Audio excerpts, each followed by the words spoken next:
Tonight, we're diving into one of the most defining moments of America's history and future. The stakes are high, and the world is watching.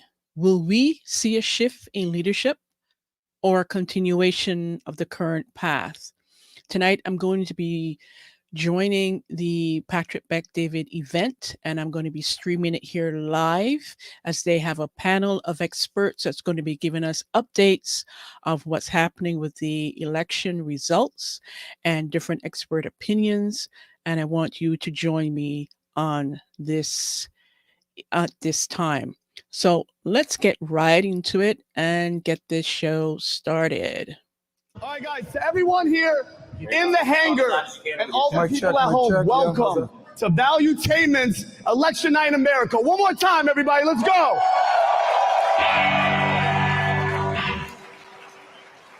I am the Angry Patriot, Vincent Oshana, and tonight is the night that we've all been waiting for. But before we start the night off, I'm gonna bring a man to the stage to kick things off.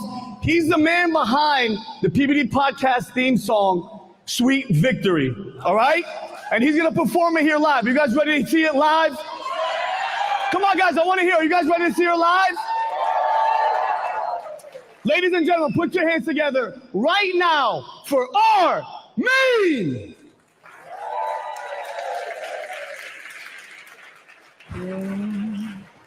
Check, check, check. No. Thank you, Vinny. Ladies and gentlemen, how y'all feeling tonight? We're gonna turn this into a hip-hop show just for like 2 minutes. Is that okay? We're gonna need that energy though. Let's go, let's hit the music. Let's turn that music up. I go by the name of Ormean. Y'all ready for an epic night with the PBD podcast? I don't ever slow up, no I don't take shit. I got no love for the fakeness. If you wanna play tough and wanna hate this, I'll always show up. I don't ever slow up, no I don't take shit. I got no love for the fakeness. If you wanna play tough and wanna hate this, I'll always show up and make a statement. I don't ever slow up, no I don't take shit. I got no love for the fakeness. If you wanna play tough and wanna hate this, I'll always show up and make a statement. Everything I do so instinctive and so passionate. Every word I move so descriptive like an adjective. I got a vendetta against people who patented being negative when you should be getting after it.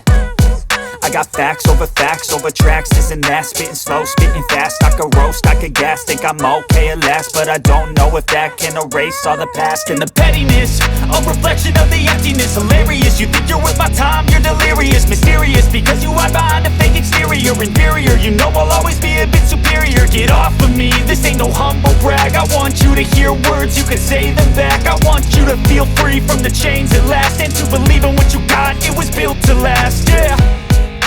Now that I've been put through hell, I never got anyone's help. I had to do it all myself.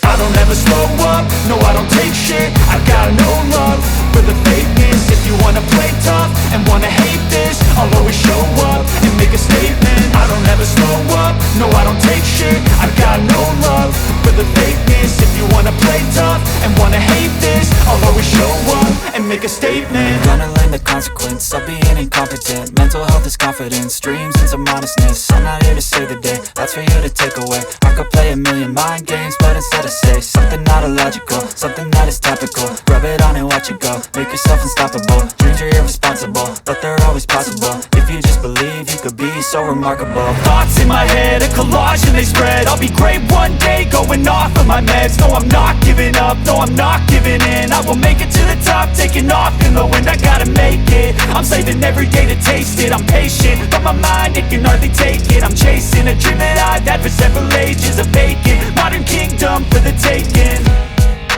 Now that I've been put through hell, I never got anyone's help. I had to do it all myself.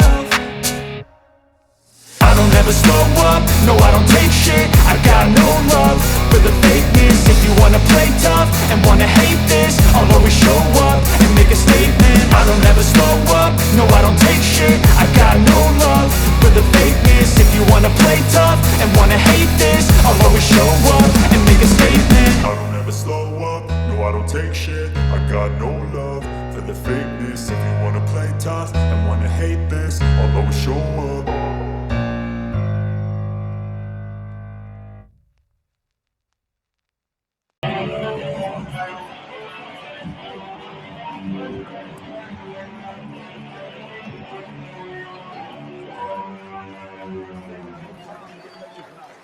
Yeah, next up, the man who knows how to bring the heat. He knows everything from finance to romance.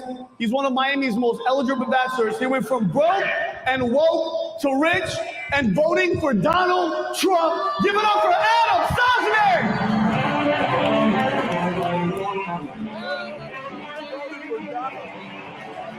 Oh man, let's go. National anthem. All right, and last but definitely not least, he's the reason we are in this airplane hangar. He's a true visionary entrepreneur, the driving force behind Valuetainment, and it's because of leaders like him, the future actually does look bright. Put your hands together for the host of the PBD podcast and CEO of Valuetainment, Patrick Bet David.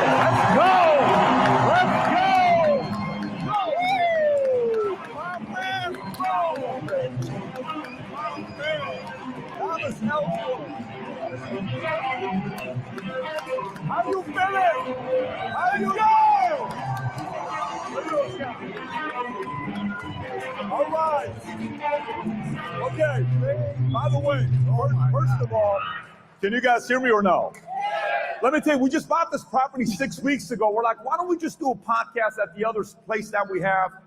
And then last minute, I'm like, what if we do it in the hangar and then a $50,000 budget turned into a $100,000 budget? This is $1 million budget event we put together. Okay? So we're gonna see which one of you guys can hang till 1, 2 o'clock in the morning. Everybody out there watching live with us, we're gonna go together for 7 hours. We got a lot of guests here tonight, a lot of surprise guests here tonight. For everybody that's watching on YouTube right now with us, how many guys are competitive? Make some noise if you're competitive. All right. I think there's a phrase that's going that a lot of people are watching CNN tonight. Here's what I'd like to see you do. Can everybody who loves Valuetainment just go on Twitter, if you're watching this, and say, watching PBD podcast. Add whatever else you want. Just put watching PBD podcast. Here's what's going to happen tonight. In a minute, you're going to see we will have decisions by districts, counties before anybody else because of the licensing we got, which you'll see Tom showing up. Many of you are going to know what's happening before everybody else does. In the house here tonight, you'll see why here in a minute.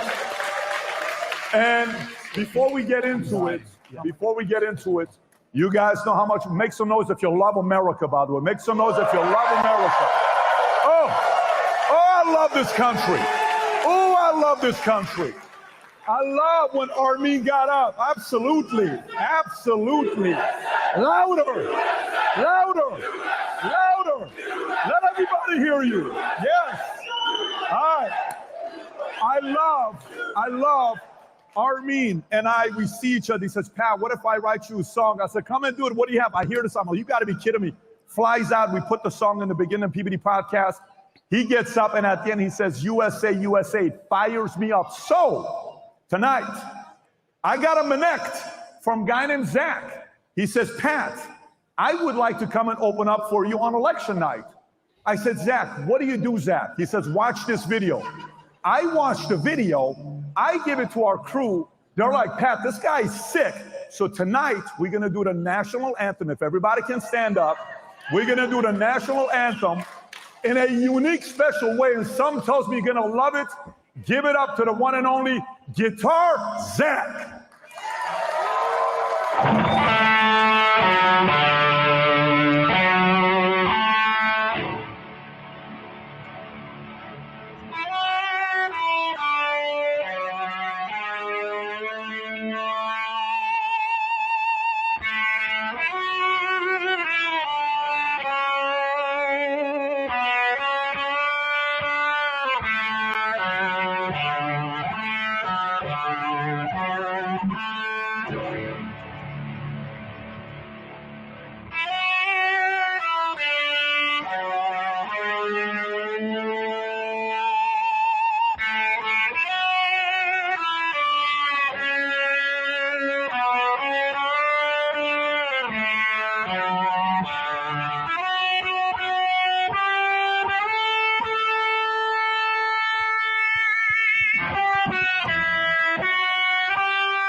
Give it up.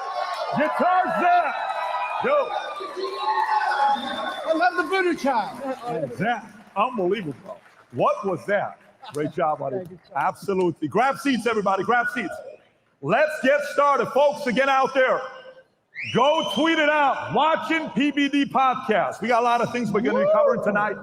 Before we even get started, Tom, what I would like you to do, so everybody that's watching this, wherever you are on any other network, send people over here. Here's why. Tom, can you show us what we have access to right now so all the viewers can see what is going on by the different districts? And if we can put that up there, Rob and Amy, if we can have you work your way up so maybe some of the folks can see exactly what's going on. Tom, if we can get that on the top right screen. Yep. Oh, yeah. Oh, do we have it? Yes, I do. I think we're... I don't want to step on Zach's Can you guys hear us? It's got to come down first. Okay, we'll wait for that. Yep. By the way, who's feeling optimistic tonight? Let's see. Let's see. Tom, show us what you got so far. All right. What we're going to be bringing you tonight is what you would be getting at home and more and better. We have got all the state returns, and we've got things that are flowing right in here to tell where everything is right now, right up to the moment. So we're going to be able to go back and forth on the congressional races, how that's going, but more important, we're all looking for the U.S. president race and to see where it is. And the early forecast that's out here like this, we'll be looking back and forth to that, but more importantly, we'll be looking to live results. Like what you can see here, Indiana, you know, where that stands. And we'll go back and take a look at all the states as they come up. And as they come up, we will be signaling, and then we will Tom, give you the has anything come in yet? Has anything been reported yet? Yeah, yes, absolutely. What we have so far is basically Indiana and Kentucky are within millimeters of being called. Yep. Oh, as you can see here, he's carrying a 22-point lead, and there's with 15% of it reported, but you can see the red map and you can see what's coming. So Tom, Indiana is showing 60.6 Trump, but it's only 15% that's been reported, another 2.571 remaining, right? That's correct. That's because all of our analytics are looking at the rest of those gray counties or rural counties. And so with 15% reported, it doesn't look possible. It is not possible for her to catch up with where it was. We are also calling Indiana. Kentucky. Kentucky is also called. Yep, 72.3. And Florida's very close. And it says, and South Carolina, believe it or not, has been called. The numbers aren't updated right here, but South Carolina has been called. South Carolina's already been called. Right, because these are the first ones to close. The first one's done. Got it. And then VT News AI will be up here with the map being updated up to the moment. Do we have that? Let's get Okay, fantastic. Tom, if you can grab a seat. By the way, anybody ever seen this documentary called Hangover? Anybody's ever seen this documentary called Hangover? We have one of the leading stars in this documentary, Hangover, here with us. If he's in the building and he's got the mic on, extremely sexy, very handsome, somehow connected to the CIA. Some people say nobody believes it. Give it up to the one and only Brian Callen. Where you at, Brian? Come on up here, Brian.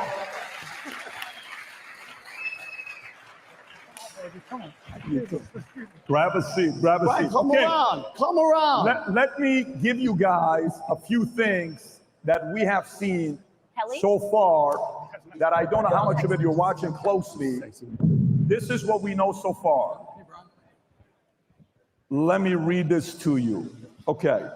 So, how many of you are familiar with the bomb threats that came in Georgia? Has anybody been following that story? So apparently there's bomb threats in Georgia, and then what do we find out? That it was an employee, apparently, that was a part of it. A pollster. Right? Number two, Obama and Chuck Todd comes out, Chuck Todd on, is it MSNBC or CNN? Yeah. Chuck Todd comes out and he says, Nevada will take a week to count. How many guys think a small state like Nevada should take a week to count? No. Then we have Pennsylvania DA. Did anybody hear what he said? If you haven't seen it, Rob, can we play the clip of Pennsylvania DA? This is a guy that I think one of the committees he's a part of, George Soros, gave $1.7 million. And here's what this guy named Larry Krasner, Rob. If you have that clip ready, let's show it to the audience. Here's what he had to say earlier. Go for it, Rob. I want people to be reassured that when they get up tomorrow to go vote, if they have not voted already, that everybody in this city is working and has been working for months to make sure that there will be nothing tough about that experience and nothing to fear in that experience. But I also want to be clear, anybody who thinks it's time to play militia, F around and find out. Anybody who thinks it's time to insult, to deride, to mistreat, to threaten people, F around and find out. We do have the cuffs, we do have the jail cells, we do have the Philly juries, and we have the state prisons. So if you're going to try to turn an election into some form of coercion, if you're going to try to bully people, bully votes or voters, Brian, how do you process that? Wow. How do you process the district attorney, one of the DAs from Pennsylvania, threatening everybody? If you're not happy with the results, if you're not happy about what's going on, F around and find out. How do you process that? I think that is. Can we get his mic on, please, guys? My mic off? Can we turn on his mic? Vinny, your thoughts on this here when you hear it? I mean, is it a surprise, Pat? It's funny how only the swing states and only the battleground states, the computers are messing up. People are getting told to go home early. It's like, it's the same playbook every single time. Then when you hear the guy from Nevada, Chuck Todd say, hey, it's gonna take 3 weeks. It's gonna take 4 weeks. Which country had an election PPD? And they had 20 million people, and they voted in 1 day, done deal, finished. So I think it's ridiculous, and this is the game plan. This is the game plan for By the way, Rob, can you pull up what Barack Obama tweeted earlier? I just want to kind of show you guys this tweet. And I'm wondering, how do you process a tweet like this? This is a former president, a two-term president. For Democrats, he's a hero for many. And he was one of the presidents that when he won, they called it very early. Rob, if you can pull up this tweet that came from him right here. He said it took several days to count every ballot in 2020. And it's very likely we won't know the outcome tonight either. So please keep a few things in mind as you make your voice heard today. Thousands of election workers around the country are working hard. Respect them, thank them. Don't share things before checking your sources. Let the process run its course. It takes time to count every ballot. How do you feel about this, by the way? Rob, can you show what my response was to him with the tweet? If you can show, here's what I said. I said, Barack, how do third world countries with inferior technology to ours manage to count their votes in 1 day? Respectfully, this is why people don't trust you. Exactly. I don't understand it. I don't understand it. Tom, your thoughts on that?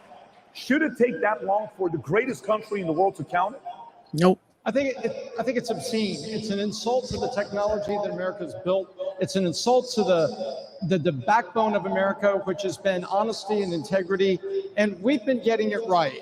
The only reason this is taking longer is people want it to take longer, because we can do it in a day. Look, if they want to get our taxes done by April 15th, they managed to put a deadline out, and they managed to be able to count. So it's pretty obscene that an ex-president would be saying this unless he's maybe pandering to his own machine. Brian, how do you process it? To me, I think essentially this is just showmanship. And in today's world, political world, you are rewarded for amplifying your monologue. So it doesn't matter. It's become. Whoa! I have a very strong voice. Sorry, that's my theater voice. But you know, nowadays, you are rewarded for being a tyrannical centerpiece, not for being somebody who's there to solve problems. It's just there's no currency in that. There is currency in creating a good guy and a bad guy and making sure you're the loudest person. By the way, can you guys hear him? Can you hear him or no? Just so you know, that's intentional. That was on purpose. We don't want you to hear him. He pissed me off by being 10 minutes late. I said mute him for the first 10 minutes. What's he saying? So that is not an AV issue. That's a Brian Callen. We love him as well. Was that too neutral? We're gonna figure this thing out. Adam, where you at with this? Well, mic check. Can we hear each other okay? How are we feeling? All right. So, by the way, before I even say anything, can we just give a shout out to PBD for putting this whole thing together? Look at the size of this American flag. Look at you guys. Clap it up for being here. We're going to be here all night. Wait. Patrick, Sorry. I wasn't saying that about you. Did you think I was saying that about you? I was saying about Barack. I'm giving you a hard time. Oh, okay. Because I want to make sure that I like what you said, but what I was saying about Barack or all these guys that post. Man, we got to get your mic checked. I'm sorry? We got to talk to Eddie. You don't remember Eddie? We got to get your mic checked. Come on. No, I agree with what you're saying here. I think that's very true. And I think we're losing trust. By the way, like if you think about it, why would somebody tweet that? Isn't the goal to get the results in today? Why would anybody in the right mind tweet that? Let alone anybody happens to be the president, the former president, to say something like that, where you would even consider him maybe the voice of the left. I do think everybody's afraid of where their information is coming from. And I think it's the first time in a long time where none of us can agree on even the source of where we're getting our information. So if I say to you, I heard it on CNN, you stop me before I can even finish my sentence, right? Or if I say to somebody who's liberal leaning, I heard it on Fox, they stop me before I get it out. So I think that might be kind of where we're at. And I don't really know how to navigate that space. What's true, what's not, where's it coming from? So it's called Vinny, conditioning. where you at with it? You know? Where are you at with it? Barack Obama has been one of the most divisive presidents, people in the history of the country. Period. Can you guys hear that? One of the most divisive. All the only change that happened is people started hating each other more, and everybody became just anti-everybody. Everything was about race. And I think him coming out, what's the last thing? What did he say the other day too? Spreading lies. Do you guys remember the whole, there's good people on both sides? He was pushing that the other day as well. And I think it's time for this guy just to disappear. And I hope after this election, he's gone. Period. Done deal. Find people hoax. So, which one of you, maybe Tom, I'll come to you, because Tom is very analytical, data-driven, logical. What's your position tonight? Where are you at, percentage-wise, Trump winning or Kamala winning tonight, based on what you're seeing with the polls? What do I see right now? Kind of what my call was as the polls were closing. That's what is my call right now? What do you think is going to happen tonight based on the stuff you're seeing? Got it. What I think is going to happen tonight is we are going to see North Carolina, Georgia, and Florida go. As a matter of fact, Florida is probably less than 20 minutes away from being called. It's that strong in the rural counties already in the great state of Florida. So, however, we saw what was going on in Bucks County. We saw what was going on in Philadelphia. Trump, I believe, has the early vote and the mail-in vote. It was very strong Republican registration. You don't know who voted no's, but you know who registered.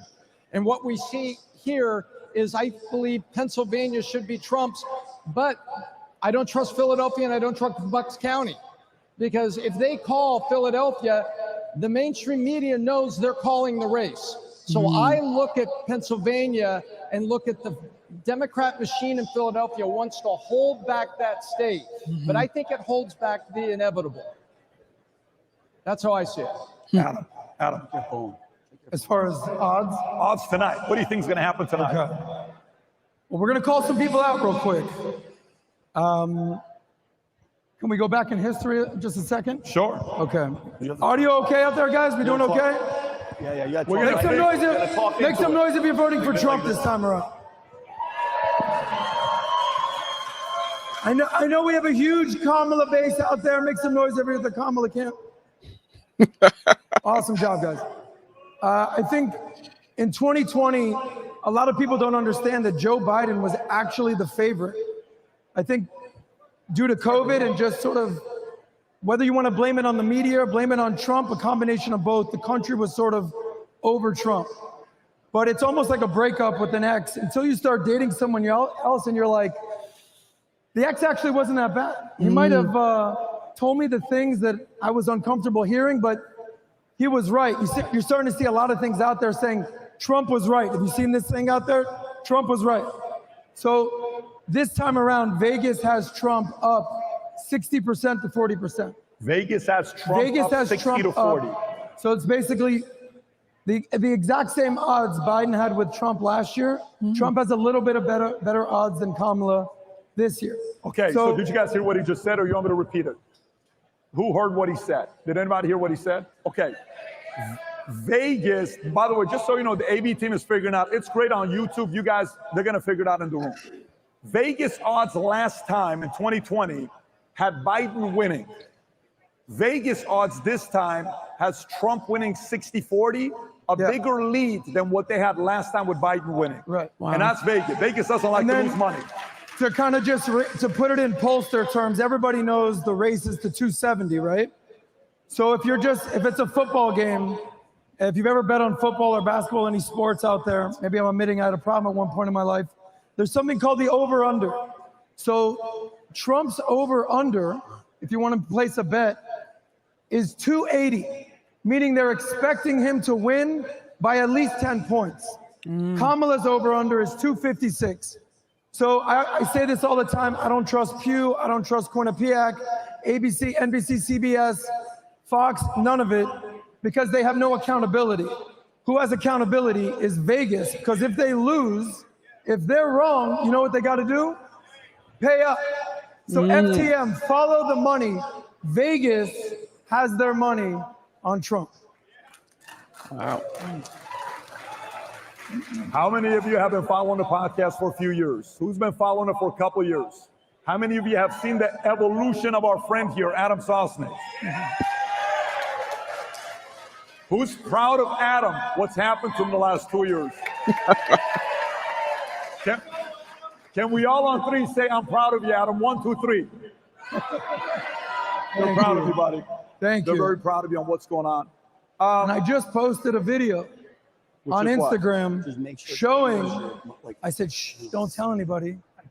But I showed proof that I voted for Trump this time around.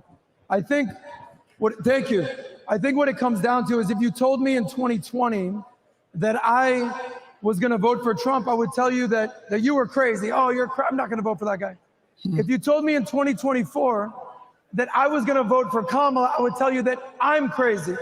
So I said a year ago when the election hit up that the lesser of the two crazies is going to win this election. And Trump was, for all intents and purposes, pretty disruptive.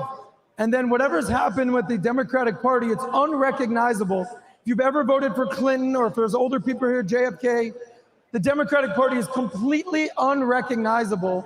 And you have to vote with your pockets, and you have to vote with your actual ballot to get rid of this administration. Going back to Brian, if you can maybe bring the mic a little bit closer to you. Brian, when you and I spoke earlier, you're a little bit skeptical. What are you concerned about? I'm not skeptical. I am, because I'm very worried about how blatant the mainstream media has been in essentially doing whatever they can to make Kamala Harris look good and reporting nothing good about Donald Trump. So that I don't worry so much about fraud, but I worry that the fix is in that sense. But what I'm really rooting for is if Trump can win this, it'll be a huge FU to the mainstream media. And in fact, and by the way, and it's really important, but also the lateral cooperation between the mainstream media and big tech and Hollywood. And that is a very strong force. But I think the American people are stronger, and what it'll show is that you don't get away with trying to control a false narrative. And they almost did. But the fact that this woman has said absolutely nothing, couldn't answer one question, and the race is this close, makes you realize how strong those forces are on the other side. Yeah. And that's the biggest threat to our democracy. It isn't Donald Trump. Exactly. That's what I think. And Pat, and for all the people that have been supporting him since he announced, doesn't it feel good to finally say, we told you so from the beginning? And Adam, I feel what you're talking about he was crazy. If from the moment you announced that you're running, Obama's DOJ and everybody were spying on you, planting stories, Hillary Clinton, Russia collusion, fake impeachments, shooting him in the head, all that, you would act crazy too. So we weren't crazy, he went crazy. It's taken 8 years for the other side to finally go, oh my God, you guys were right. And I keep telling them, we told you so from the beginning. That's how I roll. That's why he's the angry patriot. You're damn right. And I'm sweating. No, I agree. You take a look at the first, 40 days of her campaign. The mainstream media gave her 97% positive coverage when she wouldn't even go out and conduct an interview. She wouldn't sit with a reporter. There was nothing to it. She was basically hiding in the same basement that Joe Biden hid in when there was the pandemic and he ran in 2020. And the mainstream media gave her a pass. A month and a half, they didn't do anything. And so Donald Trump or anybody on the conservative side, you have to beat your opponent, you have to beat the mainstream media, and you have to beat your own government that is trying to put censorship on things like X and social media to fight you. If you're a Republican and you win an election, you won it 3-0. Amen. Facts. I think, guys, if we look at the possibilities of what could happen tonight, it's really one of three things. If we really think about it, one is what? Trump wins. Yes. 2 is Kamala wins. What's 3? Nothing. We don't have an answer. No decision. Yeah. Okay. So let's then process who winning. Trump's either going to win by a landslide, Yes. or Trump's going to win a real close race. Then Kamala wins a close race, Yeah. or a landslide. No landslide. No one's thinking Kamala's winning by a landslide. No. Okay. What happens if there is no decision tonight? What happens if there's no decision tonight and they delay it? How will the American people react? And what happens if Trump wins? What happens if Kamala wins? Brian, I'll come to you first. So I think if Kamala wins, I think we're going to have divided government, and I think what we'll have is a Senate that is primarily Republican. What that means is, in fact, for the next 4 years, not much will happen. Yep. There won't be a whole lot of legislation. That's a good thing. That's what the founding fathers wanted. They wanted government to move at a glacial pace. If Kamala wins, that's if Kamala wins. If Trump wins, he's now got the Senate. And the thing that I always keep telling people is that the people around Trump and the people that support Trump believe in what? They believe in individual liberty. And if you look at his record, for the most part, he's a lot more hands-off than he is hands-on. That's the whole point of removing regulations. You know, so you will hear people talk. Just pay attention to how the left talks. What they talk about is they want government to step in and socially engineer equality because it'll make the world a better place. And the only way you do that is by holding people who have ingenuity and take risks down. And that's not what made this country great. It's what'll cripple us. So that's what I think. By the way, that was a great breakdown. Just so everybody knows, right now, our stream on YouTube, we have 144,000 live concurrent on right now. And anybody that tweeted, watching PBD Podcast, it's officially trending on Twitter. So kudos to everybody that did that. If you're watching that, tweet that out, watching PBD Podcast. Vinny, Trump wins, Kamala wins, no decision. How does America react? If Trump wins, I think it's vindication. I think it's celebration. I think it's happiness. I think everybody's going to be in a good place. But that cues the left, all the agitators, all the Antifa. They're all going to get mobilized. Trust me when I say that. If Kamala wins tonight, guess what? We'll take it. We'll take the loss. But guess what? We're not going to do though. We're not going to burn down our cities. We're not going to do all that crazy shit. But if we find out, Pat, that all the polling stations and all these numbers and all this shit is all rigged, then there's going to be a problem. If there's a draw, or not a draw, I'm sorry, if it's delayed and they're playing that whole 3 months, 2 months, whatever, it's going to be, that's when it's going to start getting restless. Because guess what? We didn't do anything when they shot our president in the head. We didn't do anything. Everybody was chill. This. I think that would be the last straw. I think so. You have any different perspective on what they said? Go ahead. So I think one of two things is going to happen. I think if Kamala wins, I don't see our country being united at all for at least 4 years. I think Trump has a very unique opportunity. If he wins again, think about you're familiar with the hero's journey? Trump is on his hero's journey vibe right now. And to come back again, this is going to be the second time in American history where a sitting president lost and came back and won. And I think that's going to happen. The last time that happened was Grover Cleveland in the 1890s. So I think Trump will be vindicated. I think there'll be an opportunity for him to bridge the gap. And then eventually, the biggest gap right now in our country, it's not blacks and whites, it's not Jews and Muslims, it's not diploma divide, it's the gender divide. This is the largest gender divide that we've had in the history of our country.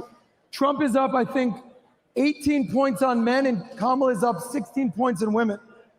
Men and women need to get back together and start making some babies. If Trump wins, I might do it tonight, guys. I don't know. We'll see what happens. We'll see what happens. With a woman, no men are getting pregnant. I don't care what you say. By the way, can somebody find this guy a wife or something? If you know somebody. Can we give a shout out real quick? Speaking of, I see our PHP friends right here. Sapala, Adolfo Hart. I see our guy. Hold on, can I give a shout out? Little Pump is in the house. Pump out in the house. Little Pump is in the house. I know Dave Let's Smith go, can be baby. here. I see my Little friend Pump. Rabbi Benny out here. Come on up here. Yo, Pump, come on, Pump. You got to hand him a mic if we got it, Rob. Sure. Yeah. We have Tom, a mic. you want to head up there to call a state? Yep, I think They're there's- ready. Yep, I think So we if have a Little couple Pump calls can get here. mic'd up, Tom, if you want to get up there with Amy, we got a state to call, folks. West Virginia, the Tom, you want to get up there? Yep. Get up there, Tom. So, all right. We love, baby. How you doing, man? Let's get it. Wow. Of course. Anytime. Grab a seat. Grab a seat by Brian. All right. Well, the great state of West Virginia, even though there's only a few precincts reporting, and it looks very narrow here, the underlying precincts are in, and this one has been called for Donald Trump. Wow. We've updated it on the VT News map. Florida. And we have a very, very close call. We know a lot of our neighbors here in the Panhandle, the polls are not closed yet, but we can see, remember when they were saying that Florida, maybe 6 for Trump, maybe 7 for Trump? Right now it's 10. And if you look at our friends down in Miami, boy, Miami-Dade County and Mayor Suarez did a great job. Adam, take a look at this. Mayor Suarez is helping to drive it over 100,000 vote lead in Miami. Shout out to Mayor Suarez. And then, Francis Suarez, elect him for governor next time. and then we also have Osceola County as well, which happens to be one of the most heavily dense Puerto Rican populations that was actually just pulled for Trump within Florida. So the Panhandle will close in a little bit, but basically Florida is going to Trump by almost twice the margin that the pollsters were saying. Was this expected to be this early, this quick? It was not expected to be this big. This was expected to be 7.5 to 8. Look at this. We're 10 points apart, and this up here is very red. Did you guys hear what he just said? It was expected to be a 7.5% victory, a 10-point lead so far. Wow. All right.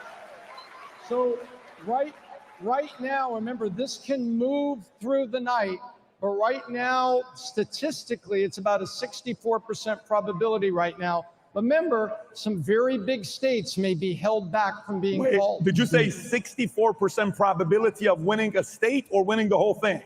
Of winning the whole thing, but based on all of the current roll. Okay.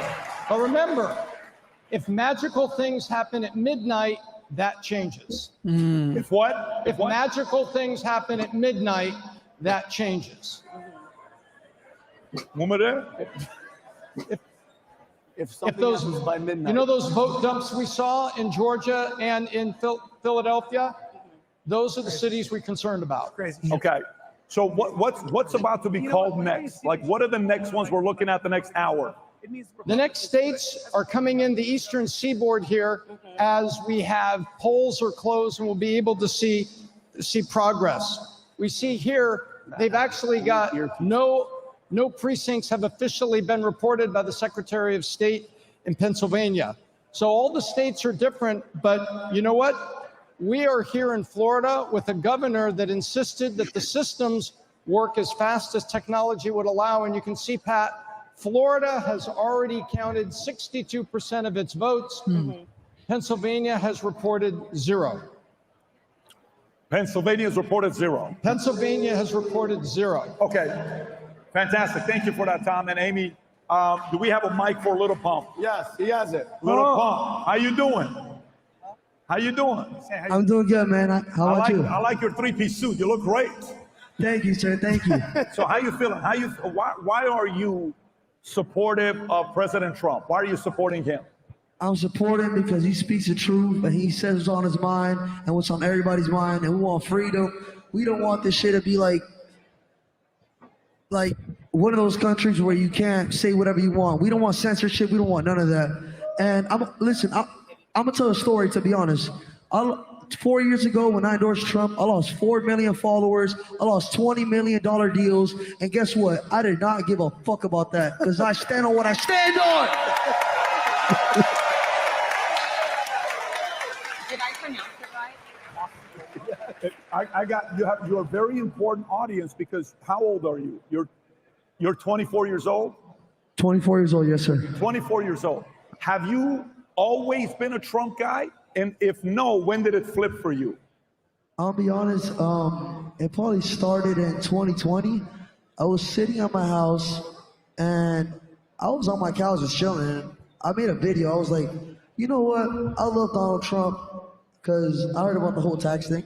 And I was like, we need taxes lowered, all that. I wake up in the morning and that's just all over the news. And next thing you know, I'm at a Trump rally. And I was like, God damn, bro, this is a dream come true. By the way, what's your favorite Little Pump song? Which Gucci Gang. Gucci Gang. So you got billions of views online. You got songs that got billions of views. Yeah, so you've been very successful in your space. Yes, sir. When you went out there and became supportive of Trump, who in the hip hop community called and says, "What are you doing? Why are you doing this?" Did anybody call you and tell you anything? I'll be honest. Wait. The mic shut off. Hello.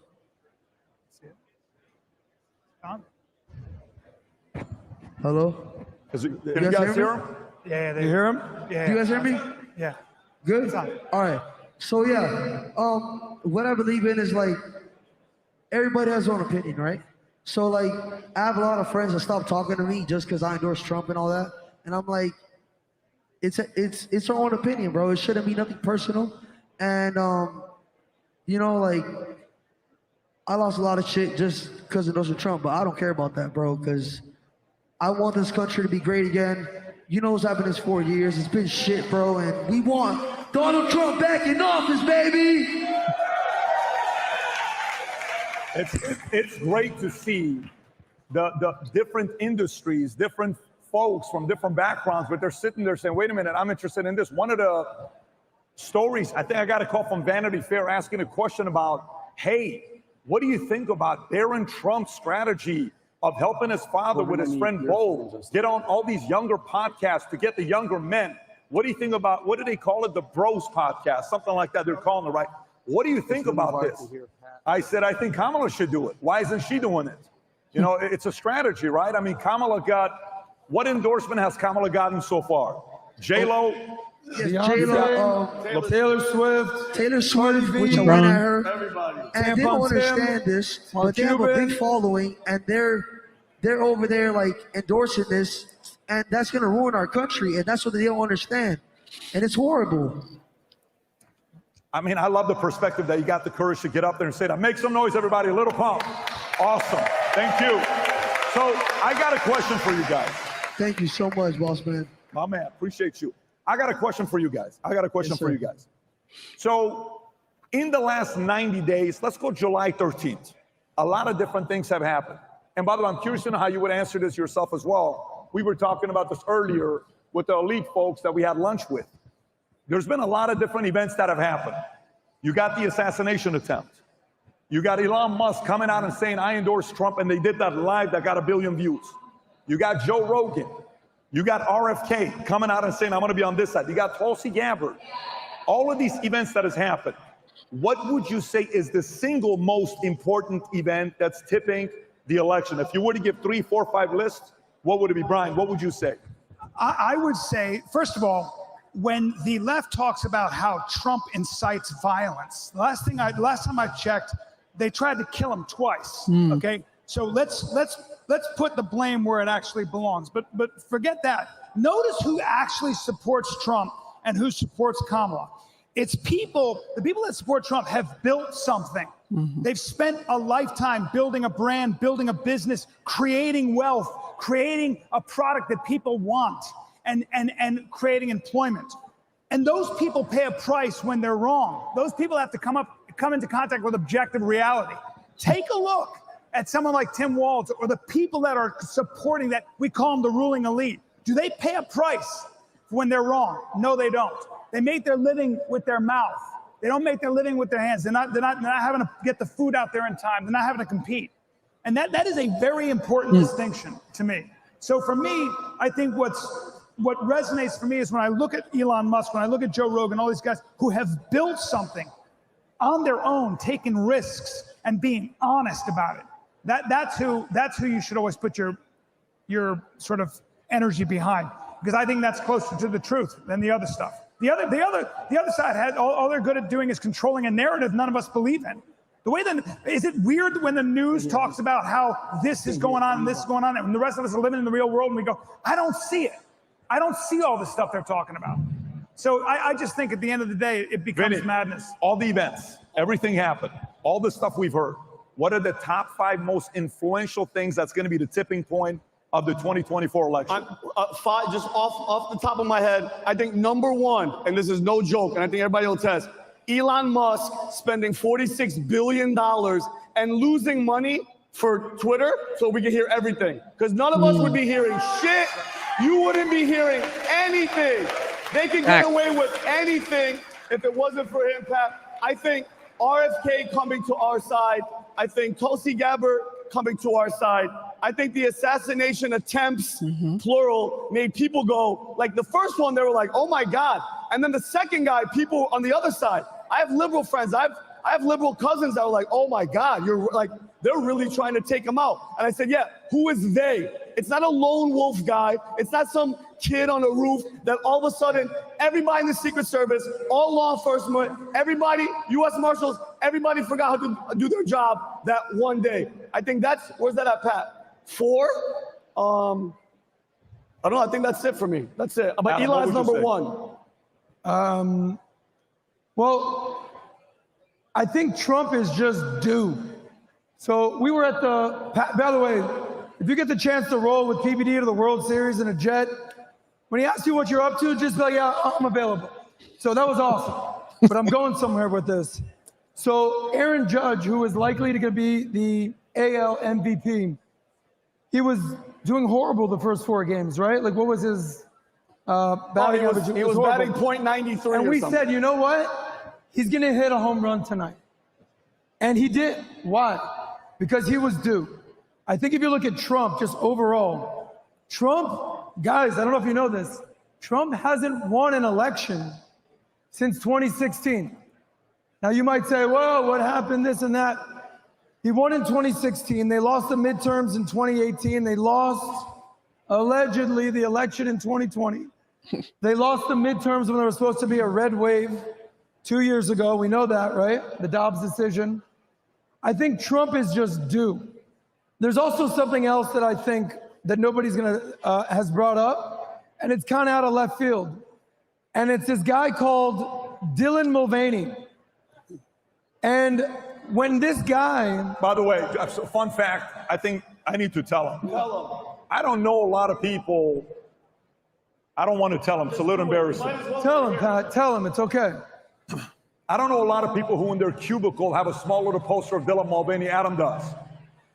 Adam has. You guys believe me that he has that. Yeah. Adam's got a Dylan Mulvaney poster in his office. He's excited about. Go ahead. Where are you going with Dylan Mulvaney? He's one of the hottest girls around these days. So I think there's a storyline there. I think Dylan Mulvaney represented something so absurd and so ridiculous. And he became the face of Bud Light. How many billions of dollars did Bud Light lose when they made him the sponsor? $9 billion. And whether you call it an agenda, whether you call it this message, whether you call it the woke mind virus, where Elon Musk basically stepped up because one of his kids. I just want to take you back, Adam. I said, what is the most single important event? You're telling me about Dylan Mulvaney. He's thinking about Dylan Mulvaney, Pat. I think that concept made every like-minded sane person be like, what the hell's going on here? They're trying to pass this dude as a woman. I'd rather have an asshole named Donald Trump that gets GSD, get stuff done, versus some fluffy little lady boy and make everybody feel good. Okay. So I think that resonated a lot. All right. I still didn't get my question answered. So, Rob, can you play a clip of yesterday's podcast? Elon Musk and Rogan. Who watched the entire podcast? Musk and Rogan. Play this one clip from last night's podcast. Go ahead, Rob. Well, I'll say it again, man. I think this is the last election. If Trump doesn't win, this is the last election. I think you're Rob, right. Can you raise the audio, please, so they can hear I think it? you're right. Okay, I think I agree. people, and a lot of people are waking up and realize that have been lifelong Democrats. Guys like Bill Ackman. Rob, Guys like can you raise Chamath. the audio, Exactly. please? I can't hear you. Well, I'll say There it we again, man. I think this is the last election. If Trump doesn't win, this is the last Absolutely. election. I think you're right. Yeah. I think you're right. I think people, and a lot of people are waking up and realize that have been lifelong Democrats. Guys like Bill Ackman, guys like Chamath. Yeah, exactly. Tulsi Gabbard switched over to the Republicans. Like, there's a lot of people who their whole life they've been left wing, and they realize, like, I can't do this anymore. You and I used to be Democrats. Yeah. So Yeah. yeah, It's nuts. it's nuts, man. And if the Dems win this election, they will legalize enough illegals to turn the swing states, and everywhere will be like California. There will be no escape. That's so insane. This is the final. This is it. Yeah. This is the last chance. I don't think so. Has anybody tried And to I push just want to back? go out and vote. Hmm. Vote like your life depends on it. Vote like your future depends on it, because it Yes. does. This is the last chance, man. Patrick, I don't think so. Brian, you've been friends with Joe for how many years? You and Joe have been friends I've for how known long? Joe exactly 30 years. 30 years. 30. Okay. And he called me yesterday and he was nervous. But what I reminded him is this. Look, at the end of the day, the Republic is strong, you know, and I just don't think that this is the last election. And I got news for you. You know, a lot of the people that are coming across the border come from staunchly Catholic backgrounds. And they almost all overwhelmingly, especially the second generation, if you look at the stats, they overwhelmingly vote Republican. So I'm just not that worried. And by the way, I think we will endure. And I think if Kamala wins, we give her 4 more years to screw things up even worse. And the rest of us go. And then we got J.D. Vance. And that guy's a force of nature. Maybe J.D. Vance, Tulsi Gabbard, which I wouldn't mind seeing. You understand? So I'm optimistic. I think we're stronger than that. And again, I keep saying, remember, if Kamala wins, the Senate will be Republican. Try getting anything done. Just watch. Question It'll for be a you. stalemate. Brian, 2 years ago, Yeah. if you and I are having a drink together, we're out there having, doing our thing, I ask you, do you think Rogan will ever endorse Trump and have him on? What would you have said 2 years ago? Well, I remember when he called me about having him on a long time ago. And I think what he was worried about was that, if he has him on, there are going to be people on the right that are going to give him a hard time for not asking him, certain questions. And then there are going to be people on the left who are going to be like, you didn't ask him hard enough questions. So you're damned if you do, damned if you don't. But I think what his strength is, and he offered this to Kamala, but she didn't have the confidence to do it, was, hey, come on, talk as long as you want, and let me see who you are as a human being. Let's see what happens after when the cameras and everything else, when you forget the cameras are going. 3 hours is hard to hide who you really are. Mm-hmm. I think that's his strength. So, but I was surprised. I think at the end of the day, it was always a big decision, and it was a big decision all the way up to the end, because it's dicey territory. How many of you here, if I can get your attention, folks, how many of you here, by the way, are you hearing people speaking? Is that what the noise is a little bit? Guys, if you can keep it down a little bit, if folks are speaking. But question for you, how many of you a year ago didn't think Rogan was going to have Trump on? How many of you didn't think he was going to have them on? Okay. How many of you here a year ago said there's no way Rogan's going to endorse Donald Trump? Raise your hand. Look at this. Wow. Wow. That is insane. Raise your hand again if you said he wasn't. Okay, so let me ask you this. How many of you thought Joe would endorse him? Raise your hand if you think, yeah, he's going to endorse him. 5% of people said yes. 95% said no. So you got Rogan, who has the undecided independent voters. You got Musk, who leaves California and decides to say, I'm getting back behind Trump, and he's doing what he's doing. And then you got all these things happen simultaneously. Something strange is going on. Who knows if it's going to convert into the election or not, the being won or not, but we'll see. Little Pump, I know you want to say something before we move on. What's on your mind, man? So before I leave, I got one more thing to say. If you want freedom, vote for Donald Trump. But if you want censorship and all this bullshit and immigrants crossing our fucking border and committing crimes, and vote for Kamala Harris. But we're here to fucking save America. MAGA 2024. Pat, I love you and I appreciate you. Thanks for being here, Pump. Give up a little pump, everybody. Great. Get it. So I'm going to go to this next clip. Oprah Winfrey. Oprah Winfrey comes out yesterday. And here's what she said. I'll see about it. Oprah Winfrey comes out yesterday and says the following thing yesterday. Rob, if you got the clip, folks, you got to see this. Because after you watch this, I'm going to show you a different clip of what Oprah said. But go ahead and play this clip, Rob. We don't get to sit. Raise the audio. Out. If we don't show up tomorrow, listen, it is entirely possible that we will not have the opportunity to ever cast a ballot again. And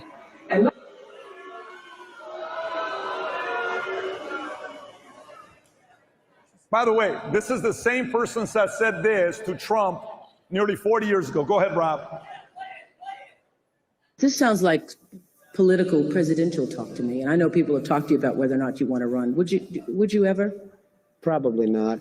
But I do get tired of seeing the country ripped off. Why would you not? I just don't think I really have the inclination to do it. I love what I'm doing. I really like it. Also, it doesn't pay as well. No, it doesn't. But, you know, I just probably wouldn't do it, Oprah. I probably wouldn't, but I do get tired of seeing what's happening with this country. And if it got so bad, I would never want to rule it out totally, because I really am tired of seeing what's happening with this country, how we're really making other people live like kings, and we're not.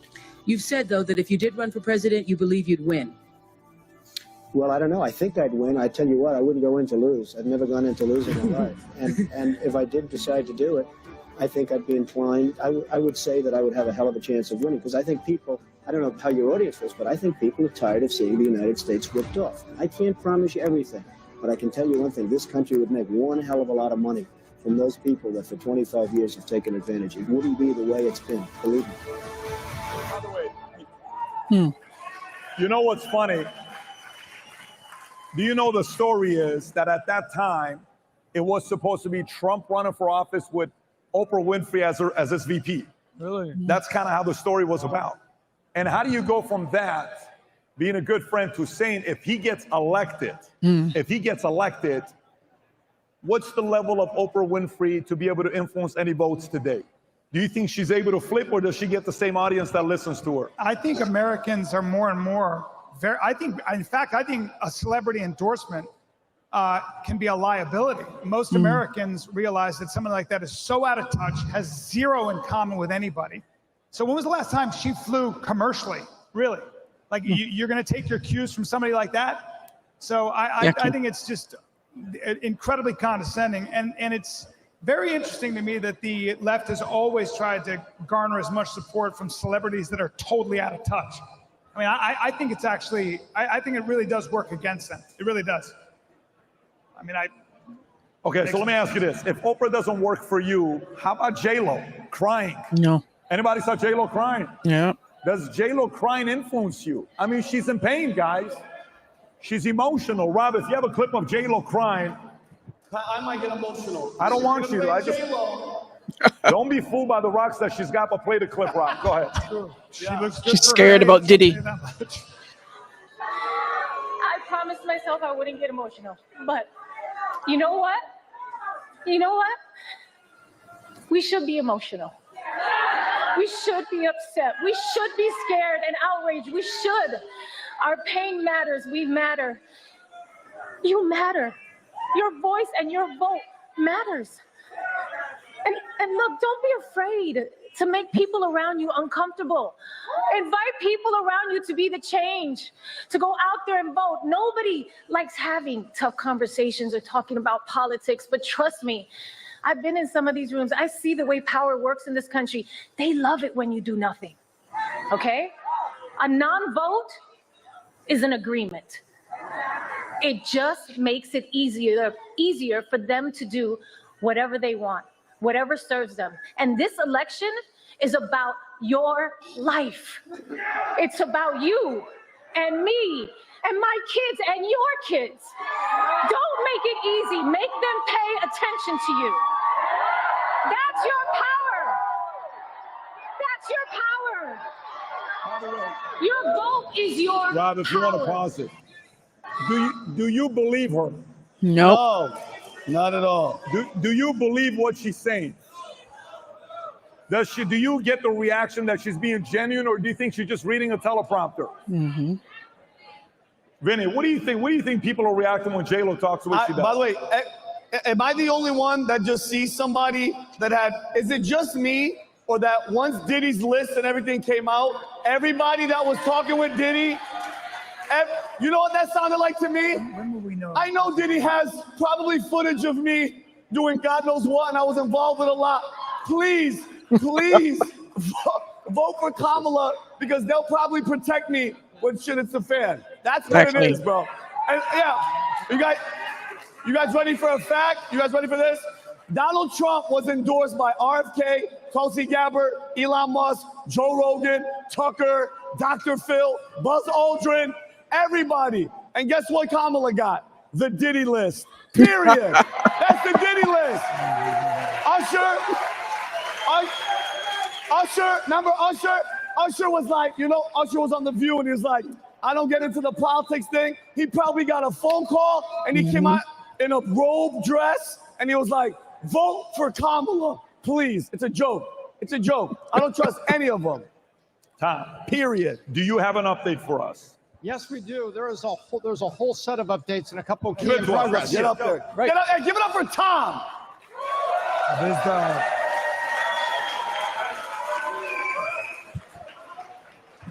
All right. So we have several calls, and then we have some very important in progress. So let's start out with some calls that have been made in New England. We start here. Yes. So we are taking a look, and we can see that for the states that were called by... Can you guys hear Amy or no? You can't. Amy, grab the mic and put it a little closer. Can you guys hear me okay? Yeah. You got to hold it up and bring it to... Yeah, there you go. Go for it. Talking to your shoulder. Okay. All right. As long as everyone can hear me. So we have several states that have been called. We have, when it comes to Donald Trump, states that we're calling over there. We have the state of Tennessee, which has been called for Donald Trump. Yes. We can see here that Trump has taken 69.4% of all of the votes. Nope. And then we move down and take a look at Alabama. Now, Alabama has also been called for Donald Trump. Yeah. Has it updated on our system? And then from there for Trump, we also have Mississippi for Donald Trump. Shout out Mississippi. Awesome. And then finally, guys, we have Oklahoma, which was called for Donald Trump. Wow. Now, many of these are really significant because these states were not called at the time the polls were closed in the previous election cycle. So we're seeing a lot of momentum for Donald Trump very early in the game. So this is very exciting, everyone. I have something to read. So right now we've got Trump 105, Harris 35. As you can see, the VT News finished map. And now let's go take a look at a couple states that is very important how they're coming out together. We first go to Georgia. 36% has reported. Here we are. A long way to go in Georgia, but very promising. And the statistical analysis says that he's approaching a 79% probability of winning that. As you can see, as expected, the suburban areas strong, says the urban areas going the other way. We also go take a look at Tom, if you can do me a favor, speak into the mic. When you go up, we can't hear you. Speak into the mic. Okay. And then we go to North Carolina here. North Carolina, tight as we expected, waiting to find out how much of the hurricane-affected areas here have a full voter turnout. Mail-in ballots, there is a lot of concern there. So right now, about a 40,000 vote difference, but based on where these are, a 59% probability for Donald Trump. However, a long way to go and a lot of votes to be counted. We're going to be coming back to Georgia and North Carolina because those are key states. And we're still waiting as Pennsylvania is yet to have reported anything of yet. So can we all just say together, just the abbreviation, don't say it on three. Give me a WTF. 1, 2, 3. I think that's what Americans should be saying. Why can one state be so far off, and yet you've got other states like Florida who have been able, through automation, to get almost everything counted to date. But that's where we are right now. We're going to come back for a lot of work in progress, but this is as expected. But North Carolina, Georgia, Pennsylvania were important. Tom, I got a question for you. I don't want you to walk like you got a hunch, like the hunchback of Thomas Ellsworth. Just hold the mic, like if you can bring it a little closer, that's okay.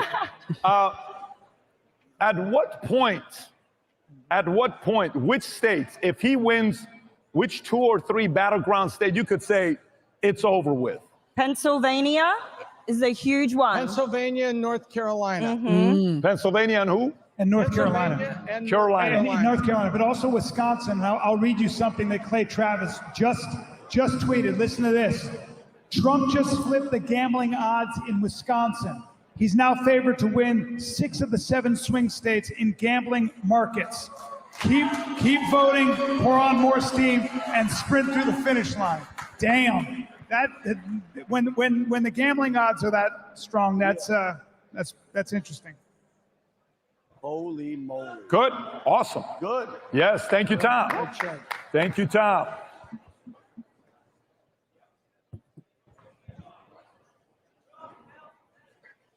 Just working. Mic So, check, check, We're check, back. check. We're back. Okay, good. Is this working? Tom, question for you.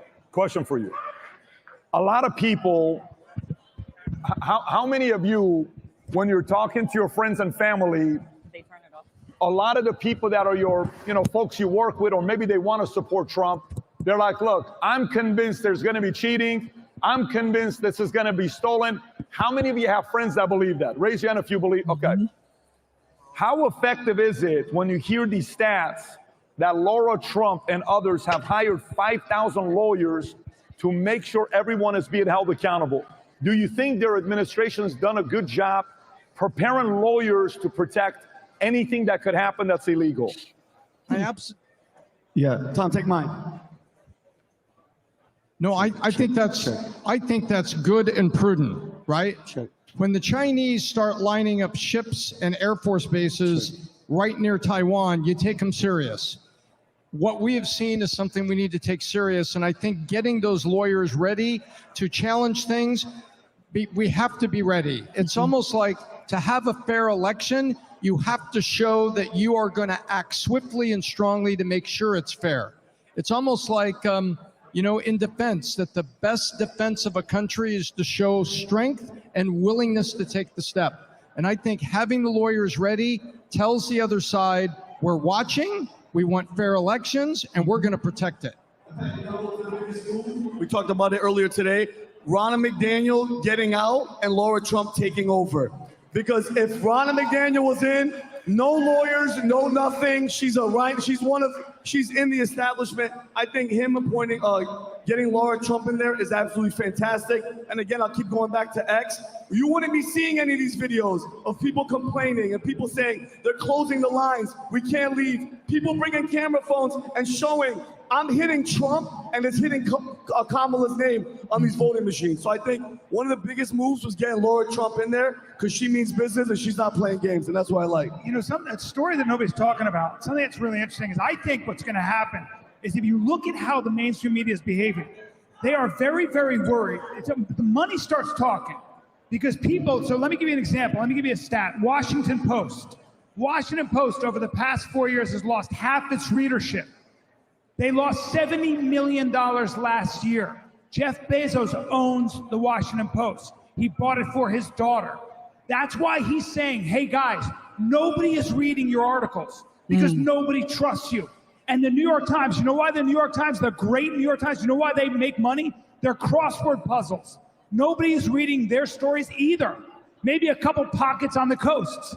And so now what you're going to see is that these magazines, if these newspapers, if this media wants to stay in business, they got to start telling the truth. So to me, that's the silver lining, and nobody's talking about that story. But money starts talking, man, and the more you lie, the more the rest of us go, I'm not reading that. I don't read the New York Times. I used to read it cover to cover. I haven't read it in 10 years because I don't trust it. I don't believe it because they're lying. And so what you are going to see, like with the Washington Post, is people like Jeff Bezos going, hey, you guys, you suck. Get with it. Write the truth or we're going to die. And that's what's happening. So I like that. That's what the free market says. That's a very good point. Rob, do you have the clip of what happened at Maricopa County today where the guy came out with some bad news for Kamala Harris saying, wait a minute, you guys cannot be doing this, and publicly talked about in the video? Did you guys see this in Maricopa County or no? What happened earlier today? If you haven't seen this, you got to see this clip because this is not a good look with people being held accountable. Rob, I put a thumbs up in the video that's in the text if you want to find it. Brandon, I think you have it as well because you texted to us. Rob, I'll just text it to you directly. And by the way, there's a guy who has been on our podcast a few times. He used to be hated 100% of the time. Then he went to 80%, then 70%, then 60%. Some people like him right now. And this guy's got a weird last name. His name is Chris Cuomo, okay?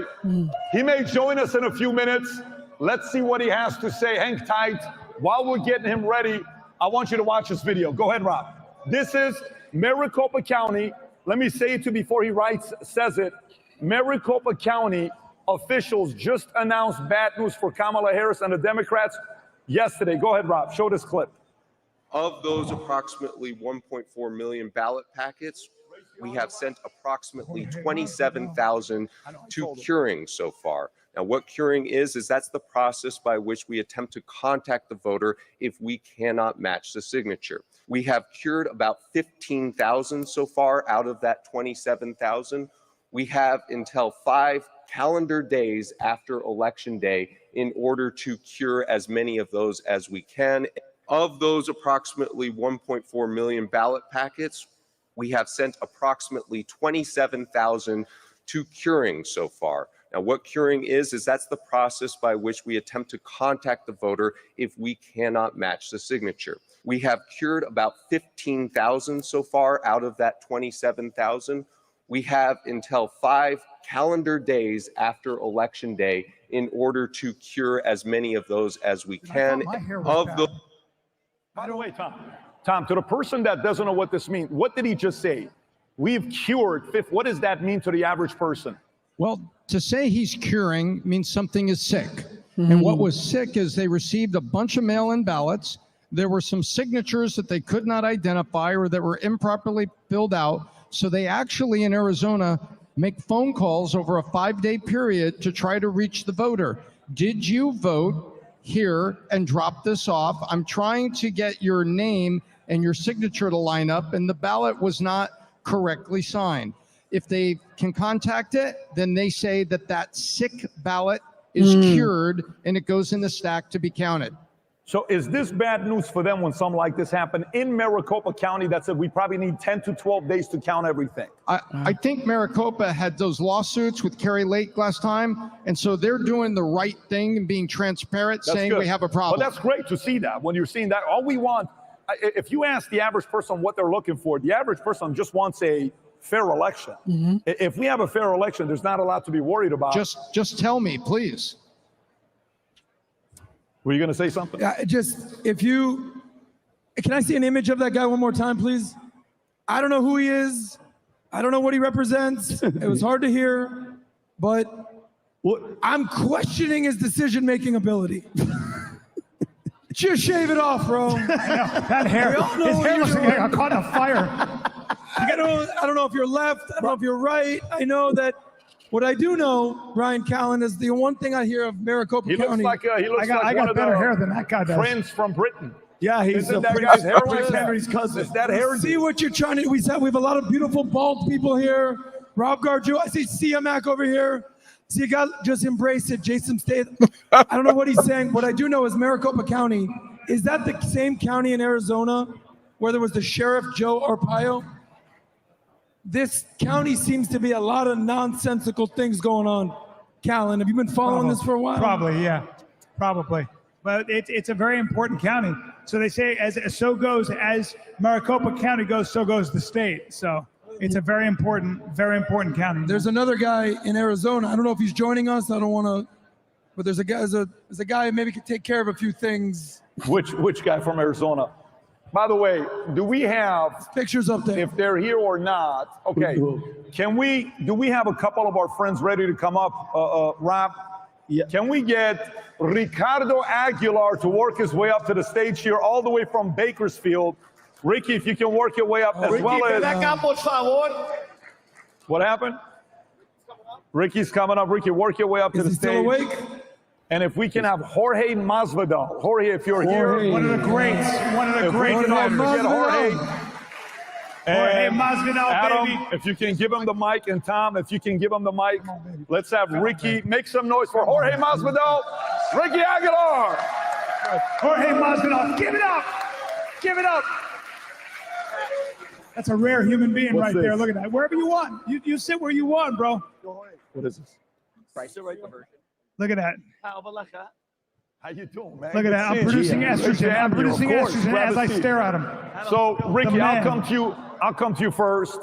Who recognizes Ricky from the podcast back in the days? Anybody recognize Ricky? My man. So, Ricky, I'll come to you first, and then Jorge, I'll come to you. Ricky, you're in California, okay? And is my mic on or just went out? Let's see. What are we doing? Let me just hold on to this. Okay. So can you guys hear me or no? Is this better than the other one? Okay. All right. We'll stick to this. Ricky, you live in Bakersfield, California. California, yes, sir. California. Bakersfield, California. And your background, if you don't mind sharing with some of the folks here what your background is, family, and then, where you stand politically with what's going on. Go for it. Yeah, so absolutely. First of all, Pat, it's an absolute honor to be here with you. I remember we were sitting at a table just a few years back. It was a wooden table. It was me, Adam, Gerard, and Patrick on a little wooden table. To see that, the big PBD crowd here, this is awesome. Super happy to be here with you guys. Thank you, guys. Super awesome to be here with you as well. Just to give you guys a little bit of feedback. So we're actually from Michoacán, Mexico, which is a central state in Mexico, for my Mexicans in the crowd. But however, my family came here. Obviously, they came illegally. They eventually became residents, even though that's what a lot of people find it hard that I'm Hispanic Mexican and I'm against illegal immigration. They're like, how? That's where your family came. I'm like, yeah, but if your dad killed somebody, it doesn't make it okay just because he's your dad. Don't work like that. You know what I mean? You have to have a family of laws. I have to have a country of laws. But anyway, grew up in the hood. My parents got divorced when I was 6. Grew up in the hood till I was about 13. Well, no, actually lived there till about 17 years old. Got in trouble, dropped out of high school my junior year. So I come from that hood, bad background, getting in trouble, getting suspended from school, you name it, all of it. But then, a few years later, got in because of my brother, which I give my brother a shout out, Alejandro, and the Dotoros and the Gaitans. I met Patrick, been working with Patrick for the past 8 years now, and he started giving me these ideas of, hey, so what do you think about the elections, and what do you think about this, and what do you think about that? I actually started in 2008, Pat, during the Obama election. So in 2016, I'm sorry, when Trump was running for president. And that's all. I think Trump just wants power. That's all he cares about, because in the Hispanic community, when all you watch is Telemundo, Univision, all this bullshit, you're brainwashed by this idiot called Jorge Ramos. And so Pat started to kind of give me some ideas, and well, here we are, supporting Trump in California in a red state. Ricky, your family, now this is interesting because we have you're Michoacan, Mexico, right? Yes. California. Yeah. We have Jorge is Miami, Florida, on a completely different spectrum. Completely different Cuba, side. right? If I'm not. My dad's from Cuba, my mom's from Peru. I was born in Miami, Florida, Dade County. So, and for both of you guys, the Hispanic vote right now is a very, very important vote, right? Your own family, when they're coming to you, are they saying, Jorge, what are you doing supporting Trump? Or are you seeing a lot more friends and family coming and saying, dude, I'm all in with this guy right now? What are you hearing yourself? No, Cubans are firm Republicans. It's like firmly, it's before I ever had my ideas and stuff, they were firmly against communism. They're firmly against socialism. So there's one party that usually fights at like a dog, and that's the Republican Party. You know, it's obviously not the Democratic Party. And my dad escaped Cuba when he was 14 years old. He escaped with his best friend. His best friend's uncle, they found a tire tractor and they turned it into a raft and they hit the high seas. 7 days later, they got to the Bahamas, they got extradited. And I heard all these stories like growing up. I was like, oh, this is bullshit. You know, ain't nobody 100 miles. Why would you do that? You know, when I was a kid, and as I got older and I understood what communism was, I was like, wow, I get it why you put your life at risk. My other aunt, between Guantanamo and the nearest town, there's a huge land, and that land is rigged with minefields, because if you get to Guantanamo, you could get asylum, at least back in the day. So my aunt risked her life, you know, and she crossed the field and a mine blew off, and it blew off her left tit, gone. And she's still kicking ass, you know, she's got some nicknames and stuff, but she's a badass, you know. And these are the people that like raised me and spoke to me about what this country means to the rest of the world, why they were willing to risk their life, which when I first heard this, I didn't understand. I go, why would you walk through a fucking landmine? Like what's behind you that could ever make you do that? And when I understood what was happening to them, it's where I decided on my mind, where all my politics, how I would stand, and my values, everything. You got a big voice. I mean, if you think about Miami, what happened with Miami, DeSantis, Dade County, I mean, that's a lot of stuff that the influence you directly had, because we would keep hearing about you being loud about it. How many guys, some of the best fights you've ever seen UFC had to do with Masvidal? Yeah. And I'm just watching him. I'm like, you have no idea how many great stories I got of watching this guy fight. So much fun to watch. Ricky, on your end, Mexican, family, novelas, right? Or you got Jorge Ramos. Some of the Hispanics that vote for Kamala, if they do, why do they? And some of the ones that you're seeing switching on Trump, why do they, from your perspective? So in 2020, you got to remember, especially for us over here in California, we share the border with Mexicali, we share the border with Tijuana, and so a lot of people, he did for example, the thing with the immigrants, and people took that personally because the Hispanic community, along with the black community, they're very emotional. All you got to do is attack emotions, and that's it. It's game over. They're going to make you emotional.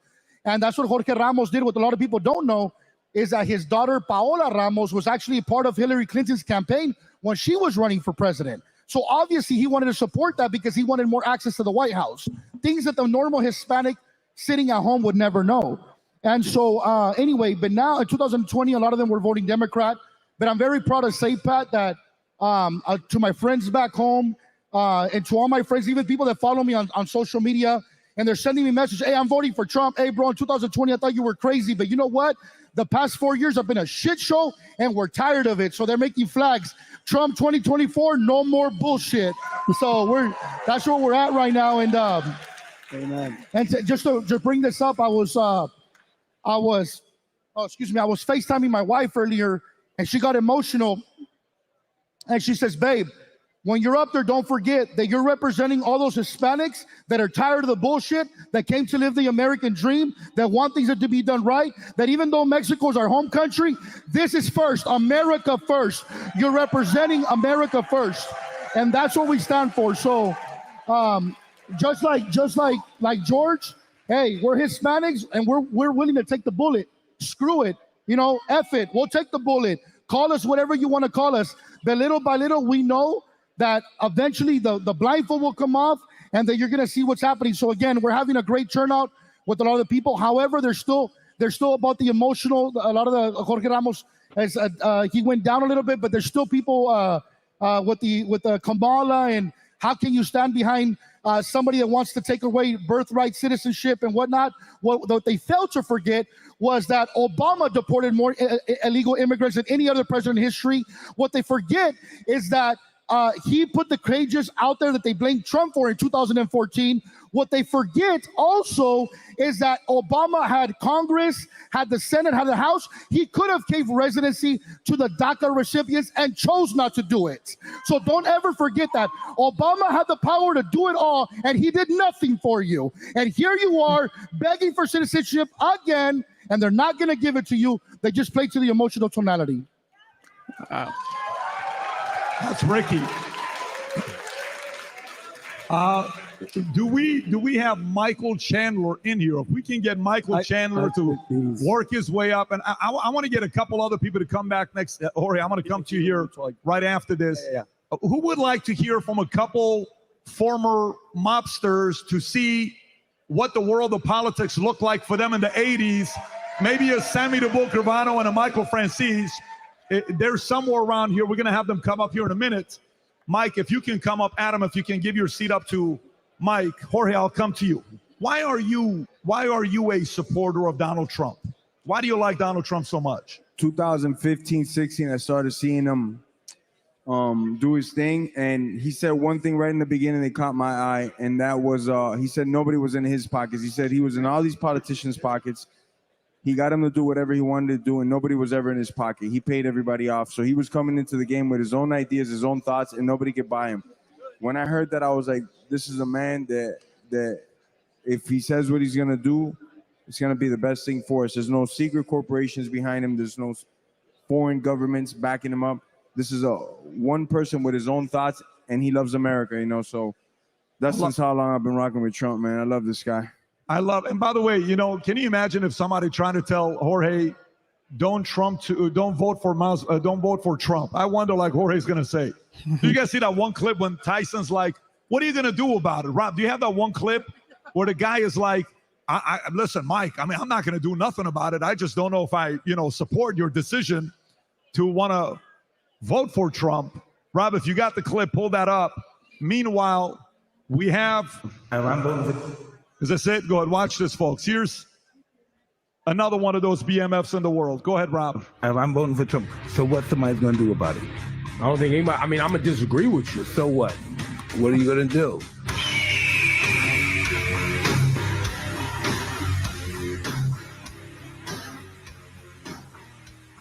What are you going to do about it? By the way, if you actually think about it, Jorge, Mike, if you think about it, who do you think has a bigger base of fighters who can actually do jiu-jitsu, MMA, mixed martial arts, fighting?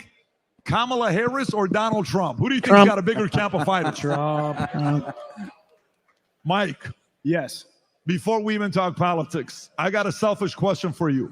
What happened with your fight with Conor McGregor? Everybody wants to know. I've had a lot of different answers. What happened there? Yeah, I think Conor's voting for Kamala. If he was going to vote for Kamala. No, he broke his pinky toe. So yeah, he broke his pinky toe. We built it up for like a year and a half. It was a while. Made a lot of sense to wait. We did the Ultimate Fighter, and then it became very clear. I was like, I got to move on. And now I'm fighting Charles Oliveira in 11 days at Madison Square Garden. Let's go. So. That's a big fight. That's going to be a good fight. Yeah, he's Dana's called it a #1 contender fight. So Charles is the highest ranked guy who is not currently fighting for the title. So I beat Charles Oliveira. I become the #3 ranked guy, fight Islam Makhachev, who I think is going to beat Arman Tsarukyan in January. and I'm the champ in 2025. That's the plan. So I got a question for you and Jorge. And Brian, you can chime in on this one because I think you're going to have some thoughts on this one. By the way, folks, if I can ask you guys a favor, if you're here, do me a favor. Don't speak up because I can actually hear it. And if you're on the side, please don't do that. If you want to talk to each other, just go in the VIP room or go out there and talk to each other. If you want to do that, you're here to network. There's many reasons to be here. But if you're in this room, just please keep it down. Can we all commit to that? Yes? Thank you for that. So this is a very important question I'm going to ask you guys, both of you. Remember how I said one of the most important events on what happened that, tipped the entire thing and all this other stuff? I think one of the things that happened is when Zuckerberg came out and he said he made a mistake giving the $400 million to Democrats. And then came out and said that the Biden-Harris administration kept telling them what not to post and what to post, okay? So we've all seen the highlights of Zuck, fighting the kicks, and he looks like he's practicing. He doesn't look like he's winging it. He looks like he's doing what he's doing. What happens if somebody on the left who's not a fighter, who's never done this, at 32 years old, he's like, I want to learn how to do jiu-jitsu. I want to learn how to grapple. I want to learn how to fight. What kind of an influence do you guys, professional fighters who get paid millions on top of millions of dollars to do this, what kind of influence do you guys have on a Zuckerberg when you're around them? Is there shit talking? Are you talking to him? What does it look like? And what influence do you think UFC had on Mark Zuckerberg? I honestly, I got to meet Zuck at one of the fights, and obviously, yes, I think he and I we're on different ends of the political spectrum, believe a lot of different things, but I do believe that you can catch a lot more bees with honey than you can vinegar. And I did see that post. I think it was Vivek Ramaswamy talking about it, and everybody's like, yeah, throw him in jail and do this and do that. And I'm like, yes, there should be a little bit of accountability, right? But also, a guy like Zuck has a very, very heavy hand. A guy like Zuck has a lot of influence. So I just think Zuck started training. That testosterone started going through the roof. He realized what being By the way, this is a very important point, just so you guys know. He Go ahead. realized what being a sovereign individual means. You don't know how not sovereign you are until you stand in front of a man and he beats the crap out of you, and then you pick yourself back up and you do it again, or you get choked out and then you got to get up and do it again. And I think that's why, I'm sure Jorge gets it. Everybody's like, oh, you're under Dana's thumb, and Dana's telling you to vote for Trump, and Dana's telling you to be a Republican. It's like, no, we just know what it feels like to be locked in a cage, and nobody can help us. Nobody can save us. So it's just, I think it's a different mentality, and I think Zuck has started to realize that, and now he's starting to lean over a little bit. And to piggyback on that, they've actually done experiments where when they raise your testosterone, as a man, you tend to vote or at least lean more conservative. That's an actual study. Why do you think that is, though? Why do you think that is? I think it's probably because it just makes you feel, first of all, if you look at how conservatives talk, it is about self-reliance. It's about doing it for yourself, not relying on some big brother or some giant equalizer in the sky, man, because that's not how life works. And every time you feel good about yourself, it's because you came up against objective reality. For a while there, you were in a boat in the middle of the ocean. The storm was raging. You didn't have a paddle, but you found your way to shore somehow. That's when you learn who you really are. And I think it's impossible not to align yourself with somebody who speaks that language when they're up on a podium. Not somebody who's out there going, we need help, we're all victims, and we've got to equalize the playing field, but I'm the one who can do it, me and my philosopher kings, because we had the education and we know what's best for you. That's really how Hillary So let me Clinton ask you and the rest this. of them That's a talk very good point. But let me ask you this. How many guys here do some kind of fighting, kickboxing, MMA? Who here actually goes and trains on a weekly basis? Okay. Who here can proudly say their testosterone level is above 400? Make some noise. All right, we're going to test everybody outside. There's going to be a way to test you to see who's full of shit. Who's above 800? Who's above 800? Raise your hand if you're sponsored by TRT. Today's podcast is going back to Masvidal. What would you say? I mean, if let's just say my son, who's over here, my son is 12 years old. Where did Tico go? Did he just move? He went to the restroom. He's 12 years old. Mike, you introduced me to Sean Soriano, and Sean brings DeMarcus. Tico, Patrick's been with Sean and DeMarcus for the last, babe, how long has he been with, how long has Tico been with Sean? 2 months? When did I ask you, Mike? Was it about a couple months ago? Yeah, probably 2 months ago. You have to see what's happened to this kid. The level of intensity, him training every day for an hour, hour and a half with these guys, kicking, boxing. What impact do you think your community fighters can have on a guy like Zuckerberg? Well, I haven't got a chance to meet him yet, but if I meet him, the first thing I'm going to tell him is get me off the gulag. Since 2020, they got me shadow banned heavy, man. Unmonetized, they don't let me make no money. So first thing I got to tell Zuck is hook me up, brother, and then train with him, man. Maybe I show him some things, you hook it up. But I think definitely anybody that ever trains, you get the self-confident, you know, whether you win or lose, you kind of like walk into a room and you don't feel you have an ego as much, you know, and I think that definitely helps. And like Mike was saying, once you get your butt kicked a couple times, you know, it really makes you humble and it makes you see life a different way. All that money that you have really doesn't mean nothing in the bank when someone's on top of your face punching your teeth in, you know. So I think him training has just brought that side of him, you know. And also I think how rapidly the country was deteriorating was probably the biggest thing. You know, he saw what he did with the Democrats, gave him all that money. They censored speech, censored him on Facebook, censored the whole Corona thing, censored the laptop from hell. I mean, it was fucking nuts, bro. So would you say, Brian, a guy like you, that the strategy to flip male voters is to make them softer, lower their testosterone, make them pansies, and then they're going to be voting the other way? Is that kind of what you're That's saying? what they're doing with football now, you see, right? And basketball, these guys are painting the nails, and they're doing all types of things that men have never done on like TV or even behind closed doors that I know of, you know. And it's crazy, and they're getting all this advertisement money, and they're just little by little trying to take the man away. First of all, they call men like us toxic. I don't know why, you know, because I don't paint my nails, I don't have earrings. It doesn't make sense, you know. But By the way, this is such an important thing we're talking about. This is such an important thing. How many guys have sons here? Raise your hand if you have sons. What are you doing to toughen up your sons at a young age? What are you doing to toughen up your sons at a young age? Sports, fighting, self-defense, anything. So important. Matt, be ready. I'm going to pull you up here in a minute to come up if you can be ready.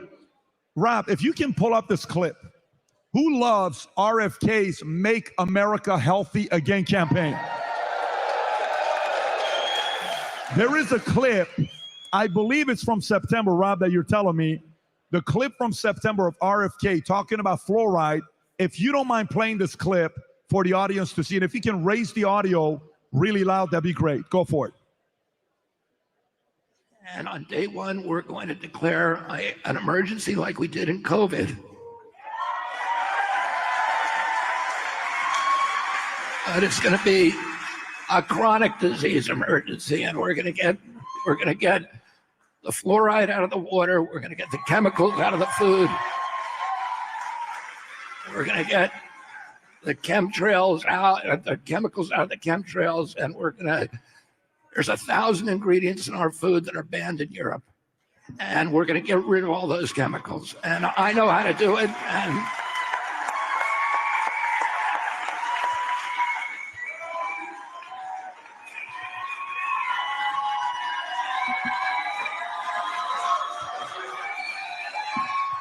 this is one of the things that I'm very excited about on the health side, to see what's going on with Bobby being a part of it. And think about the Bobby side. Your excitement with Bobby being part of the administration. How many of you are excited about him being responsible for making Americans healthy again? How many it's more about finding out what happened with Fauci and actually investigating that part? See, people want to know what's going on over there. People want to know what's going on over there. Tom, do you have an update for us, Tom? Tom Ellsworth, is there an update for us? People are asking for an update. Do we have any updates, Tom? You want to come grab my mic, Tom? Greg, how you feeling? One of the hardest working guys in Everybody, make some noise for Greg. Him and the Team 40 event, they're working so hard. Him, Kelly, everybody else. Tom, can you give us an update about what's going on the last 20 minutes while we've been speaking? Yes, we can. I always admit when I'm wrong, and I said it was 10 points in Florida. It's actually 13 and a half. Oh my God.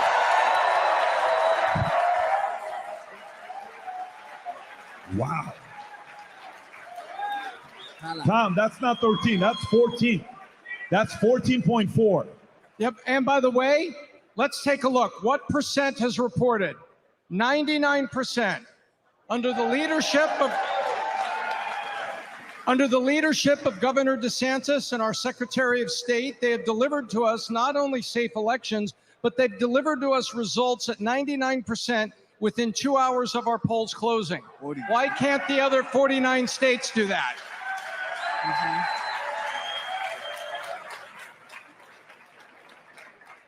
Now, we also have some things going on in Georgia. And take a look at this. Georgia, battleground state. Yep. That's 55% reported. 55% have reported there in the battleground state. Now, there's some urban areas and there's a lot still to report there. But what's interesting to me is if we go back, and let's go back, look at the COVID election. Take a look at this. So Trump is 6 points better than he did in the COVID election as a percent. Harris, 5 points worse than the COVID election. You see that? Wow. By the way, are you guys noticing what he just said? So in 2020, the race, 49.5, 49.3. Right now, Trump's got an 11%. But Tom, let me ask you this. What hasn't been calculated that maybe is majority Democratic county that's going to go the other way? Is there anything that's majority left, or is it pretty much 50-50? Well, yeah, there are the other side of Atlanta. There's Fulton County and DeKalb County.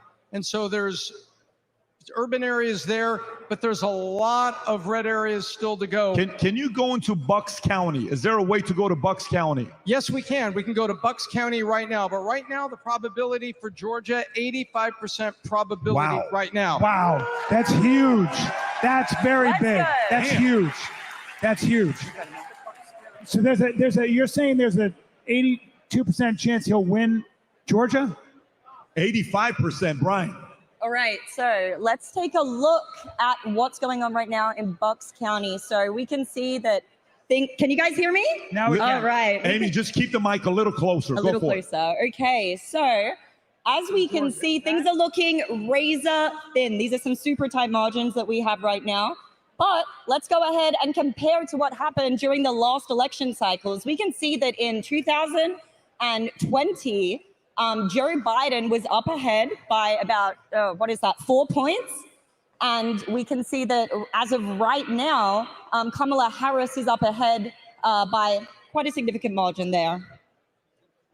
11% of these votes have been reported so far, so still a long way to go here, guys. Still a long way to go. All right, so now moving down a little bit further, Harris is still taking a slight lead against Trump there. Compared to where it was in the 2020 election, we can see it's pretty similar numbers. And then likewise, when we move over to the next county, but overall, guys, it is looking more promising than it was during the 2020 election. Still a long way to go, though. All right. All right, so now we have some pretty exciting news when it comes to Texas. When it comes to Texas, yes, it looks like Trump is going to win by a pretty impressive margin. We saw some counties come in. Dallas County, the votes were counted nice and early. We can see that Trump is up by 52.4%. And when we compare that to the previous election, we can see that he is crushing where he was back then.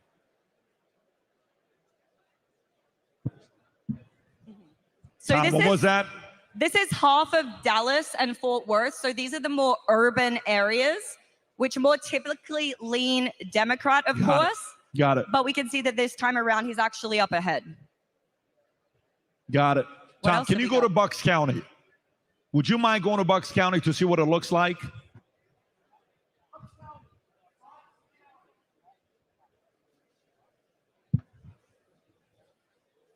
Because that's the one that they were talking about that could be a problem. Okay, Bucks County. Okay. Yep. Got it. That's what you were showing earlier. How many of it is in? Only 11%. Got it. Okay. Mhm. So we will not know for a while. Anything else? Any other updates? Yes, we have. I'm about to bring up a somebody. You guys, anybody All right, want to hear guys. from Dave Smith? We have Who wants to hear from Dave Ohio. Smith? All right, hang tight. We're about to bring him up. We have- Ohio. Wow. Yes. Holy moly. JD Vance's state. Brian. Trump is up ahead 51.2%.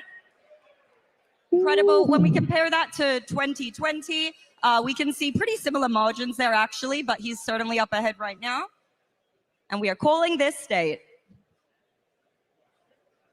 So 2020, Trump won Ohio, or was it as of this time? Tom, question for you. Did Trump win Ohio 2020? Yes. He did. Okay. He certainly did, yes. So Got this it. is, So yeah. 53-45. Mm-hmm. And so, guys, in about 10 minutes, there's going to be a lot of other polls closing. So we'll have a lot more data at that point. Awesome. Sounds good. Thank you. Thank you. Thank you. Thank you.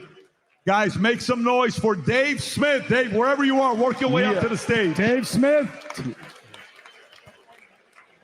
Where is Dave at? He's right behind you, Pat. My man. Good seeing you, buddy. Very good to see you. So, Dave, we're coming right at you. If we can hand over a mic to Dave. Who loves Dave Smith, by the way? Anybody loves Dave Smith? I love it. So do we. Very smart. Dave, what's Hello, your sir. position? Are you skeptical? Are you optimistic? Are you pessimistic? Where are you at? I am very confident that the winner of the 2024 election will be Israel. No, I'm sorry. I'm sorry. That was my internal thought. It's such a weird election because, and I bet you guys feel this way too, right? Everything that you can observe with your senses, everything you can see, touch, taste, feel, tells you Donald Trump is running away with this thing. But we saw what happened in 2020, and who knows, Donald Trump's enemies are the most powerful entrenched interests in the history of the world, and they got tricks up their sleeves like none of us can imagine. So I wouldn't take anything for granted. It seems Pennsylvania is the big one, man. That's what it's going to come down to. If he can win Pennsylvania, I think he wins this thing. Say that again. If he wins Pennsylvania, I think Donald Trump is president again. Okay, so Dave, you guys had a libertarian convention, right? Which Trump attended. Yes. Okay. Libertarians, majority of libertarians, some of them are going to vote libertarian, some of them are going to go for Trump. Yourself, you're a candidate that a lot of people want to see you run for president. We've talked about this multiple times, where when I talk to people that want to see you run as a candidate for libertarians, whoever's running today, everybody forgot his name. I'm not being disrespectful. Nobody remembers his name. They're kind of hoping for you to run.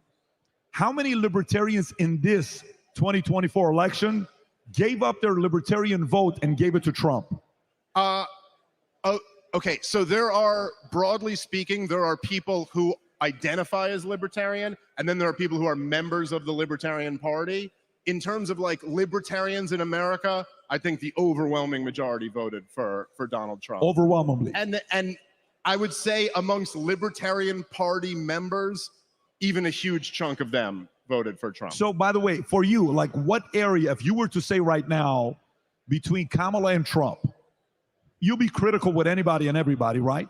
What area of Trump's campaign are you critical with, where you're like, this is the area that I'm not comfortable with? And did you end up voting for Trump?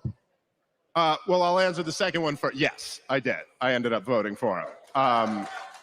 But listen, don't even clap for me. I had no choice. He's running against some hoe. What was I going to do? But listen, all right, I'm sorry. I'm coming out a little bit. The ludicrous in you came out, but listen, Kamala Harris is, and I'm not just saying this because it's election night, and I know this will be like the crowd will like it, but she is the worst candidate I've ever seen run for major office in any party. It's insane. Like, if I just put it, forget even how you feel about it. If I just put it down on paper for you, and I was like, okay, listen, there's a candidate, and she's the nominee for the Democrats. And you'd go like, well, how did she win the primary? And I go, no, she didn't win a primary. She ran a presidential campaign 4 years ago and did so bad that she didn't make it to Iowa. She did worse than Pete Buttigieg. Yeah, you remember the 5-foot gay guy? She lost to him, okay?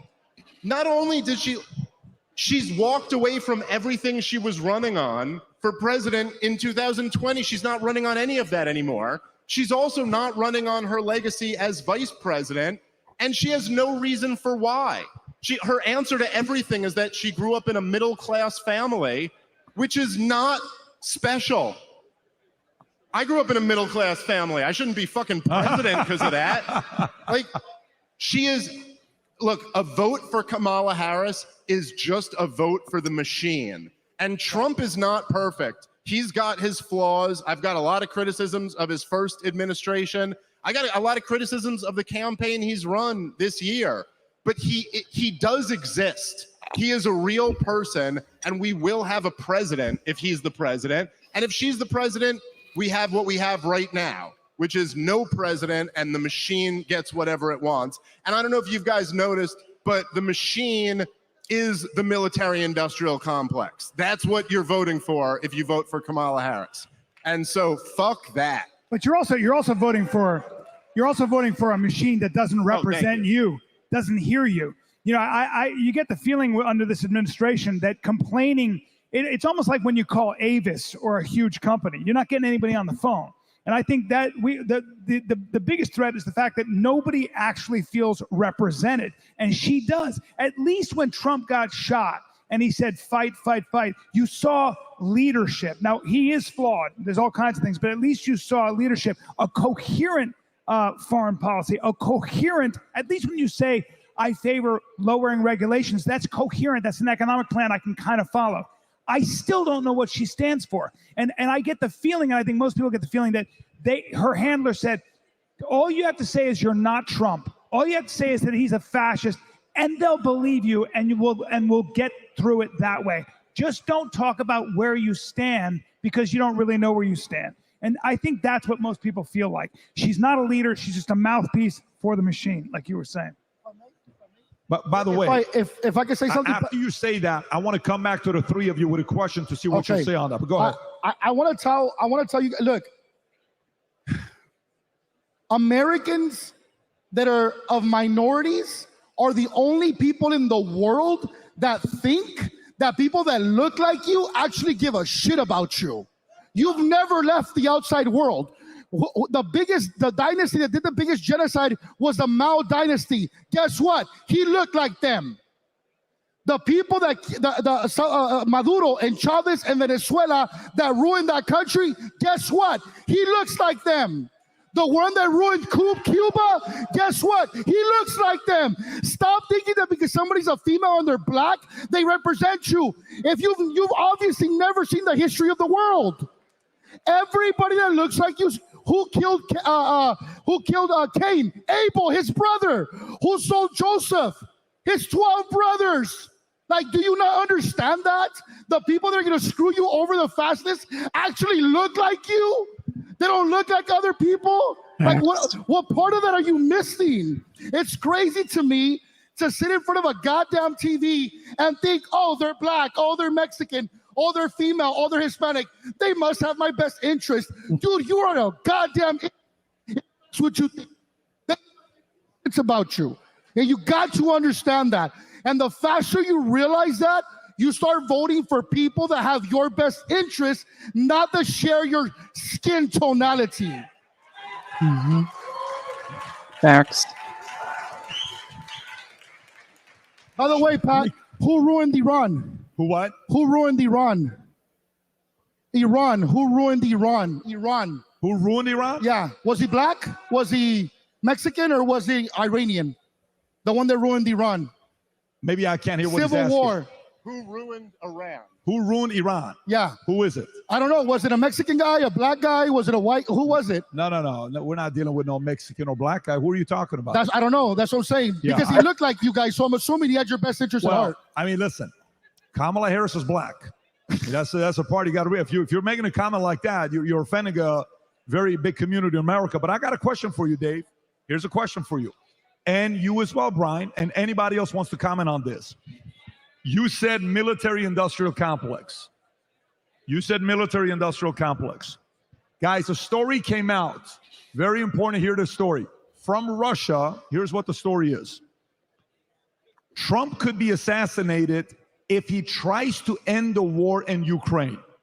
This story came out today from Dmitry Medvedev, former president of Russia and Putin's ally, warned that if Trump really tries to stop the war with Russia and Ukraine, he could face a JFK assassination style. Medvedev declared he won't be able to stop the war, not in a day, not in 3 months, and if Trump pursued peace, he could become the new JFK. Medvedev also said to Kamala Harris, calling her stupid, inexperienced, and controllable. How do you respond to the story? I mean, I can't imagine anyone would actually try to assassinate Donald Trump. Oh, wait, they already did. Oh, but I couldn't imagine anybody who was involved in the Ukraine war effort would try to assassinate Donald Trump. Oh, wait, that's exactly who did. By the way, do you know, guys, you know that Donald Trump's second assassination attempt, okay? Do you know that that guy was a convicted felon who was convicted for possession of weapons of mass destruction? You can't make this shit up. And he then went to join the Ukrainian war effort and came back to America, and this raised no red flags. Like, dude, you can't have a goddamn parking ticket and get on an international flight without something going off. And by the way, the entire corporate media has had no interest in looking into any of these stories. Nobody is even asking, was he connected to intelligence? What was this guy's background? The first assassination attempt, the one that shot him in the ear, the official story is that they couldn't get into any of his phones and he had no social media footprint. Does anybody in this room believe that there would be a young person who was so politically radicalized that they would try to assassinate a president and they weren't on social media? What are the odds of that? 0? So all I'm saying is that, yeah, like, this is what Medvedev is saying is just obvious. Look, JFK was a threat to the military-industrial complex, and he took a limo ride through Dallas. Nixon was somewhat of a threat to the military-industrial complex, and he was totally set up and removed with Watergate. Donald Trump represents the third great American coup. They framed him for treason for 4 years. The entire corporate media, they actually think you're so fucking stupid that you would believe that Donald Trump was a Russian spy. The most famous person in the world was working for Putin this whole time? Like, how stupid is that? And there's no evidence to back it up. But so, are you saying, listen, they would frame the guy for treason, the sitting president of the United States. They would impeach him twice over nonsense. They tried to lock him up over all just bullshit. And they've already tried to assassinate him multiple times. So of course they would. Their only calculation is whether it's worse for them to do it or not. And if they thought they could get away with it, they would have done it already by now. If they thought they could get away with it, they would have done a long time ago. Brian, these people are killers, Pat. They'll kill for money. I totally agree. And I now know when you look at the resources that Russia has, the number one natural resources as a country in the world, $75 trillion. They're trying to get through to find a way to get rid of him so they can get in there, start finding a way to make the money. I understand that part. My question is this. Trump has said during the time of him being president-elect, he's going to finish Ukraine-Russia war. Do you think he'll be successful doing that, Brian? I think that he's got two things going for him as a foreign policy president. One is that I think he's unpredictable enough, and I think he's sly like a fox. He wants people like Putin and Kim Jong-un to think of him as a very unpredictable guy. You never know. He's not controllable. He's his own man. And I really do believe that a lot of those people think, well, I don't want to piss him off because he might just do something irrational. And I think he's aware of his impact when it comes to that. But I also think at the same time, I wouldn't be surprised. I'll make a prediction. I wouldn't be surprised. Well, first of all, on the assassination stuff, I don't even think it's cloak and dagger stuff. I think when the left comes up with this catastrophic narrative that if he gets elected, we'll never vote again. If he gets elected, it'll be the end of our democracy. There are enough cuckoo birds out there that are terrified enough to do something drastic. We know that we have a lot of people that are not stable. So that's a pretty interesting way and pretty good way to get somebody to take a shot on him. Finally, I think I'll make a prediction. I think Trump will, it's very possible that Trump will say, hey, Putin, let's make a deal. And if the Russians balk, it's very possible that he will give Ukraine the kind of weapons that the Russians cannot afford to fight. It's going to cost the Russians a whole lot of material, money, and personnel. And he'll just keep upping the ante and go, you want to make a deal now? How about now? How about now? That's my prediction. I think he's got, people forget how significant the Abraham Accords were. They forget that this guy actually created an alliance and is responsible, probably indirectly, to an alliance between Saudi Arabia and Israel. Nobody else has been able to do that. The guy gets stuff done. So that's my take on that. Dave, do you have final thoughts on this before we transition away from this story? Well, look, I mean, if anybody has looked into the history of the Ukrainian-Russian conflict at all, I'll just say this. Vladimir Putin has wanted to make a deal the whole time. The whole time. What's his name? I always butcher his name. He's like Norwegian or something, but the head of NATO, Stoltenberg or something like that, he said, in his own words, he said that Vladimir Putin told NATO that if you just put it in writing that Ukraine will never join NATO, he won't invade. And he bragged about how he said, no, we won't be bullied around by Vladimir Putin. So we said, screw you, we won't put it in writing. And then Vladimir Putin invaded, okay? What the entire war in Ukraine is about, and I think far too few people in America actually know this, what the entire war is about is that the Russians have determined that it is their red line that Ukraine cannot be a part of NATO. Now, I know in our American head, you might hear that and go, hey, they should never get to tell us what we're allowed to do or something like that. But all I'm saying is think about it like this. Can Mexico join China's military alliance? Fuck no, they can't. There's no way we'd allow that to happen. When the communists tried to put nuclear weapons in Cuba, Jack Kennedy said he will blow up the world if they do that. Because, sorry, that was our red line. We cannot have your weaponry in Cuba a few miles off of our coast. We're taking that as a preemptive nuclear attack. And he meant it. And then he got on the phone and he made a deal, and we pulled our missiles back from Turkey, and they pulled their missiles back from Cuba, and we went on. This was Vladimir Putin's point. You can't have your military alliance in our biggest, most strategically important next-door neighbor. Now, I'm sorry, but that is reasonable. That's a reasonable request. And that doesn't mean that you love Vladimir Putin or that you're sworn loyal to him. To just say, hey, why the hell are we even expanding our military alliance to Ukraine?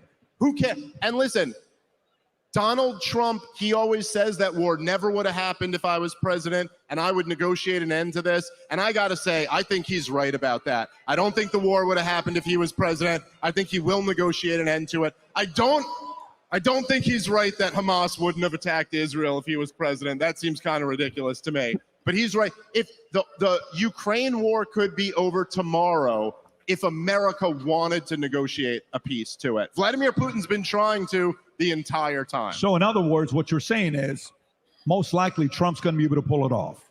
I think, well, the question there becomes who does Donald Trump put around him? If Donald Trump puts Mike Pompeo, a.k.a. Liz Cheney's pick for defense secretary, if he puts John Bolton, a.k.a. Hillary Clinton's pick for national security advisor, then maybe not. Then maybe it doesn't happen. But if he listens to Tucker Carlson and Bobby Kennedy and Vivek Ramaswamy and all the smart people around him, then yes, he could negotiate an end to that war. Ricky, can we switch with Matt Sapala? I want to have a veteran who's a veteran here, who served in the military here. Make some noise. Thank you for your service. This next gentleman I'm bringing up, in the insurance company that we run, he and his wife have been the #1 earner in the history of the company, and he's done 3 tours himself. Former Marine. Give it up, Matt Sapala. Matt, come on up here, Matt. All right, and if we can get Ricky's mic over to Matt. How you doing, my man? So, Matt, former Marine, 3 tours. You're hearing this conversation about war. Where do you stand? What's your position on what Trump's going to do if he were to win in regards to Russia and Ukraine? PB, when you're looking at the military's ready to rock. That's our commander-in-chief. We're ready to go at a moment's notice. But when I'm looking at this situation, we're always thinking about, when we're always deployed, we're thinking about what we're fighting for. We're fighting for coming back home. We want to fight for our brothers in the foxhole. But at the same time, is it really what we're fighting for to go over there in Ukraine? And by the way, I think what's going on in North Carolina right now, I've not seen these type of numbers, but I think what people are starting to realize that this is what the government's trying to treat survivors of a hurricane versus the priorities, the finances go to Ukraine and going to these proxy wars versus taking care of, and even taking care of veterans. PBD, there's so many people that have asked me, Sapala, and you know this, all the stuff I'm going through, L4 stenosis, all the different things I've gone through the military. I still have 0% disability. I've got my VA claim denied. So all these guys, and the morale of the military today, they don't want to go deploy. They want to stay here and fight here and take care of home first. Dave, do you agree? Do you agree what he's saying? Look, I mean, I think there's no question. Every military guy who I talk to, every single one of them, I talk to a lot of them, they're all totally demoralized on the mission. And they know, I mean, they know better than everybody else that all of these wars, the terror wars of the last 20 years, were all nonsense. Afghanistan was horrible. Look, I mean, we got hit on 9/11 by a group of Sunni radicals, and then we went around the Middle East overthrowing regimes that had nothing to do with it, or trying to and then losing. The Taliban didn't hit us on 9/11. The special ops had taken out the Al-Qaeda camps by Christmas of 2001. And then the next 20 years we spent fighting a regime change war against the Taliban, who is essentially as guilty as a landlord who rented an apartment to a murderer. Well, like that was basically their crime. I want to show a clip of somebody Dave is a very, very big fan of. Very big fan of. Rob, if you can play this clip by Liz Cheney, if you don't mind. I know Dave's a massive fan of Liz Cheney. If you have the audio is good, you can already see the reaction.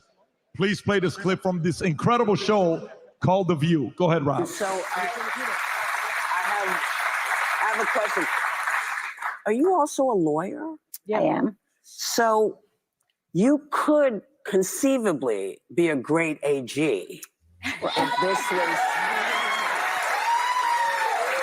Because, and I say this because your moral core is magnificent. Well, and I know you probably don't want it, you don't want to think about it, but I just feel like I would feel a lot better with you leading the FBI, the CIA, the NBC, the LMNT, everybody. That's just me. So I'm just saying, should it be floated? Please think about it. And under the radar. We have to get Vice President Harris elected. Really, like, well, you know, I'm being. You're putting it out there in the universe. I'm putting it in the universe Manifest. because that's how we do things. Go ahead. Pause. Okay, so Dave, big fan. Tell us why you like Liz Cheney as much as you do. Well, okay, listen, isn't that enough right there to be like, your side deserves to lose forever? I mean, just that. Listen, first of all, Whoopi Goldberg talking about your moral compass. Did any of you guys ever seen the clip when she defended Roman Polanski? And she literally says what he did wasn't rape. Roman Polanski raped a 13-year-old. And she publicly defended him on the air and said it wasn't rape, it was statutory rape. She's 13. She was 13. Yeah, 13. Yeah. Is okay. considered not Until it's rape, your daughter. so whoopee. So that's, yeah, look, man, the Cheneys are your center of your moral compass. The people who are in the business of murdering babies, like that's your and listen, the only thing, by the way, I know it's election day and everyone's just all in for their people, and I understand that. But I just hope if you guys keep this in mind, okay? You know how much you hate Whoopi Goldberg, who's praising Liz Cheney right now? Okay, Liz Cheney is Hillary Clinton, is Nikki Haley, is Mike Pompeo, is all of the neocon warhawks. They're exactly the same.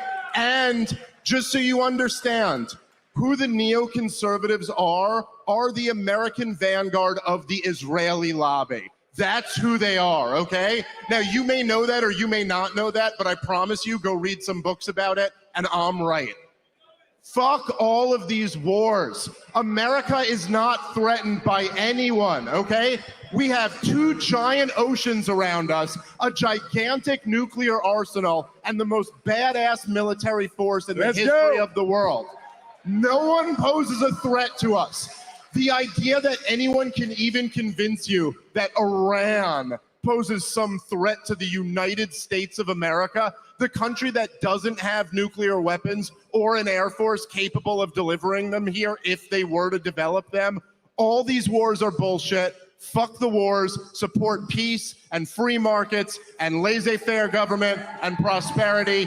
That's the key to American success. It's why we're the greatest country in the world. And man, listen, even if Trump does win today, and I really hope he wins, I hope he wins within the next half hour so I can go get some sleep. But even if Trump wins, I hope you guys know that's just the beginning. That's the very beginning of the fight to save this country. And the next step is keeping all of the war hawks out of Donald Trump's administration. Liz Cheney should be launched to the freaking moon and never allowed back in America. There's a guy that could do that, by the way. His name is Elon Musk. He could do that. There's a guy that could do it. His name is Elon Musk. And we got a rocket expert on our team now. By the way, we might be Matt, able to. I want to come to you in regards to what he said about Iran, but before doing so, I got to make sure I have these 2 guys who know how to fight to leave this place very peacefully because they got another place to go. That's about an hour away. Mike Masvidal, appreciate you for coming out. Do you have any final thoughts before you leave? No, thank you for having me, and I appreciate you guys. And America will be beautiful tomorrow morning. We will fight. We will fight. I'm gonna fight in 11 days. So watch that, Madison Square Garden. Yeah, he knows. But no, it's a pleasure, man. And like I said, George and I, Jorge and I, obviously we fight in an octagon, but on the same team tonight for sure. And let's go, Trump. Appreciate you guys for coming out. My man. That's it. Thank you for coming out. Brother, we'll see you. Mike. God bless everybody. I'll see you. So, Christ is King. We'll follow up. Thank you. Making sure I'm at the right rally. So, Matt, Dave Smith said Iran is not a threat. Okay. And by the way, Tom, I know you got an update. I'm going to come to you. Matter of fact, before I come to you, Tom, do you have a couple updates for us with states? Mr. Ellsworth, I got to call his name 3 times. Tom has the system. Tom. Do you have an update for us? Do you have a mic with you? Give us an update, Tom. Go for it. All right. You got it, Tom. Okay. All right. First of all, we have 4 calls. If you look at the VT News map, 4 calls in the upper Midwest. Right? Yes, guys, we have North Dakota, South Dakota, Wyoming, and Nebraska. No surprises there, but still a victory for Trump.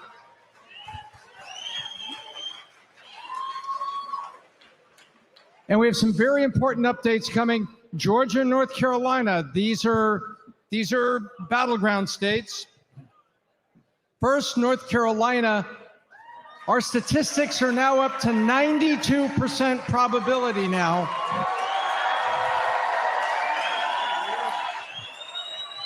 with just under a 2%. Remember, this was razor thin, and you can see these gray areas here. That's the hurricane area. That's the hurricane area. So Tom, this does is, that say 92% probability? we're up at 92% probability with 50% of the precincts reported. Got it. Okay. Now, Really good. we go to Georgia. 50% reported. Whoop, what's going on? There we go. There, that's more like it. 73%. 220 lead, 220,000 Yep. lead. But, yep, Trump is doing better in the urban cities by about a point and a half than last time, and that's where it all adds up. Yep. Quick historical look at Georgia, Yep. and you can see he's basically 3.5 points better, and not surprisingly, she's exactly 3 points not better. So that's for those two battlegrounds, which is key. Next, coming up at 10 o'clock, we'll have the rest of the mountain states, Montana, Idaho, Utah, and getting into Arizona. There have been some early reporting in Wisconsin, which is critical. Wisconsin. It's very early. It's very, very early. Razor thin. It's very early here, but that's a promising start. So we'll be back in probably 30 minutes with a lot of the mountain states and the all-important shift, because you can still see Pennsylvania, 21% reporting, but a lot of the rural areas are not reported. Remember, there's going to be 6 million votes come out, so this is nothing. If we can call those three, if we can call Pennsylvania, North Carolina, and Georgia, it's going to be an early night. So we're going to keep you guys updated as much as we can. Let us know. And by the way, if you're watching it, I just got an update right now. Just so you guys know, we have almost 200,000 concurrent people watching us right now. 196. If you're watching it, I think we're ahead of ABC, NBC, a bunch of these guys that are watching us right now.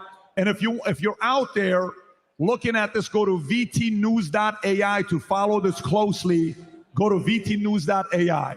The next two people I want to bring up, these are folks that made their money in many different models, and they were mobsters, gangsters. One of them from the Colombo family, the other one from the Gambino family.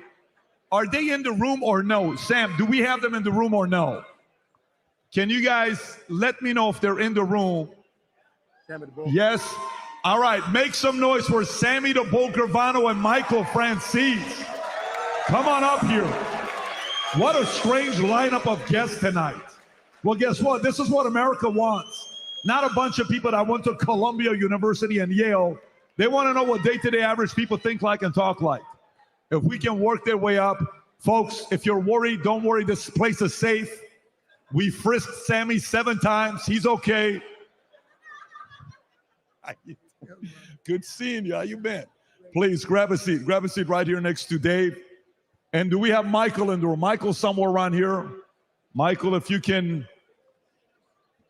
work your way up here. While we're doing that, Matt, do you ever respond back to Dave when Dave was talking about Iran is not a threat? Are you in a similar page with them, with Iran not being a threat to U.S.? Well, we have if you're looking at the conversation, the nuclear wars, etc., you know, we have so many different assets and allies on our side. So I agree. I agree that there's only threat we got, I think, is that, listen, when military guys who serve an oath, it's a fight against all enemies, foreign and domestic. And we believe, a lot of military veterans believe that the threat right now is domestic, not necessarily foreign. And just to back that up, listen, if you read any of the founding fathers, their big concern was never that we'd be invaded by a foreign hostile power and taken over by them. The inception of our country was destroying the most powerful military in the history of the world at the time, the British Empire, and kicking their butts. Nobody is ever going to take down America, but all of the founders were very concerned that we could take down ourselves. And if you could tell me, if you can honestly right now look in Washington, D.C., and tell me that our biggest threat is some third world backward country with a GDP of less than $1 trillion, get out of here. The biggest threat to American liberty is Washington, D.C., and there's no close second. You know, PBD, the military recruiting numbers overall, only one branch of service has met the recruiting numbers. All branches of service have been down in the recruiting numbers. Why do you think? Because the thing is, the reality is they're not proud to serve America because they look at TikTok, they look at social media, like, really, that's the service members out there? The DEI inserts, the different conversations. People used to say, when you wore that uniform, you are proud to be in that uniform. They're making a mockery of the military uniform. The United States military uniform is being made a mockery of. And on top of that, look at the Marine Corps. Marine Corps, the reason why they didn't drop in the recruiting numbers because they never recruited to a job. They never recruited to a college degree. They never recruited to employment. They recruited because, are you good enough? Are you good enough to be a Marine? Are you one of the few, the proud, the Marines? Are you one of those things that can stand up for America during tough times? Well, the other branches of service, they recruited to a job, and now people don't even want to be part of that job, and the craziness has happened in the military today. Makes sense. I mean, when I joined, you were proud to join the Army, but I want to transition to Michael and Sammy. Again, folks, if I can ask you a question, Vinny, guys, if you're here, please keep it down. If you want to flirt, network, do your thing, there's a lot of hot people here, but do it out there. In here, people want to pay attention to what we're saying. Please keep it outside. Vinny's looking for a wife. That's why I'm trying to help Vinny get a wife right now, guys. We got so many girls on Vinny right now, we can't get them off of Vinny. Vinny, please, let's stay focused, Vinny. Let's stay focused. I'm looking at Vinny with his biceps. Michael, Sammy. You brought us back again, Patrick. How you guys been? You guys are back at it again on the same stage. I've been great. Really great. It's great to see you guys. I got a question for you. My question is the following. Let's just say, Sammy, today, you're the underboss of the Gambino family in 2024. Michael, you are with the Colombo family, one of the highest earners, making $10 million a week, $8 to $10 million a month, whatever kind of money you were making, you were doing very well. If today the Democratic Party hired a guy named George, let's call his last name Soros, and he came up to you and he said, Sammy, Michael, I'm going to give you guys $20 million to help us win the election in the following states. I don't care how you do it. Don't tell me how you do it. I need these 3 states. How would you do it? Michael, I'll come to you first, and then Sammy, I'll go to you next. How would we do it? How would you do it? If you can keep the mic a little closer, Mike, how would you do it? Well, let me tell you this. Back in the day, anybody that we were able to corrupt, they were always a Democrat. Anybody that we were able to corrupt politically was always the Democrats. Couldn't touch the Republicans back then. It was always the Democrats. They were easier to corrupt. That's the truth. So if Soros were to give me $1 million, I got to be honest with you, Patrick. The way the government is today, you couldn't give me any amount of money to keep these people in power today because they're destroying our country. Destroying our country. You know what? I've said this recently. We did our thing on the street, and we're not angels. You know, Sammy will verify that. We weren't angels, but we would never do to the country what these people in office are doing now. No doubt about it. Amen. We wouldn't be out there hurting our children. We wouldn't be going for gender-affirming surgery in minors. We wouldn't do it. And quite honestly, and Sammy will verify this, we weren't big drug dealers. We wouldn't allow fentanyl to come over this country, to come into our neighborhoods and communities and destroy our people. We wouldn't do it. So what we would probably do is take the $1 million from Soros, and then Sammy would kill him, and that would be the end of it. They're all done. You got it. It's important for the viewers. This is an exercise. This is not real. Folks, it's a hypothetical question. Don't overreact. He's just giving a hypothetical. Yes. Sammy, how would you go about it? Again, be a devil's advocate. $10 million, you got to help them win the election. How would you do it? Let me tell you. Keep a little closer if you can keep the mic. Let me tell you a small little story. One of my guys came to me and said, Sammy, there's a guy who wants to give us $25,000 to kill his wife. We don't do that. But I turned around and I said, listen, tell him to give you $12,500 before we do it. And after we do it, we'll give him the other $12,500. And the guy who was in my crew said, Sammy, I thought we don't do that. I said, we're not. We're going to take the $12,500. We're never giving it back. And we're going to tell him, if you want to leave your wife, divorce her in a court of law. So giving me millions of dollars to betray my country, to be honest, Michael is right. I would have told him, okay, give me part of it up front, and then I'll betray the country. And he would be dead. So, you know, and I look at this election and what's going on, talk about gangsters and stuff like that. We were totally different than everybody else. I think Michael could verify this. We know crime. We've done crime. So when I see Kamala Harris and the Democratic Party, I know exactly what they do and what they're doing. We've done it on a very small scale. It never hurt the whole country. These people are so greedy that they look at us, no matter whether you're black, Hispanic, white, man, woman, no matter what your religion is, we're all dirt to them. They want white liberal elites want to run the country, control it, take all of the money, and they want us completely helpless. That's why all this racist shit comes out and everything else. They got pit men against women, all kinds of different things. They tell women that Trump is going to take away your right. He took it away from the government. The government don't have the right to do that. And he gave it to the states. You still have a right to get an abortion. They lie about everything they say. And they try to pit men against women and all of the races and all these problems. And the more we argue and fight amongst each other, the easier it is for them to take everything. So I could go on and on and on, but I think Patrick will never invite me back. He can't do nothing about it now. He can't. I got guys in the audience. He can't get me off, but I'm going to back up. Can you guys believe how much inflation has destroyed the dollar? You used to be able to murder your wife for $25,000.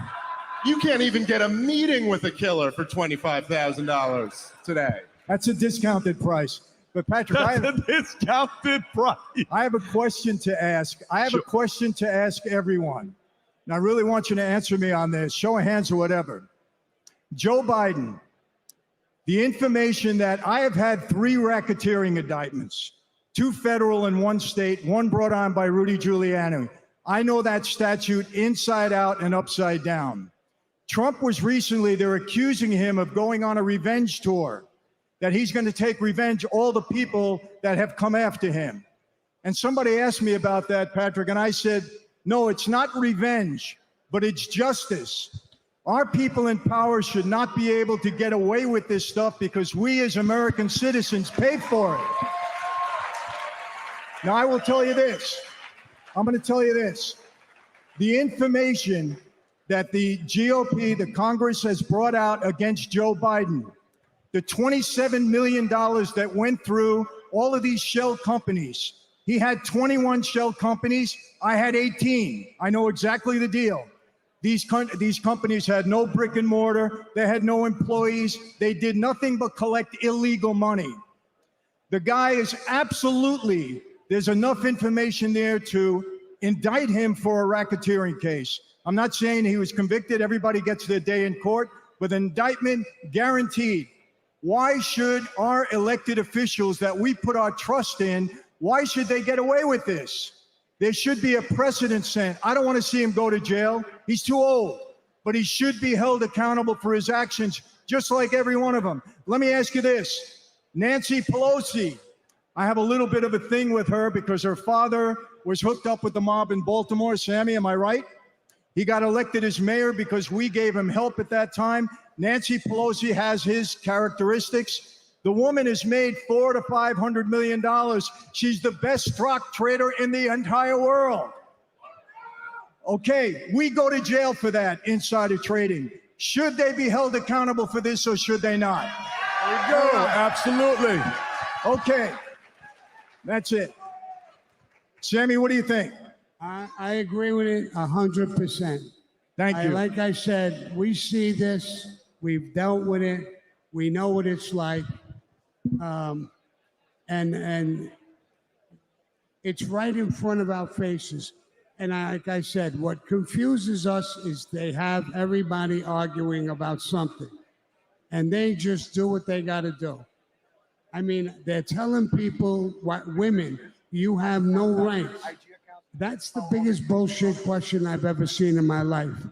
I mean, I watch television, there's a woman narrator and 3 women guests. They're all over the place in everything, and they should be. And what they're feeding you is garbage. You can't do what you want to do with your body.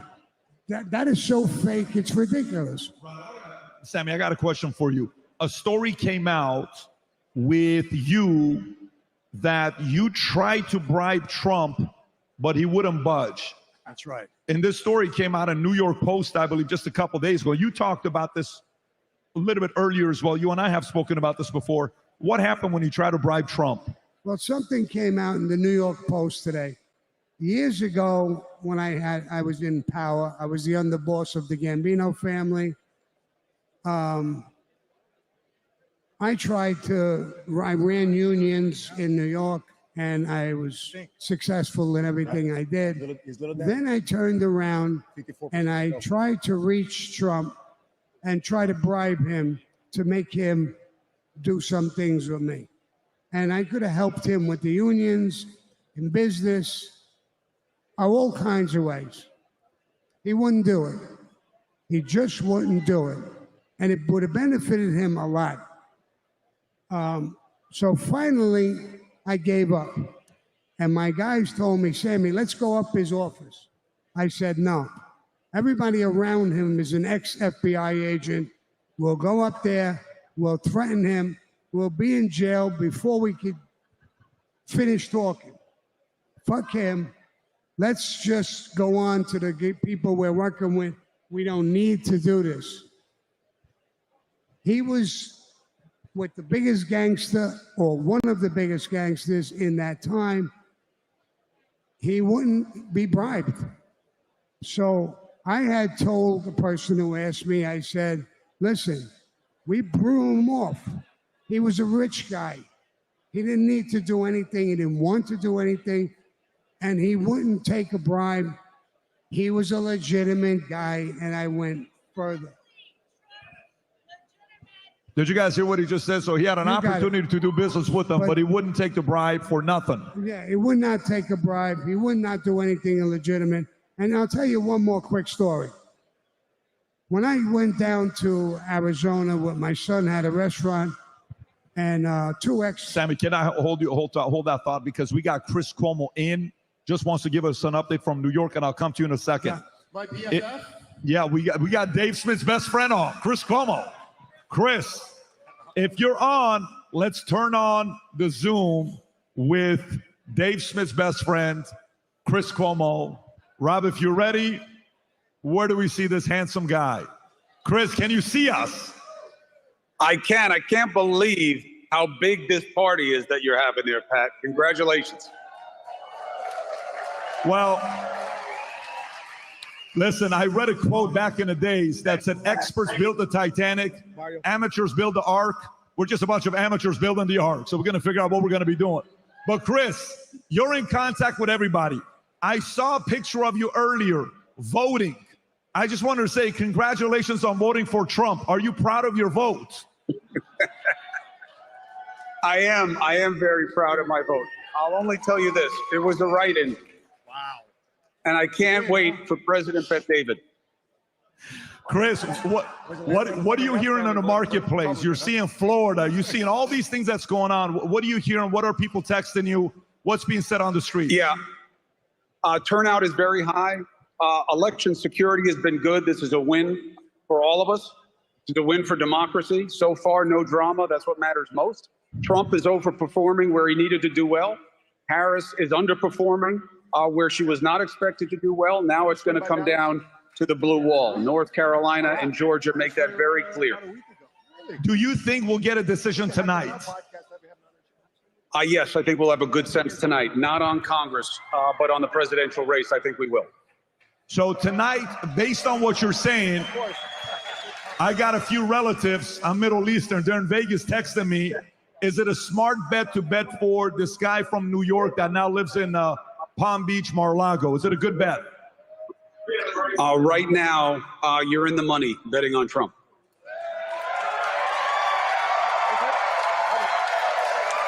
Chris, any final thoughts before we send you back to News Nation? I got to tell you, I love it here. I love the team. I'm jealous that I'm not down there with you guys. Well, we miss you, but Chris, in the flesh or on the Zoom, you look sexy as hell, buddy. Have a good time. It's all makeup. All makeup. Patrick, I love you. Continue the great stuff down there. You're making a movement, and it's a movement we need. Much Keep love, going. buddy. Appreciate you, Chris. Thank you. Amen. Thank Amen. you. I still don't like him. I'm just kidding. By the way, I got to tell you, Dave, respectfully, as much as the debate that they had, once it was over, it was the best conversation I was watching you guys have backstage. Okay, so for the We fist TV, fought backstage. for TV, I have to say, there was punches being thrown backstage, but they were actually talking, laughing, and having a good time together. Sammy, please finish your thought and your story you were saying. I was saying basically after I went to Arizona and my son's restaurant, Steve Wynn sent down 2 FBI agents to talk to me, and they wanted me to tell them that I did things with Donald Trump. And I said, I never did anything illegitimate with him. They wanted him to lose his license in the casinos that he had. And he said, Steve Wynn will be very, very happy if you have something to say about him. So I told the agents, you want me to lie? And they said, come on, Sammy, we can't tell you to lie. Okay, then what is Steve Wynn going to give me? If he loses his license, this is very big for Steve Wynn. So do I get a huge job, a piece of his casino? What does he want to give me? And they said, Sammy, we can't get into all of that. And I said, good, get the fuck out. Trump is a legitimate guy, period. And I'm not doing nothing. You can't bribe me. You can't do anything. Wait, did you just say Steve Wynn's people try to bribe you to say bad things about Trump, and you said, no, you have nothing to tell him? Yeah, absolutely, yes. Is that story public? I think you're breaking news now. I think we're breaking news. Wherever Steve Wynn is, there's a famous line I was about to say, but I'll skip it because my kids are here. You can say it if you want to say it, but that was an interesting thing right here. I'll pause. Michael, any final thoughts? I know I wanted to bring you guys up to kind of give you a perspective. I want to go to the next 2 guests. Do you have any final thoughts with everything that's going on? Well, let me tell you this. When you got 2 former gangsters telling you that this administration is the most gangster we've ever seen in our lives, you know that we really got problems. No, I got to tell you this, and I really mean this. You know, Sammy and I are throwing our weight. Everybody we know from the street is throwing their weight behind Trump. He's the best good gangster that we've ever seen in our lives, let me tell you. And that's what we need in this country right now. We need strength through peace. We need somebody strong to stand up against China and Russia and Iran and all of this stuff that's going on. We need to shut this border down. I want to tell you this. People, I want to tell you this. Sammy and I, we have this all worked out. If Trump has any faith in us, I tell you this, we would have the National Guard along the entire border and tell everybody point blank, you come in with any drug, any fentanyl, anything, you're going to get shot. That's the end of it. People, seriously, we have to stop what's going on here. If Trump doesn't win tonight, people, I'm not a fatalist. Everybody in this panel will probably be okay. But we're really worried about our children, our grandchildren, and all of you out there. And we got to pray that Trump wins tonight. That's it. And like I said, he'll be a good gangster for all of us. That much I could say. Give it up, Sammy DeBull and Michael Francis. Make some noise. Thank you. Thank you. Appreciate you guys. Thank you, Sammy. Yeah. Hold up. And listen, I agree with Michael 100%, even though he's walking out on me. But I will tell you this. Thank you. I believe Trump is a gangster. He's tough. You saw him under fire. You saw what he's made out of. Putin and people in China. These are gangsters. They'll eat Kamala Harris and eat her up and spit her out. You need a Donald Trump to deal with people like this. You're not going to get somebody who she don't even know what planet she's on. She's a puppet for somebody else. Now, I'm not against women. There's a lot of, when I was a kid and I cheated on my tests, I always looked at a woman's papers because they were much smarter than we are. But they got a place in life, but that's what we need. We need Trump. He's a gangster and he can help. Give it up, Sammy DeBull Gravano. Appreciate you, Sammy. All right, here's who's up next. Here's who's up next. Maybe some of you guys have been waiting for this next person to come up. Sammy, good seeing you as usual. Yes, very good seeing you. Who wants to see Candace Owens? Yes, finally. All right. I'm going to bring up two guests here next to discuss. And if Adam saw, by the way, has my 11-year-old son sold you anything yet? He's running the merch. Is he running around? He just came here doing a deal. He's saying, I just signed a hat. This guy's going to buy this. I don't know what he's doing. He's working his ass off. He told me last week, Daddy, I want to be a salesperson. This guy loves politics. The other one loves sales. But the next two guests I'm bringing up, I just need to know that they're in here. Can you guys confirm, Rob, that they're in here? If they are, I'm going to bring them up. Can you make some noise and help me bring up Vince Everett Ellison and Candace Owens to the stage? Where are these guys? Oh, there we go.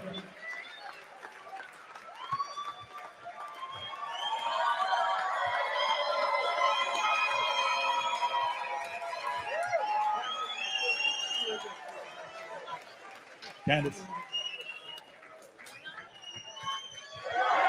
Here we go. Vince, how you doing? How you doing, man? I am right here, Vince. Good to see anybody. You look sharp with your three-piece suit. You look amazing. Grab a seat. I love it. Grab a seat, grab a seat, grab a seat. If we got Adam or Vinny in the house, Adam or Vinny, either one of you guys, work your way up. Taulul. Okay. I'm texting Adam. Adam's flirting. Adam, this is what happens when you don't respond to text. Vinny, hit the stage. Everybody make some noise. Vincent Oshana, back up on the stage. Okay. Matt, be ready. You'll come back. Okay, we'll come back. Okay. Candace, how are you, Candace? I'm good. Yes? Very good, yeah. How are you feeling about tonight? Vinny and I were just saying backstage, we're kind of scared to go to sleep. So he was like, does anybody have meth? Because we're fearful that we're doing the 2020 replay where we all feel good, the numbers look good, we're excited, and then if we go to sleep... Are you a little nervous? I'm very scared to sleep right now. I'm very scared to sleep because of what happened in 2020. Obama tweeted 5 hours ago, well, it might take several days to count the votes. Don't forget it took several days during COVID or in 2020. And so it just feels like they have transformed, or they're trying to make us forget that they used to count the votes that night, election night. And now they're trying to normalize it, taking tons of days, mail-in ballots. I'm just, I don't want to be too confident because I was clearly overconfident in 2020. So let me ask you this. You're somebody that watches these things very closely. What's different about 24 versus 2020? Well, Kamala's the Manchurian candidate, so there's that. So There's a lot that's different, and I don't want to pretend that there hasn't also been some shifts, I think, in the Republican Party as well. I think we're seeing a different Trump. This is the first time that we've had a candidate that survived 2 assassination attempts, right? And I think a lot of people are awake to what the implications are when you have somebody that they're trying to assassinate in office. I think Joe Biden, if you want to present him as if there's anything optimistic to say about Joe Biden, I would say that he woke people up to the fact that the president is not in charge, right? He's essentially been brain dead for 4 years, and people are going, okay, if Joe Biden's not running the country, who is? So I think maybe years ago, people thought a lot of this talk about deep state was a conspiracy theory, and people no longer think that. So a lot more, it feels like there's a lot more on the line right now. People are motivated to vote. I mean, there's been a lot of changes, but I'm cautiously optimistic about the night. Let me ask you a question though. When you think about, and by the way, I don't think you're alone. I think a lot of people are there as well. But you know that whole phrase, whoever came up with the phrase "too big to rig," right? The idea where you're playing another team, let's say all these different deflate gays, who was the team that used to record? What was the team that they said in the NFL used to record? They said it was the Patriots. Patriots were recording. It's always the Patriots. No, but wasn't it Houston Astros in baseball? Houston Astros were doing that trash thing. That was a different story. But you gotta kind of find a way to beat them if the score is much bigger where you can't cheat. Do you think, even with the idea of a big lead, you're still concerned that they could find a way to? You're still feeling that. And if they did, how would they do it? Mail-in ballots, people got very shy and scared after January 6th to say what I think most Americans know, which is that the 2020 election was stolen. I'm one of those people that I've said that since it happened. They radically transformed the way that we voted, and they did this in the name of COVID. And nothing made sense that night. We've never seen anything like that happen. And so I think for a lot of people, myself included, we've lost faith in our election process. I think you tweeted yesterday or the day before, do you trust the election process? Or if Trump loses, would you think that loss was legitimate? And I think the fact that we can no longer count votes at night and they tell us that it takes days doesn't make us feel good about the election process. Vince, are you at the same place that Candace is at? Or are you thinking it's going to be a landslide victory tonight? Where are you at? This is what I know. I know the Democratic Party is the evilest organization in the history of the world. I know they've been the party of slavery from 1800 to 1860, the party of the Confederacy from 1860 to 1865, the party of Jim Crow from 1865 to 1965. And now they're the party of Marxism, communism, transgenderism, abortion up to the 9th month, castrating little boys, calling them little girls. They are evil institutions. They'll do anything to win. Exactly. Anything. We have to know that and understand that. The whole civil rights movement was necessitated because the Democratic Party has been stealing elections for 100 years. That's not hyperbole. That's a fact. They were for 100 years, they were doing all types of literacy tests, intimidation, murder. This is their game. They're masters at it. And even right now, they do ballot harvesting, souls to the polls, bottle liquor and a pork chop sandwich, street money. Whatever it takes to win, they will win. They will try it, but that's not going to happen tonight. You know what? Because we're ready for it. They're going to try it, but it's not going to happen. We're watching, we're ready, we're prepared. They're going to try it, but the margins are going to be so loud, they're going to be so far, they're going to be so wide, they're going to have to sit down and they're going to have to give up on it. Amen.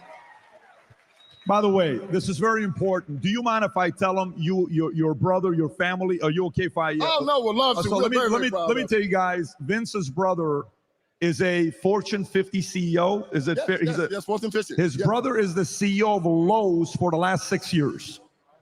You guys ever heard of Lowe's? That's right. His brother is the Hold on, Pat, I'm sorry. You guys were supposed to do my cabinets last week and nobody showed up. You're funny. I'll deal with this later. I'll give him a call for you. Yeah, so when I was speaking, your brother and I were having a conversation, and you and I were having a conversation. My curiosity was, what values and principles did your parents raise you to produce these types of kids? Take us back to when you were 6 years old, 8 years old, 12 years old, 14 years old. I'm at the dinner table with your mom and dad. If I have a camera to see what the conversations were like, what did your mom and dad tell you to raise these two successful kids here? At least the two that I've met. My friends, I was born on a cotton plantation in Hayward County, Tennessee. My father was a sharecropper. The only thing that kept me from being at the bottom of everything was that I had a father. But my father aspired. He believed in America. He believed in America.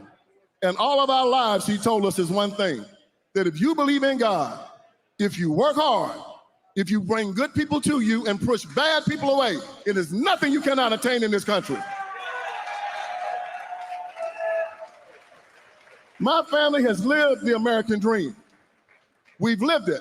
But the one thing that he taught us that was very, very interesting, he said, if Jesus Christ has ordained something for you, no man can stop it. No racist can stop it.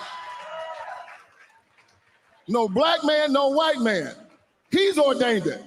So he said, don't march, don't complain, don't fight. Don't blame other people for what's going on in your life, because that's what cowards do. And I'm not a coward. So that's how we live our life. That's how the American people live their lives every day. They want to make us a nation of cowards, begging and crawling and marching, instead of saying, no, I'm going to earn what I get. I'm not going to ask the government for my freedom. I'm going to find them to come try to take it from me. I'm not going to walk around asking them to give me something. I respect the thief more than I respect the beggar. We're Americans. We earn it. And my father taught me to go out every day and earn it. That's the lesson. Believe in God. Bring good people to you. Press bad people away. And he said this to me. He said, they talk about white supremacy, white supremacy, white supremacy, white privilege. He talked about, there's a privilege being white. I said, but also a privilege to be black. There's also a privilege to be Hispanic. It's a privilege to be Jewish. It's a privilege to be an American.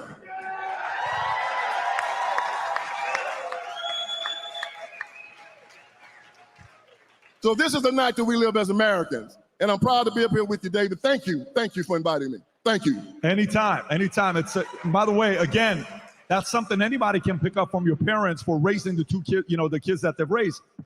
Candace, I was looking at data. So for me, I'm always looking to see case study. What is the difference between 2024 and 2020? One of the things that we talked about on the podcast a few weeks ago, that it showed in 2016, Trump got 6% of the African-American vote, and then it went to 8%, and I think he's at like 18% right now. Why do you think that is, Candace? I've been so excited about this. I've said black men have been my pride and joy this election. We've come a very long way, me and Black America, because they were just really biting the BLM rhetoric, and the world was going to be over because of George Floyd, and they've completely flipped on this. I mean, women as well, black women are shifting as well, slower, but black men have done a complete 180, and I've been talking about it on my show.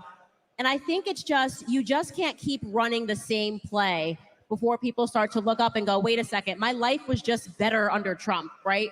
First and foremost, I don't think black men were convinced by Kamala whatsoever. It has nothing to do with her being a woman, but she's been in office for 4 years talking about how she's going to fix what's been going on for the last 4 years doesn't make any sense. And for people trying to use the excuse of, oh, well, she's just the VP, tell that to Dick Cheney. You know what I mean? So I think of course, her also being the border czar, and that has been something that has been a threat to black jobs. And I really do think it just came down to, how are you living right now? They are looking at gas prices, they're looking at grocery prices, and they're realizing Trump wasn't that bad. And here's the other thing about running the same play.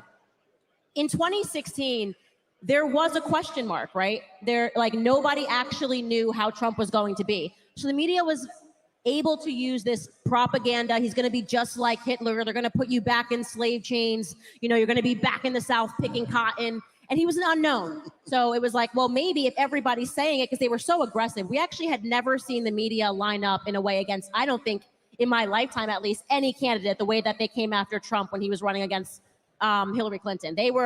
I've never seen them use that intense of rhetoric, like really making people think we were going to be back in slave chains. It was that ridiculous. And then he gets in office and that doesn't happen. Actually, like the gas prices come down, they're living okay.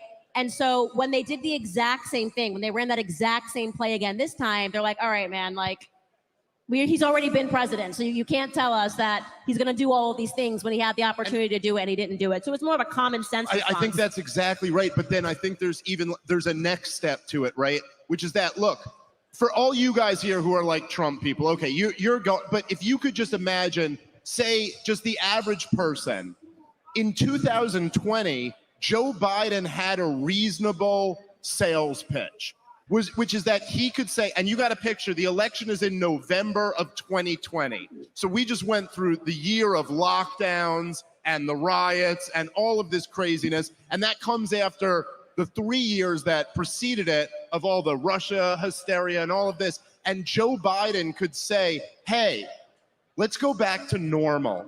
I've been in the Senate for 700 years. And so let's just go back to normal America where things weren't this crazy. And by the way, I'm going to stay in my basement, but he at least had an excuse that it was like, well, there's a pandemic, so I'm doing the responsible thing. That was a very attractive sales pitch to a lot of people who were just by the end of 2020 tired of all of it. But the problem is, in addition to what Candace was saying, which is absolutely right, then Joe Biden got in. And guess what? We didn't go back to normal. We went to something even crazier than the 4 Trump years were. And then that revealed that the problem wasn't Trump. This whole thing is, listen, Donald Trump is the least interesting thing about what's going on in America right now. He really is. Donald Trump, you can figure out who he is within 5 seconds of looking at him. You're like, okay, he's a self-promoter.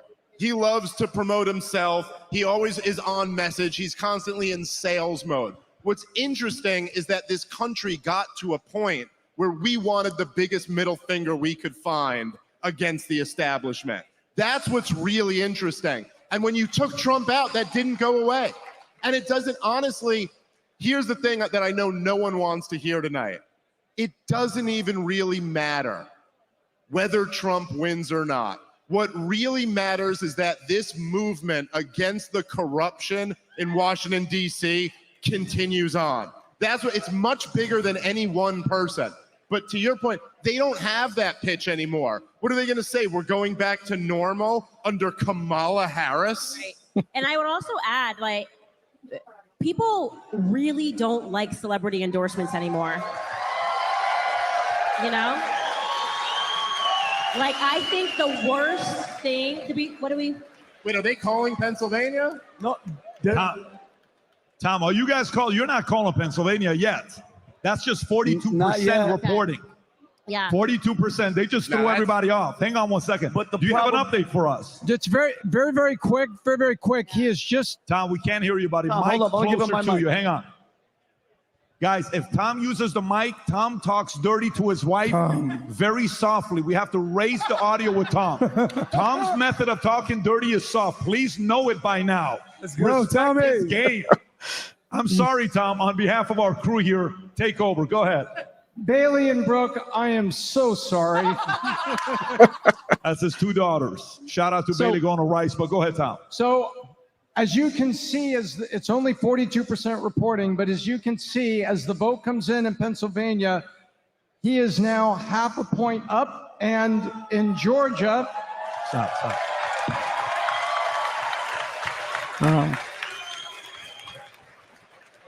And in Georgia, 79% is reported. But 79%. But there's a lot of votes coming in from Atlanta, and so he's got just under a 6-point lead right now with a lot coming in Atlanta, but it's looking better every minute. Tom, just don't overpromise, underdeliver. There's 2,000 people here that are going to chase after your red Ferrari outside. I just want you to know this. They know what you drive. Numbers stream, and we've got a lot of good numbers coming. All right, okay. By the way, while we're doing this, I want to go back to Candace. Rob, can you do me a favor? Can you go on YouTube? Watch this, folks. Let me show you what's going on and what you're part of right now. This is YouTube. First, show how many people we have right now live concurrent so we can compare ourselves to everybody else. How many do we have? 191,000 people. Already a few million people have watched tonight's live broadcast. But why don't you go back, Rob, and show everybody else on the homepage, comparing us to everybody else. Go all the way to the top. Zoom in a little bit so we can see it. If you can zoom in. So let's see. No, I can't see the one on the left. NBC, got it. They're at the top. What else do you see if you go a little bit lower for live? Go a little bit lower, Rob. Who else do we see? Where's ABC at on that side? Got it. Who else you got if you go a little bit lower? Who else do you see? Election night. AP, 200,000. Okay. By the way, we're ahead of, there's this organization called Daily Wire. Nobody here used to be part of that organization. Daily Wire's got about 100,000 people on. Great job to Daily Wire. Megyn Kelly killing it with 115,000 people watching. You got ABC News, 67,000 people watching ABC News. What else we got here? NBC, 160,000. Good for them. Tucker's at 132. Who else we got? A bunch of other guys. Fox News, 62,000. PBD Podcast tonight, 190,000 because of you. It's amazing. And the guests that are here with us. By the way, 62,000. If PBD Podcast you want things to change, I'm telling you, we're right now trending at number 15 on Twitter. Go on Twitter and just tweet out, watching PBD Podcast. Post it on Twitter. Everybody is watching to see what the hell is going on tonight. With that being said, Candace Owens, please continue. You were saying earlier. Well, I was also going to say that the celebrity endorsements, I think, are now hurting. I have to say, this was the first You year said where I they're was not like, working. They're not working. They're not working. They're hurting now. And you saw this because towards the end, they just ran out it was like every celebrity got the call in the last 4 days.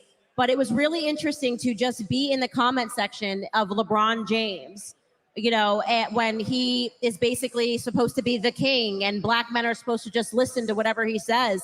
I mean, I am telling you, the comments under his post were 80% negative. I think there's something about it that feels very patronizing, you know, that they're obviously rolling out these people like LeBron James, even Barack Obama.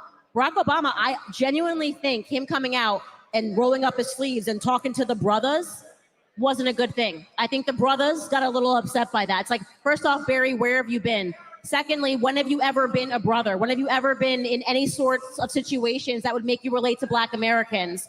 You grew up in Singapore and Hawaii, and you went to wealthy schools your entire life. It's an act. His name is Barry Soetoro, and watching him suddenly patronize Black men and pretend like he's been a part of some struggle, I genuinely think they just got pissed off. I think they really went, okay, it's just too obvious right now. Candace, are you trying to say that Cardi B's endorsement of Kamala did nothing to sway your vote? I know you and Cardi.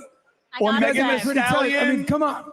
I gotta say, when Sexy Red came out and put her butt cheeks in the air, I was almost compelled. I was like Adam was as well. Adam flipped. That one pulled me. That was it. That one pulled me. By the way, Here we go. Ken, you not realize too, Dave, you know what? Who are really pissed off? I want to know where, because Kamala isn't African American. She's Jamaican and Indian. How pissed off are the Indian community? Not one shout out. Like, you know, her cousin out there is like, why don't you give us one? Not even a hello, Raj, nothing. That's a billion people. That's a good point. She would have won. She would have won in a landslide if she just went, my friends from New Delhi. She would have won. Vinny, you're going to I'm get yourself telling you right canceled, now. Vinny. You're going to get yourself canceled, Vinny. I should have been in charge. No, she's Vinny. Man, but wasn't it cool when Trump called her out? When Trump called her out about, you know, playing black? When Trump said, well, she was Indian up to 3 years ago, and then she came out as black. And that's when the floodgates opened and people started checking, and everybody found out she was a liar. And by people, you mean me, because let me tell you, You've done great work. Candace is all I just turned it in. I couldn't let go of it. I couldn't believe it. I actually went through her book, and every single relative that she posts is like a fake auntie, a fake uncle, and a fake Black grandmother. Like this woman, by the end of her election, How does somebody have a she fake grandma? Yes, caught red-handed. Great work. A fake grandma. She posted a fake picture of a woman, and I knew, I can't explain it. It was like a black science. I just looked and I said, this is not your grandma. It was just the black grandmas are Caribbean grandmas. My grandmother was Caribbean. They're very in your face. They lovey-dovey. You're always like, grandma, chill. And you could just tell in the picture, I was like, I feel like this woman is the help. And then I started the investigation, learned that that wasn't her grandmother, and then I got in touch with her relatives. I mean, I wouldn't let go. I was like, you cannot just post up a fake grandma. And her uncle told me that that was not the grandmother. And then a Jamaican woman came out and said, that's not the grandmother. And then Kamala's campaign completely dropped all talk about being the first Black African anything. So she stopped running on that by the end of the campaign. Very scary. Candace, you do got to give her a little bit of credit. I mean, as former comedian, current comedian, to be able to do accents wherever you go. She's doing an Indian accent and a hey girl accent, like, and then she gets back to, you got to give her a little bit of credit. Little chameleon accent.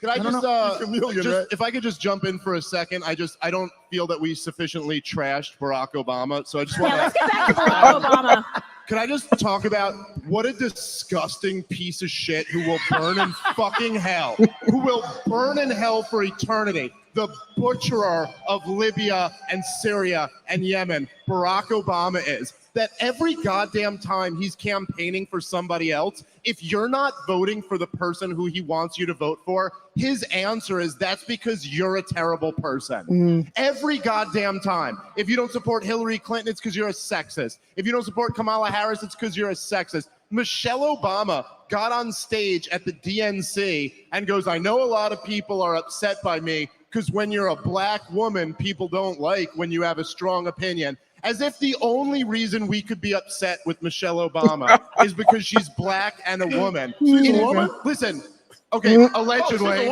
Allegedly. Sorry? Let's make sure. Where's our allegedly shirts out there? Make sure. Dude, I don't hate the Obamas because they're black or women or a gay dude married to a trans. I have no problem with that, okay?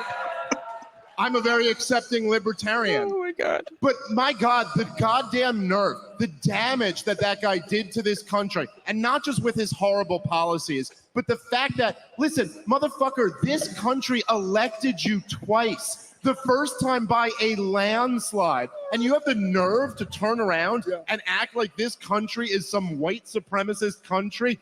You two are worth over $100 million. You are amongst the most privileged people in our society. The only thing Barack or Michelle should ever say about America is what a great country we've been to them. Screw those people, man. You know what? Let me add to that. And I think Candace will agree.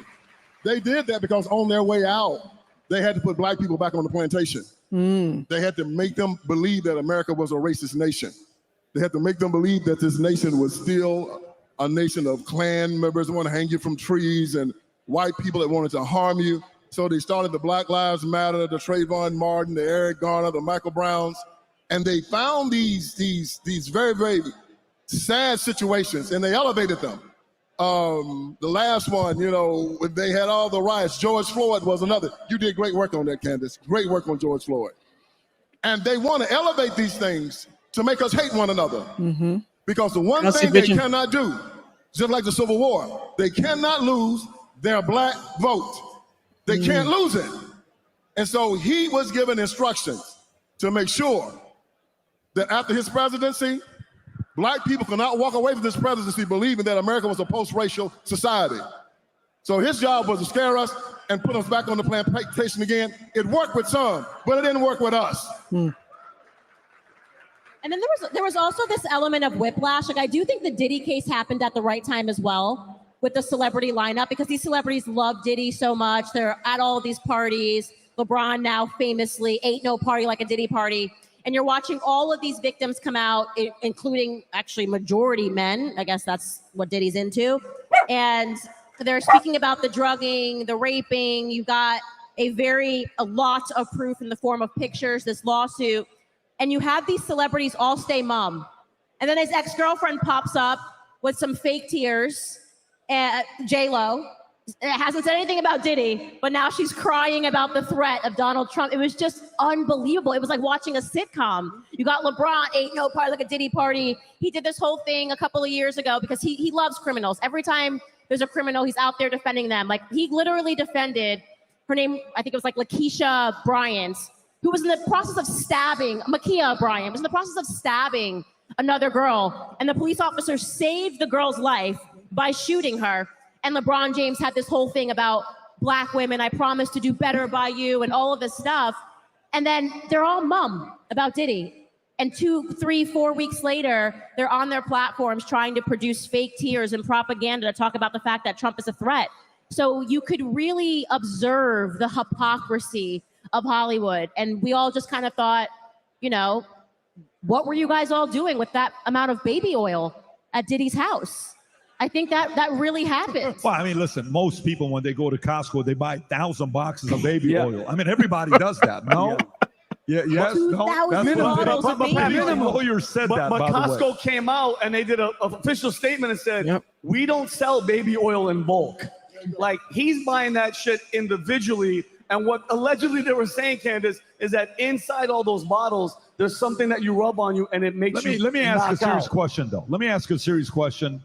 Baby oil side, I don't want to offend you guys. Got it. Serious question. When I watch Obama in 04, DNC, I've watched that speech many times. Incredible. It's incredible, right?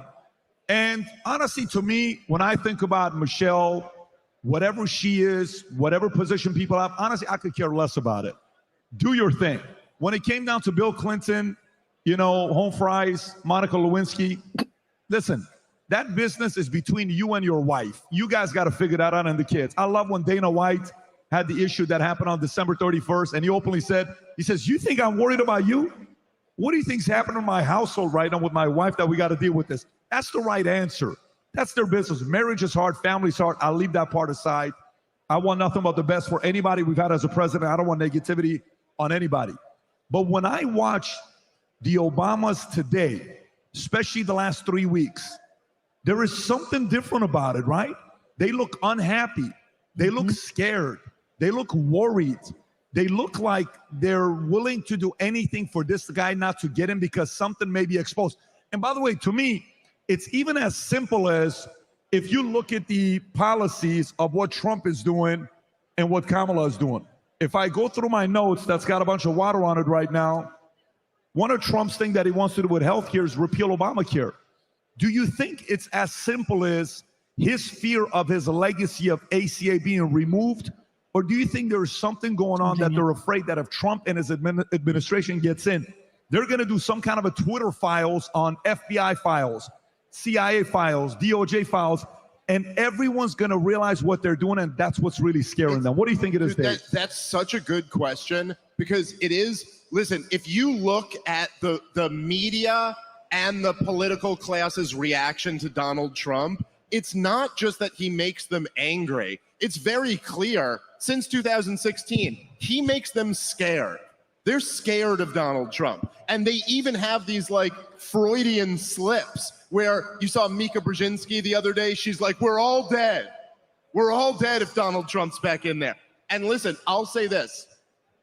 When Donald Trump ran in 2016, I don't know if you guys remember this, but he kept making it a talking point of the campaign that he would say Obama created ISIS.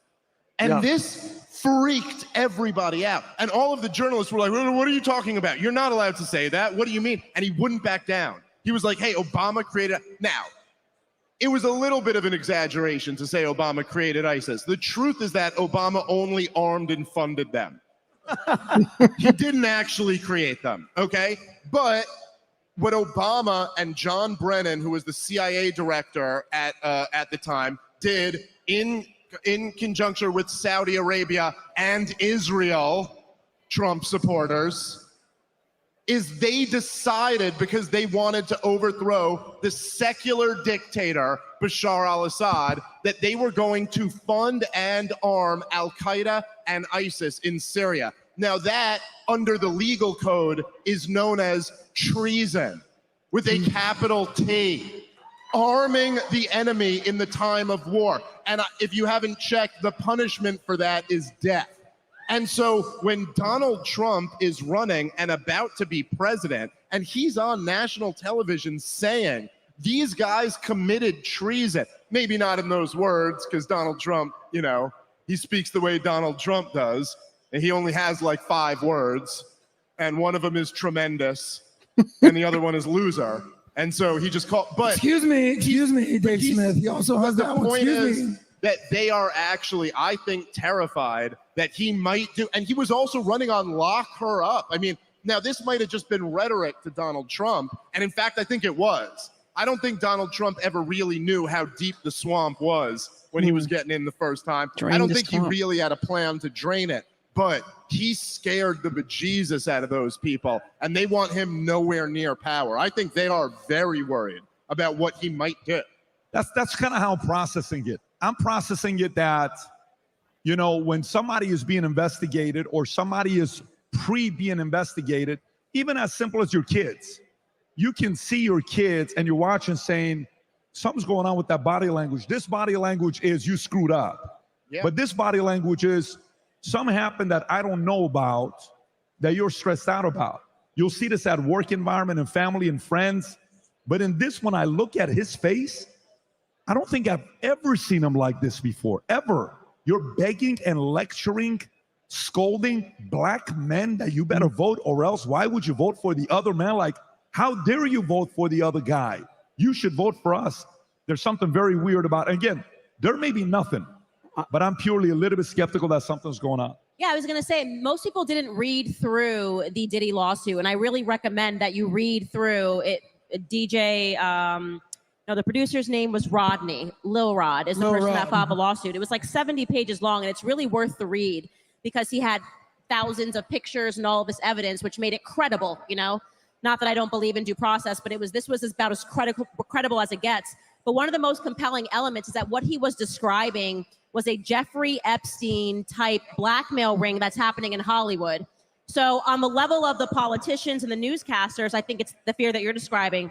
On the level of the actual artists and celebrities in Hollywood, I think it's just good old fashioned blackmail. They have these people on tapes. And it's so funny because years ago, Kanye said this. He said specifically Diddy. He called out specifically Diddy. He said, you got out because you did a deal with the feds. A lot of these rappers go to prison, they get out. He said, you got out, him and J-Lo were shooting in the club. She was holding the gun. These are the facts. She gave him the gun. He shot in the club. They got arrested and they got let go. And Kanye said, part of your deal was that they were going to let you out, but you have to control people like me in the industry. And when Kanye said it, it sounded insane. And then fast forward and you read through this lawsuit and you see these celebrities that are coming out and you're starting to ask yourself a question. Is this a good old fashioned, these people, whether it's they get in trouble, they get pulled over by the police and they get them off, but it's like, we own you now. We're the mafia. We own you type of a deal. I think we're starting to ask those questions, especially with Jeffrey Epstein and the Diddy cases happening back to back. A lot of these people are being controlled and they're being kept out of trouble. But there's the other end of the deal. Like when Democrat season comes around, you better get up there and cry, J-Lo. You know what I mean? And Candace, you make a good point because Elon was with, who was the podcast where Elon Musk, like this is a bold statement to make. He goes, the billionaires are afraid of Donald Trump because he's going to release the Epstein client list. And they go, like, what kind of billionaires? Like Reid Hoffman. And he was like, yes. He didn't hesitate for 1 second. So there's that list, PBD. There's all the people that were Epstein. And remember, when he said Reid Hoffman, remember what he said. He used to report to me in PayPal. And he laughed, right. Like, yeah, Reid Hoffman. Yes. So there's that, Candace. There's everybody on the Diddy list. And then when it comes to Barack Obama, Dave, Crossfire Hurricane, you know for a fact, if I'm Trump, I'm going after everybody that spied on me, that spied on the White House, that spied on Carter, on everybody. They're all afraid because this guy's going to come in and it's retribution time, and he deserves it. And we deserve to see everybody that was colluding behind his back. I think it is time to go to our friend Tom Ellsworth and Amy Tommy have an update boy. for us. Tom, Amy, hit the stage. What's the latest? What's the latest? Come on, Jill Stein's making a comeback. Let's go, Jill.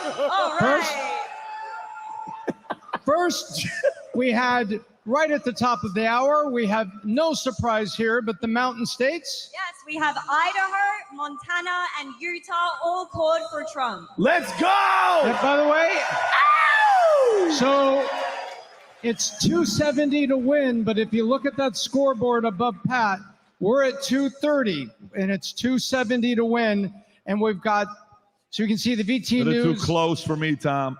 Yep, so now 52% have reported in Pennsylvania, and he is at 2 full points with a lot of Philadelphia left, but it's feeling like that 3-point win in Pennsylvania, but there's a lot left. Mhm. Then, Should we mention North Carolina? then Georgia, we're at 83% reported now, and it's holding. It's holding. That's 83% in, 190,000 lead, 68% probability of winning. And he's 159,000 votes away Oh my from God. being more votes than he got last year. I mean, last in 2020. Wow. So that's feeling very good.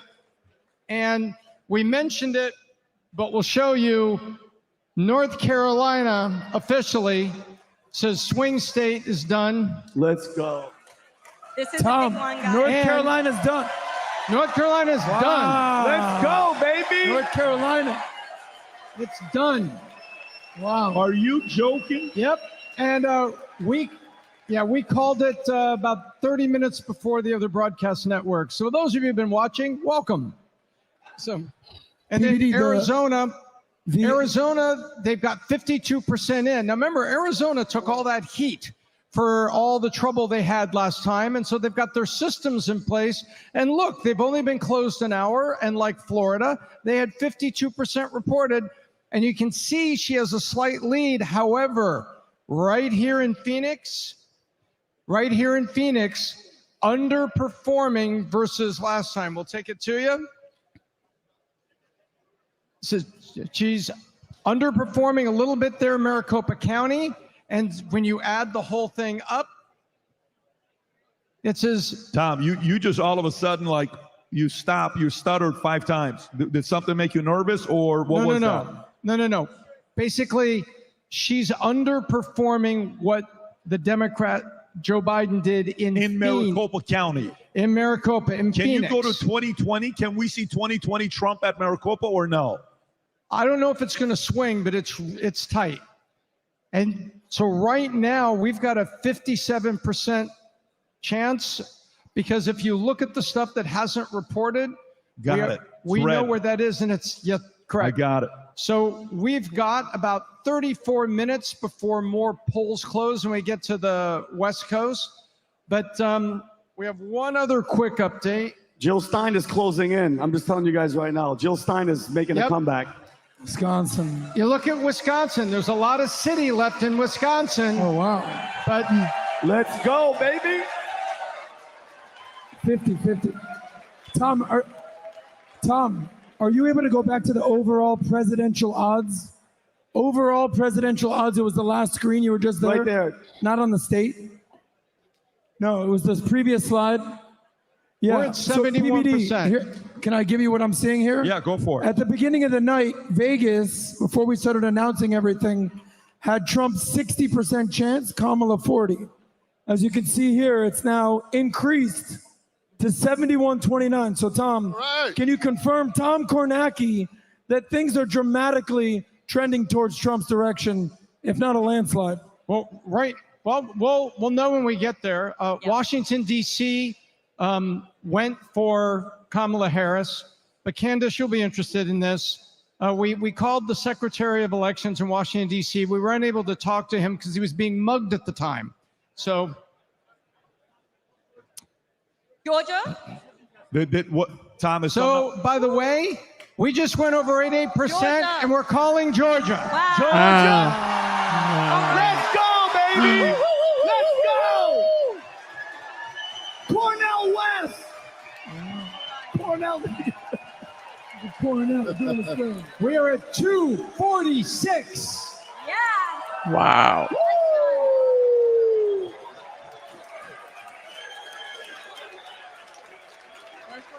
Let's go, baby. That's it. USA! USA! USA! USA! USA! Woo! Well, God bless you. We'll see you in about 25 minutes. You let me know whatever the next update is. That is wild.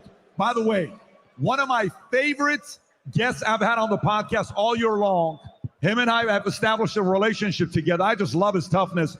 Some of you, if you saw the podcast, this guy got a total of 25 million views on our podcast with all the clips combined. He's brilliant. He's sharp. He's a fighter. He's tough. I like him a lot. He's from Poland. He's one of the parliaments in Poland. Give it up to Dominik Tarczynski. Yeah. What up, Dominic? Let me see. How you doing, man? Good seeing you, brother. How you doing? How's everything? Great to see you so much. Brother, go right ahead. One more time for Dominic. Yeah. Let him sit in your seat. Let him sit in your seat. Yeah. Hello again. All right. So, Dominic, you deal. Rob, if you got one of the clips on his clip, if you know which one I'm talking about, for the audience to recognize who he is, do you know which one I'm talking about? We've showed it many times. How many of you don't yet know who he is? Raise your hand if you're like, honestly, I don't know yet. Trust me, when I show you the clip, you're going to realize who he is. By the way, let me just give you some statistics. Poland, the country, lowest unemployment rate, lowest murder, lowest rape. Right? Am I giving a statement? Yeah, one of the lowest public debts. First of all, I'd like to say thank you, Patrick. Thank you to you for your commitment, for your service. He cares about the world. I must say that. Say thank you to this man. Yes. Who would have ever thought that the guy from Poland would come on election night to comment on Donald Trump's victory? Yeah. Come on. Come on. Trump, Trump, Trump, Trump, Trump, Trump, Trump, Trump. Yes, we need a fire. We need to have a beautiful time because we worked. You work on that very hard. You, all of us, because we love freedom. We want to be safe and successful. And you, Patrick, you're a great example. Thank you. I love it. I appreciate it. Thank you for that. Very kind words. I want to show you this clip. Dominic, why do we love Trump in Poland? Let me show you the clip first. Yeah. Let me show you the clip first. Guys, this is poetry. This is made for TV. Rob, play the clip. Go for it. Watch this, folks. Raise the audio. Earlier, when you think about 100 unaccompanied children, 7 pregnant women on a ship adrift in the Mediterranean while politicians argued, do you not feel a sense of shame about that? Well, first of all, the shame, it should be a feeling present within the parents who are, in my opinion, I would say, unmature. They shouldn't take these children. They shouldn't be there. They shouldn't put their children in the risk by violation of the regulations. So that's the first question. Why these parents are not responsible for their children and getting them into this kind of situations? But this once is they absolutely are, ridiculous that now... Okay, but once they are in that situation, don't the politicians of Europe have a moral humanitarian duty to step in? No. No, because it's not about helping someone who is receiving very hard situation about the war. It's not about refugees, but illegal immigrants. It's a law. It's a difference between illegal immigrant and refugee. And you have to remember that if you would try to cross the border, you would be killed in England, in everywhere else. Well, you cannot cross the border only because it's 100 or 200 of you. Amen. So maybe we need to hire Dominic to be the border czar of our border. Shoot, he may be able to do a better job than this other lady named Kamala. I don't know. But But Dominic, to be deadly serious, I tell you what the situation in Poland is. As Patrick mentioned, the lowest unemployment, 0 terrorist attacks. The only country in Europe without any terror attack. You know why? Because there is no illegal migration. 0. So unemployment, the lowest.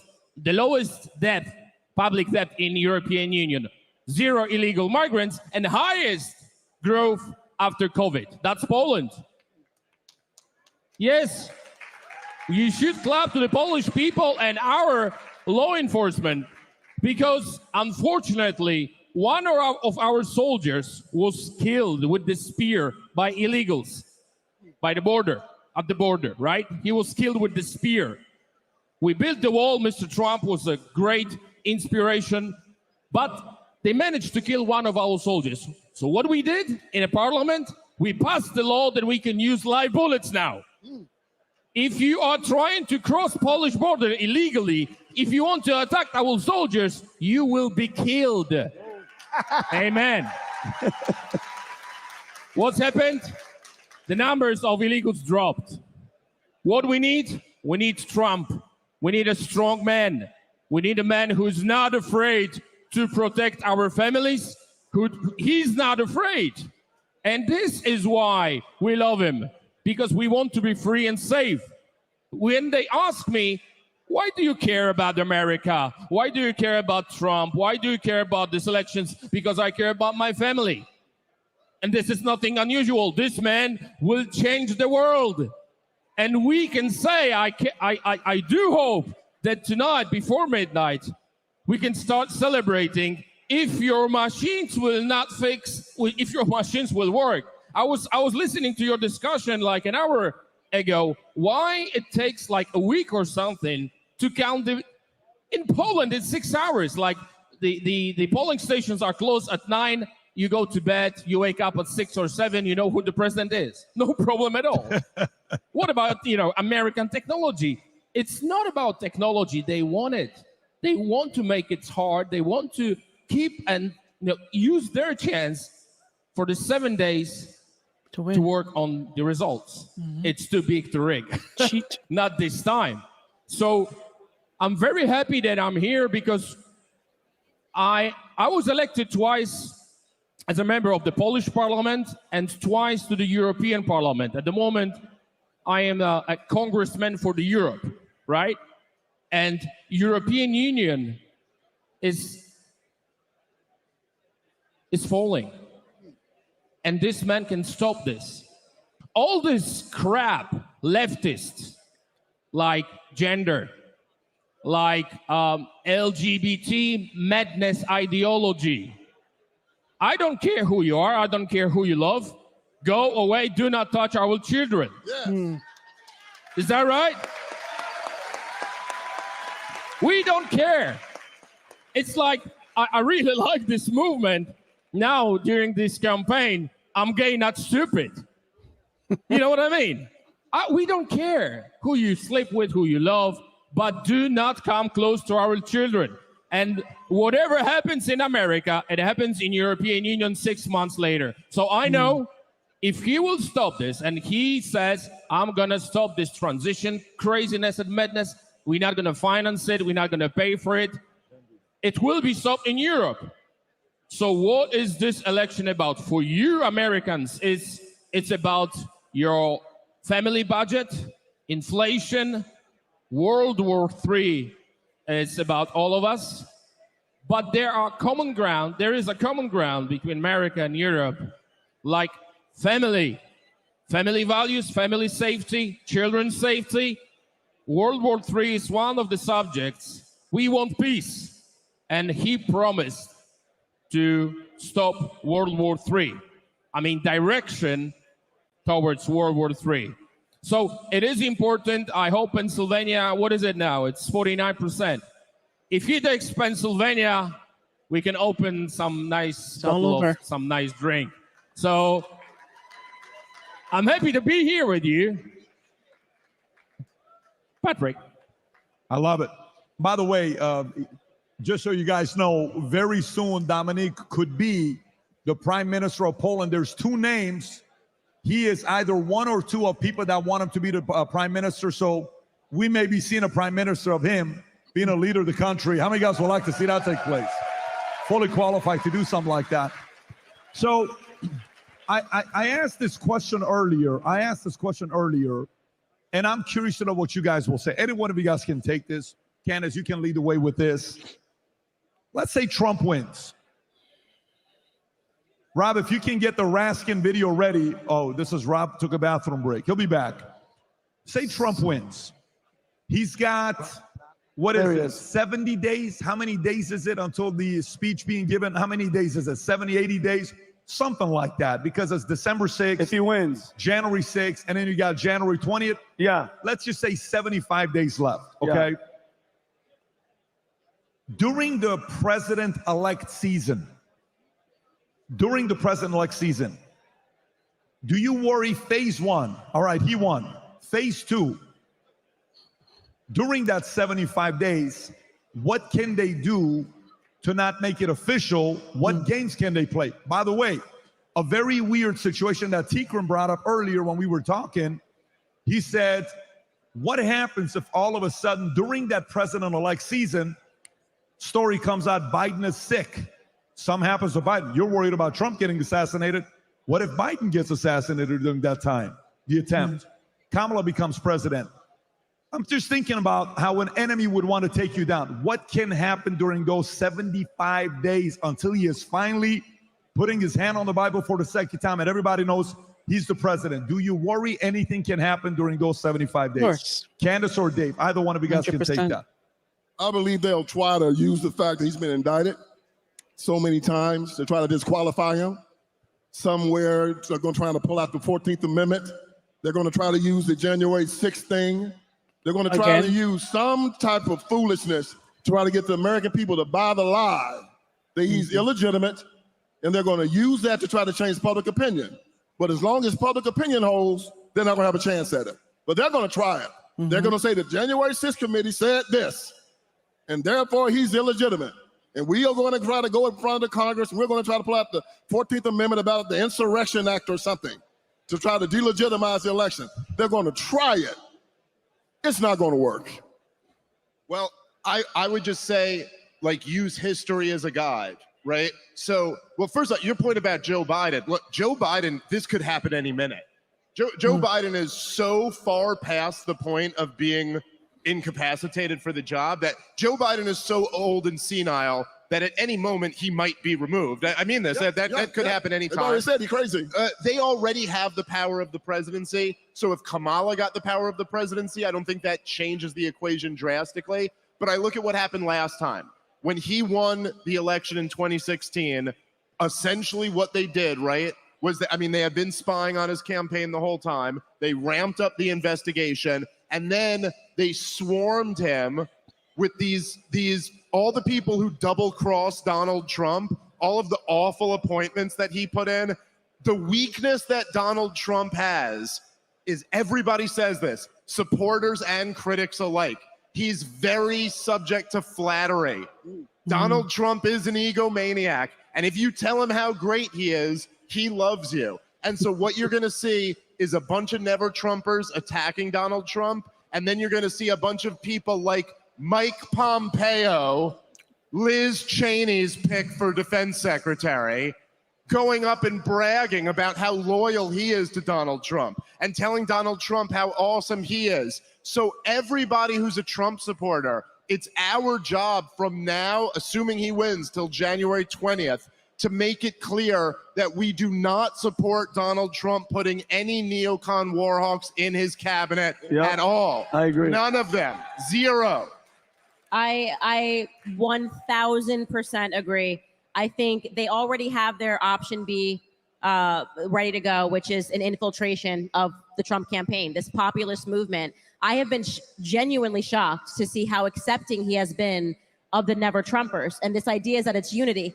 No, they weren't with you in 2016. They weren't with you in 2020. They weren't with you in 2024. They were with DeSantis. And then at the very end, they're like, oh, never mind, we're with you. And he's suddenly making time for these like war hawk neocons. Such as who? And I think it is an insult. Genuinely, it is an insult. Who are you talking about? Like specific? I mean, like, I could name a ton of people, but I'll let Dave do that. Mike Pompeo, David Friedman. Those are two to start with right there. And so when you see that, you're going, is that all it takes? It's just a little bit of flattery? Like they've been against you these people were willing to have Hillary Clinton be the president of the United States rather than take a chance on you. And they never changed, not one bit. Not when you were president, they kept attacking you. And suddenly when they realize you are the option, they go, oh, we actually like you. We're going to throw some money your way. And you see Trump, he's so trusting and accepting. He's like, oh, I'm bringing people together. I don't trust that. I just do not trust that. And so my concern is that if this populist movement dies, the tombstone of it will read, flattery will get you everywhere, right? Because it's clearly brought them back into the circle. And I'm worried that he's going to have these people giving him advice. Put this person in the cabinet, put this person in the cabinet. And what you're going to have is essentially Liz Cheney's dream cabinet. So that's my fear. Now, the guard against that is we get him over the finish line, and then we hold his feet to the fire, and we say we won't accept it, just like Dave Smith said. So you know what I I'm was still saying? optimistic. We just have to be vocal that we're not going to accept neocons and never Trumpers running the Trump show. Here's what I would say. Here's what I would say when I watch, like, for example, in sports they say, matchups makes or breaks whatever the fight's going to be. Like, who am I matching up with? If I play against a certain team, I'm going to use a different strategy than another team, than another team, than another team. The same strategy may not work in 3 different elections. I think the one thing that I like about what he did with this one here, here's a guy that during this time, the last 2 years, not the last 2 years, probably the last year and a half, a big part of Israel, Hamas, Muslims, oh my God, Israel owns him, Muslims own him, this person's this, he's a Muslim, he's a this. All of this stuff that went on, that tensions went very high the last 12 months. I think we all know what we're talking about. We saw this, it was everywhere. So you got two people on how to handle a situation like that. We watched Kamala. Kamala fumbled it. Kamala went and told Muslims one thing, then went and told Jews another thing. So embarrassing that CNN had to show.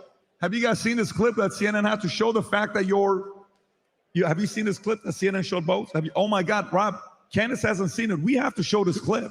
How many guys have not seen this clip with the two? How many guys? Oh, you got to see this clip. This is so embarrassing. Rob, if you can show this clip of CNN eventually coming up and saying, wait a minute, why are you showing one ad targeting Muslims and one ad just targeting Jews in the same town, Pat, in the same city. In the same city. One group got one ad, or the other group got another ad. Rob, is this it, Rob? Folks, watch this video in its entirety. It's flat out embarrassing, and then I'll come back to make my point. Go ahead, Rob. Tonight, mixed messages. A K-file investigation this hour finds Kamala Harris is targeting crucial battleground voters with vastly different messages on Gaza and Israel. This ad is running in Michigan, which has the largest Arab population in America. What has happened in Gaza over the past 9 months is devastating. We cannot allow ourselves to become numb to the suffering, and I will not be silent. All right, well, it's a very different story for an ad in Pennsylvania targeting Jewish voters. Let me be clear. I will always stand up for Israel's right to defend itself, and I will always ensure Israel has the ability to defend itself, because the people of Israel must never again face the horror that a terrorist organization called Hamas caused on October 7. Different message. Andrew Kaczynski is out front now. So, Andrew, those obviously do sound starkly different, to say the least. Tell me more about what you found. Yeah, that's right. And this really illustrates the sort of fine line that the Harris campaign is trying to walk here in the closing weeks, closing days of this campaign on the issue of Israel. Here you have two entirely different constituencies, and they are getting two entirely different messages. There are often times these constituencies have very opposing views on this. If you are a Jewish person in Pennsylvania, you saw that ad that you're getting.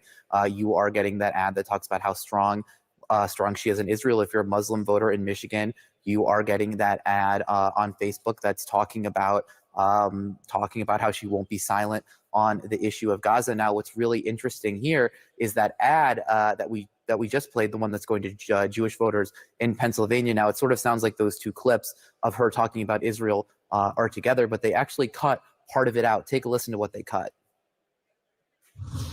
What has happened in Gaza over the past 10 months is devastating. President Biden and I are working to end this war such that Israel is secure, the hostages are released, the suffering in Gaza ends, and the Palestinian people can realize their right to dignity, security, freedom, and self-determination. And you've seen too that she, they cut out that portion of the ad where they talked about Gaza from her DNC speech. Those two parts were together. They sliced them. They cut that part out. Now, look, she's also getting hammered a lot on this issue by Republicans. We talked just a couple days ago about how those robocalls. You can pause this right now, Rob. You watch this. By the way, the point I'm trying to make is there are certain sensitive topics that you have to be careful on how to maneuver, because you can lose a community, and all it takes is 1% here, 1% here. Later on, if you ever run for office, you're going to have to be doing that yourself as well. You're going to be around for a while. And the one part that I watch with Trump, he's sitting here, he knows Israel's a big part of the campaign that he's running for. Bibi, Israel, I understand what your positions may be, but for him to be able to do that and to get Muslims in Detroit to get up on stage and saying, this is the president we're voting for, Kamala couldn't pull that off. Rob, do you have the clip about Muslims in Detroit getting up there and saying, here's who we're voting for, and this is why? This isn't something that we would have seen 8 years ago, 4 years ago, because it wasn't an issue there, because Hamas hadn't yet done their attack. The issue with Israel wasn't there. So for him to be able to, off the cuff, make that kind of an adjustment, to get this kind of an endorsement, go on and play this clip, Rob. Watch this. Good afternoon, Michiganders. As the president said, we just had a positive meeting with President Trump. We as Muslims stand with President Trump because he promises peace. He promises peace, not war. We are supporting Donald Trump because he promised to end war in the Middle East and Ukraine. You can pause it right there. So one could say, the bloodshed has Rob, to you can stop. pause it, Rob. In 2016, you're going up against Hillary. Dave, I'll come to you with this one. 2020 was a little bit mishandled because he was bitter, he was upset, it's unfair, everything's his fault, COVID. How do you handle through this one? This time around, you're dealing with these issues. I thought he did a phenomenal job handling these two issues that he can later on handle when he becomes a president. How's your position with this situation here? Well, so specifically with Trump on Israel, I'm sorry, I didn't hear Trump being able to handle the conflict where there was a division in the conservative movement where some people are such anti-Israel and the others are saying Muslim, Israel, where he's like, nah, I'm going to get both of them. And he was able to get both communities to support him. Yeah, it's interesting. So like Kamala Harris, and you know, a lot of people like call her stupid or make fun. And to be honest, I don't know if she's stupid or not. I know that the answers she gives when she's asked questions are stupid, but the vibe that I get from Kamala Harris is that she is desperately afraid of you figuring out who she really is. And so she's always trying to like, let me just get through this, say words until it goes back to you. And then and in a sense, right, what she's doing with the Israel-Palestine question is she's going, I'm on all sides. I don't know. I mean, hey, you know, young leftist who's protesting the war, I'm with you. But hey, Jewish Israeli supporter, I'm also with you. I want all of your votes. she's not able to pull it off. Donald Trump somehow is able to pull off people Why do you projecting. think? Why do you think though? Because okay, if you're, look, his track record on Israel. Guys, if we can keep it down, please. The audience can't hear it. If you guys are speaking, the audience can. You can whisper. They want to be able to hear it. I can hear them, but I want to make sure audience can hear it as well. Go ahead. Yeah, if you guys don't mind, I'm trying to spit hot fire up here. So Donald Trump's track record is just bending over backward for Israel and doing whatever it is that they want. And he promises that he's going to continue doing that. It is the worst part of Donald Trump's legacy, if you ask me. And hopefully he does a better job on that in a second term. But at the same time, Donald Trump still represents such a departure from the war machine, from the track that Washington, D.C. has been on for generations, that it's still enough for these Muslims who just want peace to project onto Donald Trump that maybe he would actually come in there and be a departure from the neocon consensus, whereas we all know that Kamala Harris is just going to be a continuation of the status quo, which means blindly, unconditionally supporting Israel, no matter how horrific what they do. Dominic, is. what's your position on this? Very, very simple. He is talented. He is talented. He has this something. He is a leader. That is why when he says he's going to end this war, Russian-Ukrainian war, Russian aggression, to be frank and to be very specific, he has ability, he has a talent to do so. Because if he's able to take Jews, Muslims, non-believers, gays, I mentioned I'm gay, not stupid. That was a group of gays supporting Trump. If he can bring all these different, so much different groups, he can end up all these wars. He will do what has to be done about Iran, I do believe. Do you remember famous quote? Do you remember when one of the top terrorists was killed? He went out and he said, he died like a dog.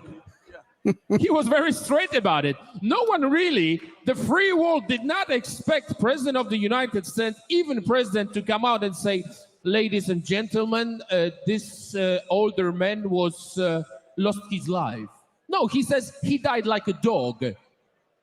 That's what he says, and I love it. Because they treat, I mean, those the terrorists, they treat us like non-humans.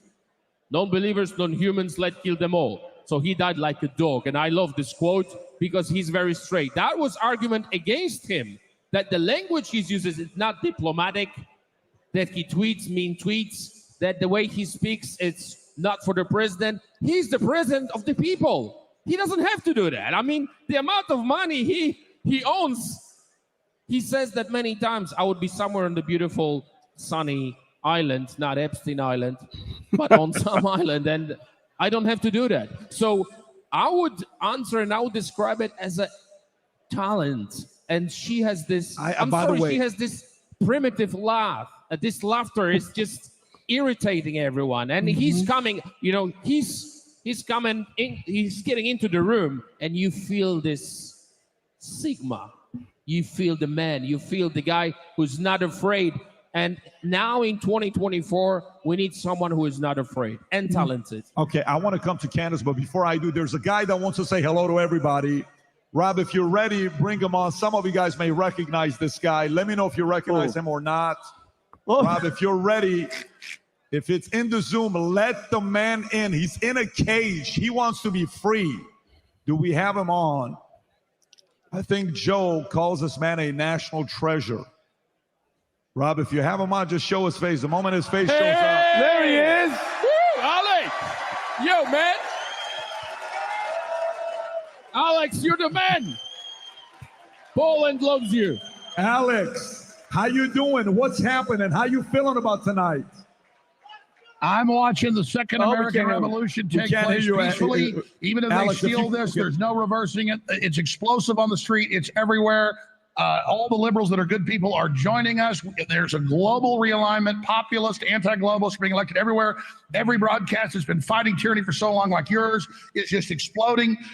The corporate old media has been dead for a while. Now they're just recognizing it. And we've got you and Tucker Carlson and Elon Musk and all of the cool, smart, hardworking, beautiful people of every race, color, and creed. And this is a magic moment despite the wall of fraud and the illegals voting and all of the vote flipping and all of the scams. All the king's horses, all the king's men couldn't steal the election again. That's what it looks like. I'm very optimistic right now. But regardless, the global awakening is unstoppable. But that which doesn't kill you only makes you stronger. So no matter what happens tonight, America is back, baby. Let's go. Yes.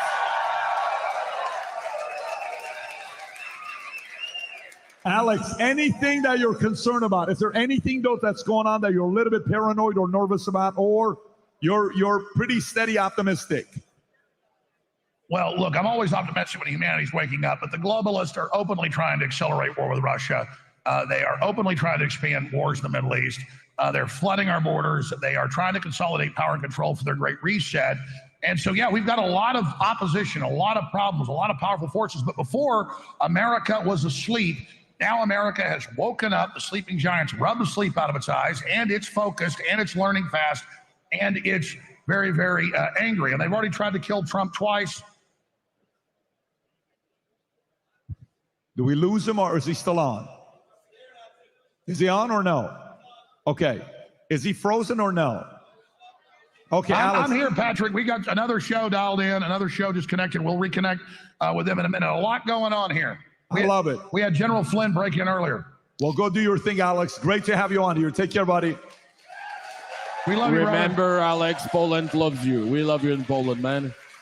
He is funny. Candace, you were going to say something to Dominic about Trump. We were talking about Trump, how he handled the talent. He said he's got the talent to go through what happened right now. Were you going to say something to him? Well, I was just going to add, I think when you're looking at what people are voting on right now, Israel's just not the number one issue. You've got Kamala versus him. And really, I don't think, I think that even for Republicans like me, who are, I think, starting to really ask the question about why we're allowed to say, like when I first came on your show, I said, F Ukraine. I don't want to send money to Afghanistan. I don't want to send money to Ukraine. Like, I'm like a Thomas Massey fan on this. But then they're like, okay, but that's totally fine, but you can't say it about Israel. So that question is, and that conversation, we're at the beginning of that conversation, I think. I think before it was kind of out of sight, out of mind. October 7th hadn't happened. The media wasn't insisting on the conversation, just like nobody was thinking about Ukraine until the media started insisting upon the conversation regarding Ukraine. You had to form your opinions. Between the two of them, between the two parties, I do think that one thing that we believe Trump on is that he doesn't want to go to World War III, right? That's the reality. And so even if he is, as he is, like you are correct about, radically pro-Israel, we know that his support is not going to be, yes, I agree, let's go to World War III. I really do believe that. I think Trump would say no to World War III. He's always kind of got the same military idea: get in there, hit him hard here, and then let it be done. He likes quick military procedure, and you're done with it. So people have faith because he's been the president for 4 years. He got wanted our boys out of everywhere, wanted the troops back home. And when he did anything militarily, it was like Soleimani, one thing, and then it was over. So we still have faith in Trump for that. I think down the line, 2028, it's going to be a way bigger question. And we'll see what happens. But I think that we do still have faith in Trump not going to drag us into World War III. So that for me, I think that's how I felt, at least. I love it. That's a good point. I think that's fair. By the way, can you guys please recognize my son? He's got school tomorrow. Tico! Hey, man. 11 o'clock. Good to see you, man. Hello. Can I ask him a Hello, question? USA. Tico, if you could vote, if you were old enough to vote, who would you vote for and why? Donald Trump, because of like the data and what he actually did. The economy was good and stuff like that, So he said Donald Trump, just in case you guys didn't hear him in the back. Good, my boy right there. Who loves you? Good man. I'm not going to see you. You'll be asleep, but I'll see you guys tomorrow morning. Good night, buddy. Good job. By the way, he's the most conservative guy in our family. I'm not even kidding with you. If you guys talk to this guy in a car, 2-hour drive, he says, turn off the radio, let's talk politics. I'm like, guy, let's talk. No, I want to tell you, one time I'm showing him the debate about him and Hillary, Trump and Hillary in the car. He's like, Why would she say that? Does she not realize? And my other son is selling shirts and hats right now. Two different personalities. By the way, Tom Ellsworth has an update for us. Tommy what's boy. the latest? Tell us what's going on. Give it to us. Make some noise for Tom Ellsworth and What Amy is again. it now? Hello, hello, hello. First, Yes. we have 3 calls. The polls just closed in California, Oregon, and Washington. And Yes, and so when it comes to the Senate race, we can see that Vivek Ramaswamy was able to provide a lot of help. And we can see that the incumbent, Sherrod Brown, has actually been defeated by Bernie. Bernie! Let's go, everybody! Ohio. yep, this is a pickup in the Senate. So that's a pickup in the Senate. And on the West Coast, On the West Coast, we can see that we have California, which was called. We have Oregon, which was called. And then we have, what was that one up the top, Tom? yep, and get back here. And Washington was called. So those are all for Harris. The West Coast, this is no surprise, guys. This is exactly what we anticipated. But things are looking progressively better and better. Okay, so now let's check on Pennsylvania. We're up to 67% reported, and we are still 2 points. So a little over 2 points in Pennsylvania at 67%. So that's feeling pretty good. And then Arizona, Trump has just pulled into the lead. Oh, snap. Hey, Wow. And by the way, Uh-oh. it's very red right here. So it's very, very close. And one other that we're looking at is, take a look at this. Wisconsin, 61% in, and it's a 2-point lead right now. So the math on this becomes pretty favorable, even if you can't call Pennsylvania. But we'll take one quick look at one other state. Future looks bright. Damn right. And this is Nevada, and they haven't, I thought they had pulled in. Sorry about that. But that's what we got, Pat. So Pennsylvania, Wisconsin, 2-point leads. Arizona, it does not, the Maricopa County, a lot is reported in there, and the lead is not as large as it would need to be for a typical Democrat victory. But we'll know more in about 30 minutes. Wait, what did you say? The lead is not big enough for us to be able to do what? Our numbers, and we're all looking at it here. Hey, give it up for the war room here. Look Give it at up, this. everybody. What is The lead in Maricopa County is not as large as you would mathematically need it to be to overwhelm the Republican votes in the rest of the state. So that's what's going on in Arizona.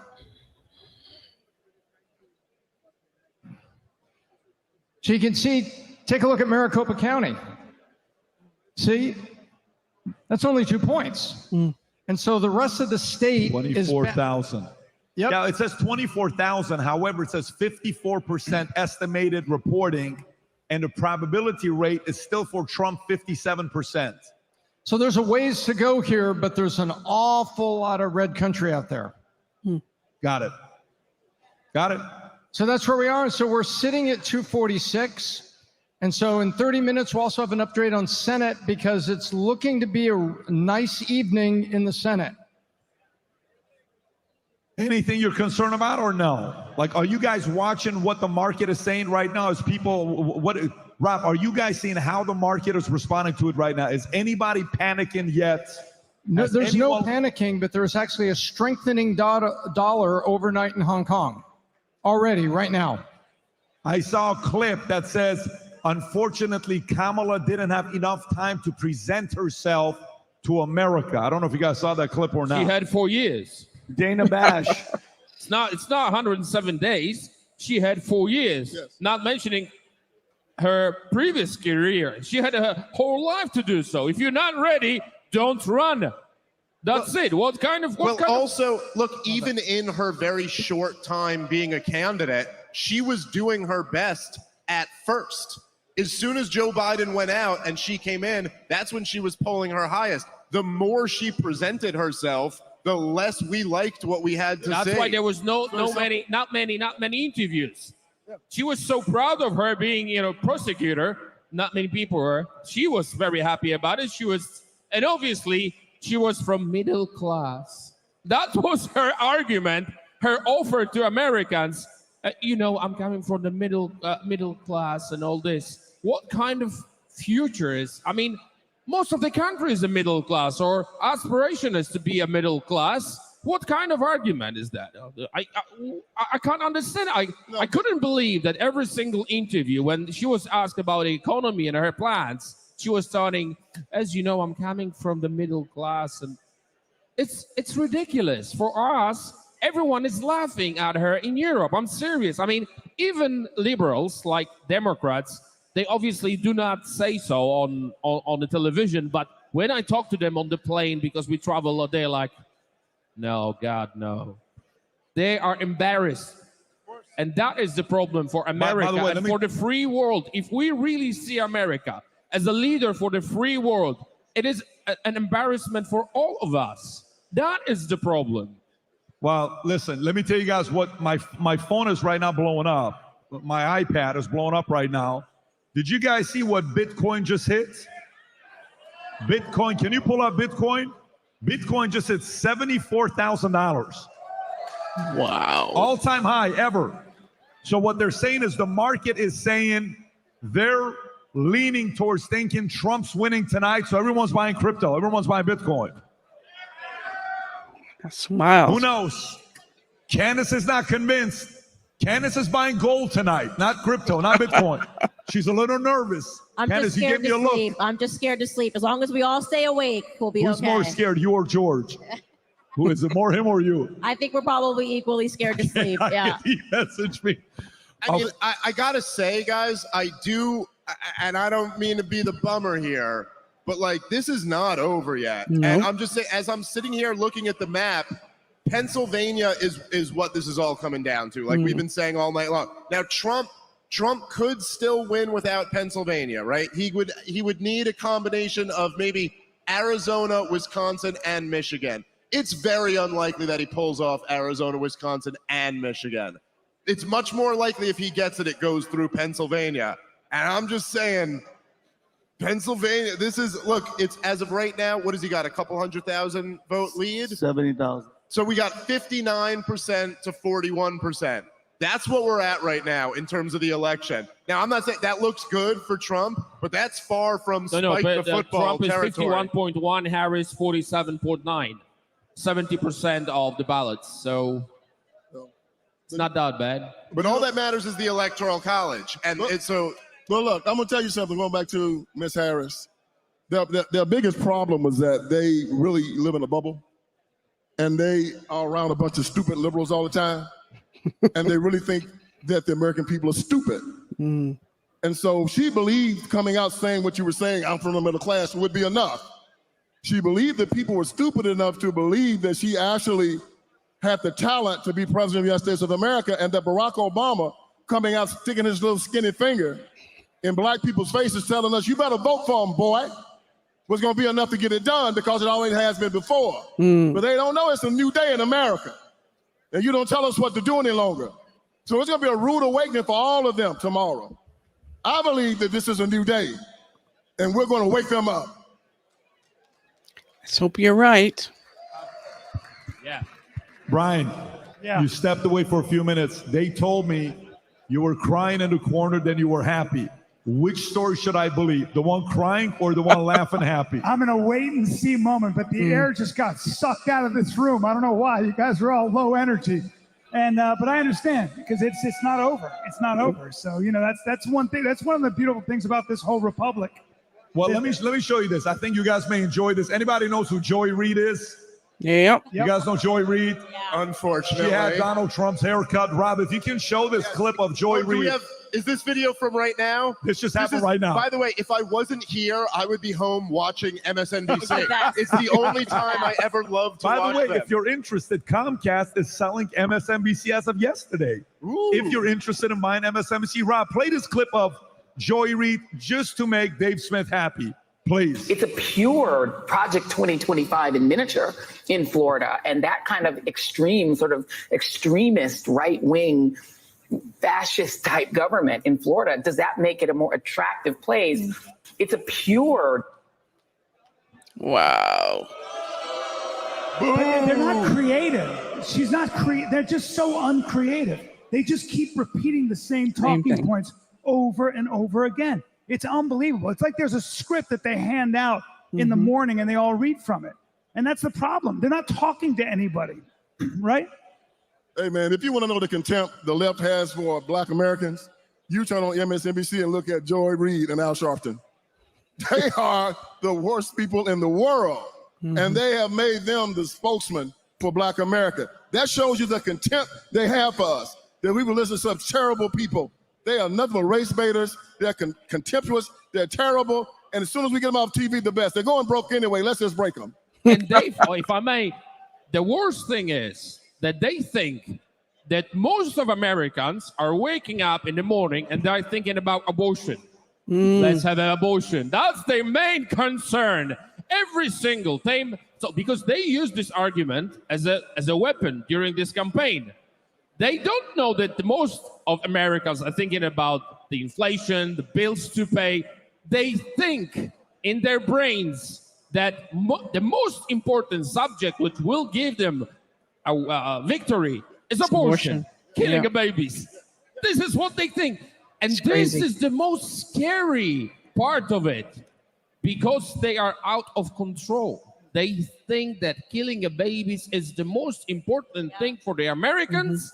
And let's win the election with a killing, a baby. This is scary for America. This has to be stopped. Yeah, it's not even, it's worse Thank than you. scary. It's quite demonic. I mean, they ran the It is, yeah. election on the murder of babies. Like Yeah. that is just, and I want to be very clear. I'm always the person that tries to be much more understanding of the pro-choice side because I just remember vividly learning in health class that a baby was just a clump of cells. So I'm actually very compassionate towards these young women that support abortion because I'm going, no, they're actively learning in school that the responsible thing to do, like the science that they're learning is that it's a clump of cells. They don't just want to murder babies.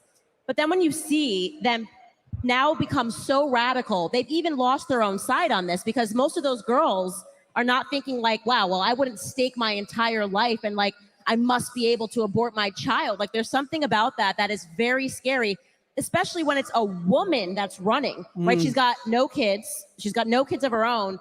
And she's staking her election chances on just being able to sell to women that if you don't elect me, you won't have the right to murder your kids. I mean, that is just the reality of what she ran on. I would say that was her number one issue.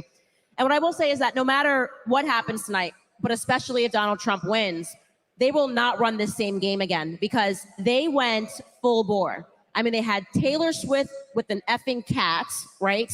Posting on Instagram. They brought out Beyonce. They brought out J-Lo. I mean, they went, LeBron James. They ran every celebrity that they had in order to convince the public that they had to vote against Trump. And what's happening right now, they've already lost the celebrity game. So it's going to be interesting to see how they pivot, no matter what.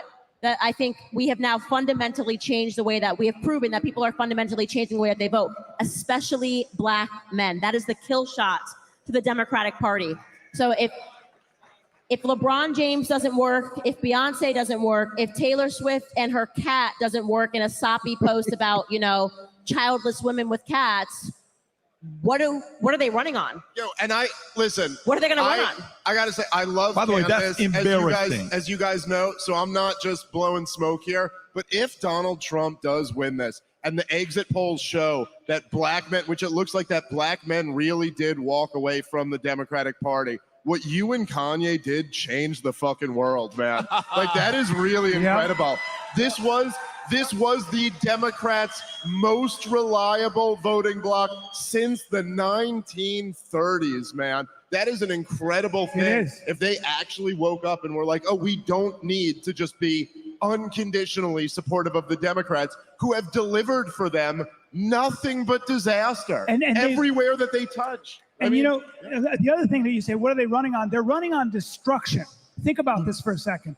They are running on, as far as they're concerned, our institutions and our traditions are inherently what? Racist, patriarchal, and all these things. So the only way to equalize the playing field is not to change them or work with anybody. It's to tear them down, which is why they don't want to debate, which is why they don't want to talk. And so that's what they run on. Let's destroy and we'll rebuild it in our image to the great God of equality. That's what they talk about. And they're all about socially engineering equality. And when you do that, somebody's got to be at the top of that food chain, making sure everybody is doing exactly what they tell you.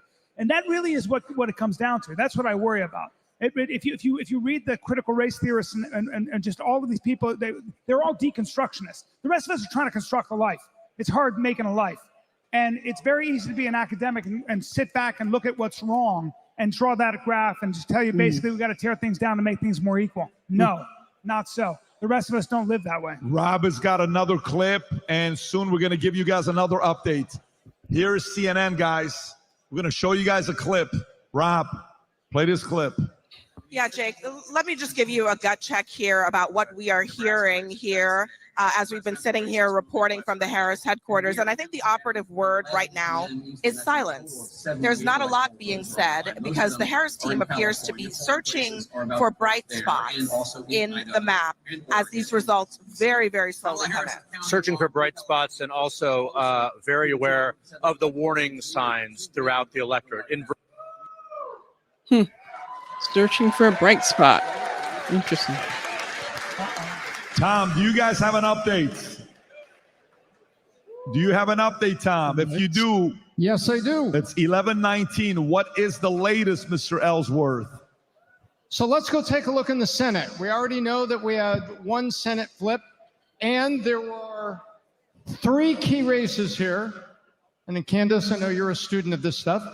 So we know what happened in Ohio. Let's go see how the other Democrat incumbents are doing in Wisconsin and Pennsylvania. In Wisconsin, there we go. With 62% in, it's a tight race, but Eric Hovde is ahead of incumbent Tammy Baldwin. That would be a flip if it holds up. In Pennsylvania, so David McCormick is 80,000 votes ahead of Bob Casey with 72%. That would be a flip. So that's the Senate, and that's pretty big because the president needs a majority in the Senate. That's the executive branch, and it's the Senate. So we have that. It is getting, let me go back to president here.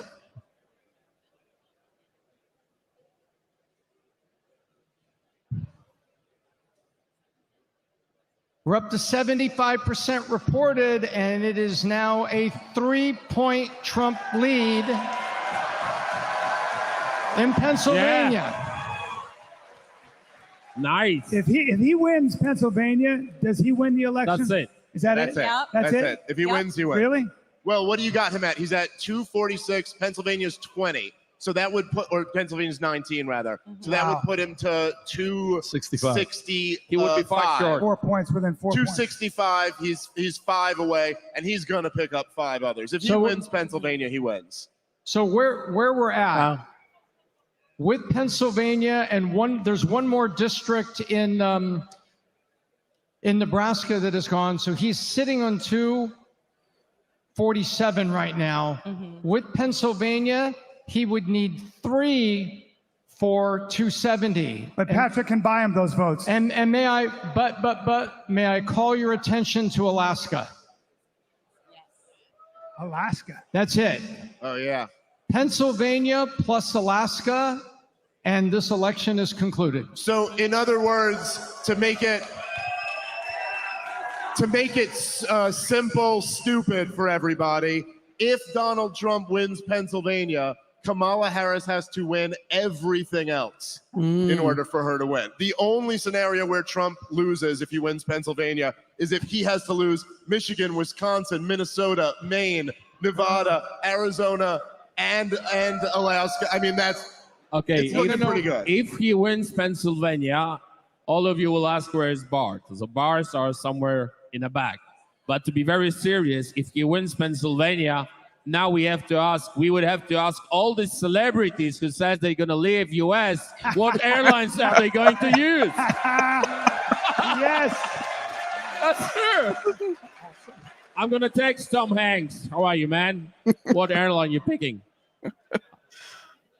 Nice. So yeah, we're waiting with bated. You know, there were so many of them against democracy. They call themselves Democrats. Go ahead. But only when they're winning. If they're losing, there's no democracy. You're all garbage, fascists. You know, we've been called Polish.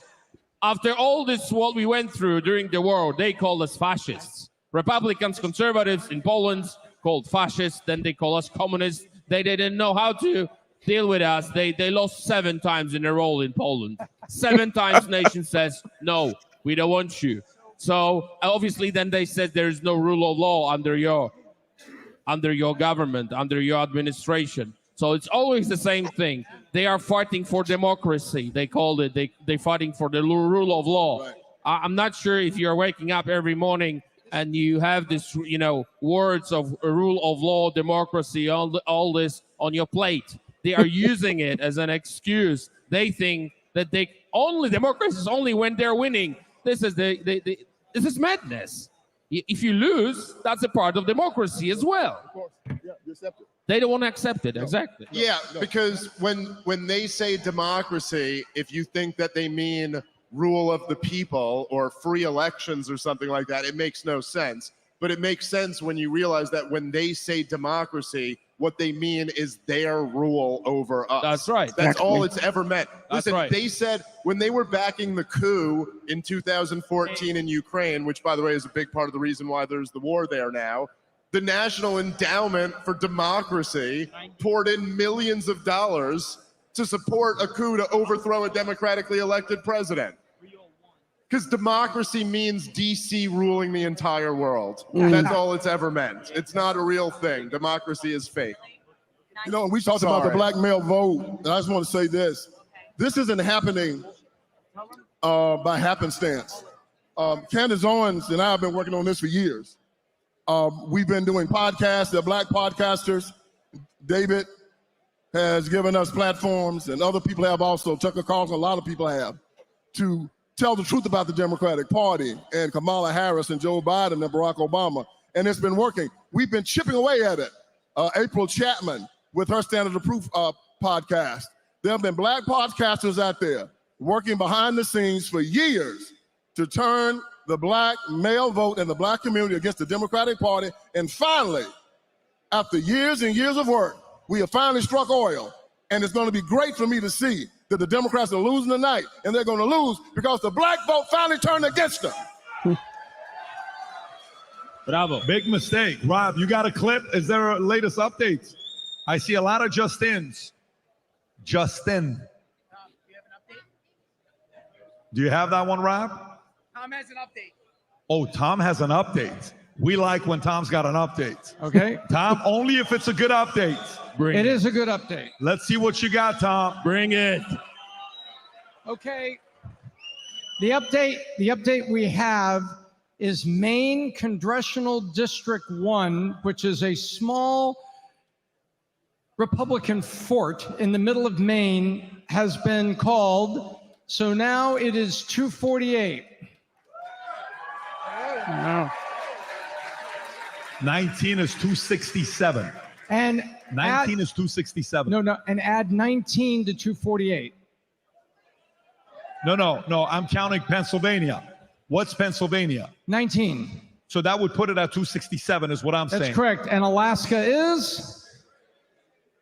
Oh, wow. Yes. Oh, wow. Yes. Oh, man. Too big to rig.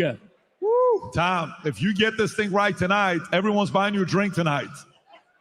No, I think America. Tom likes Blue Moon, by the way. If you like Blue Moon, Tom's a Blue Moon guy. You know what? I think all of America should find somebody that disagrees with them and offer to buy them a drink and talk them off the ledge. You're amazing. You're amazing. Rob, go ahead and play the clip you got. Folks, turn your attentions to this video. Go for it.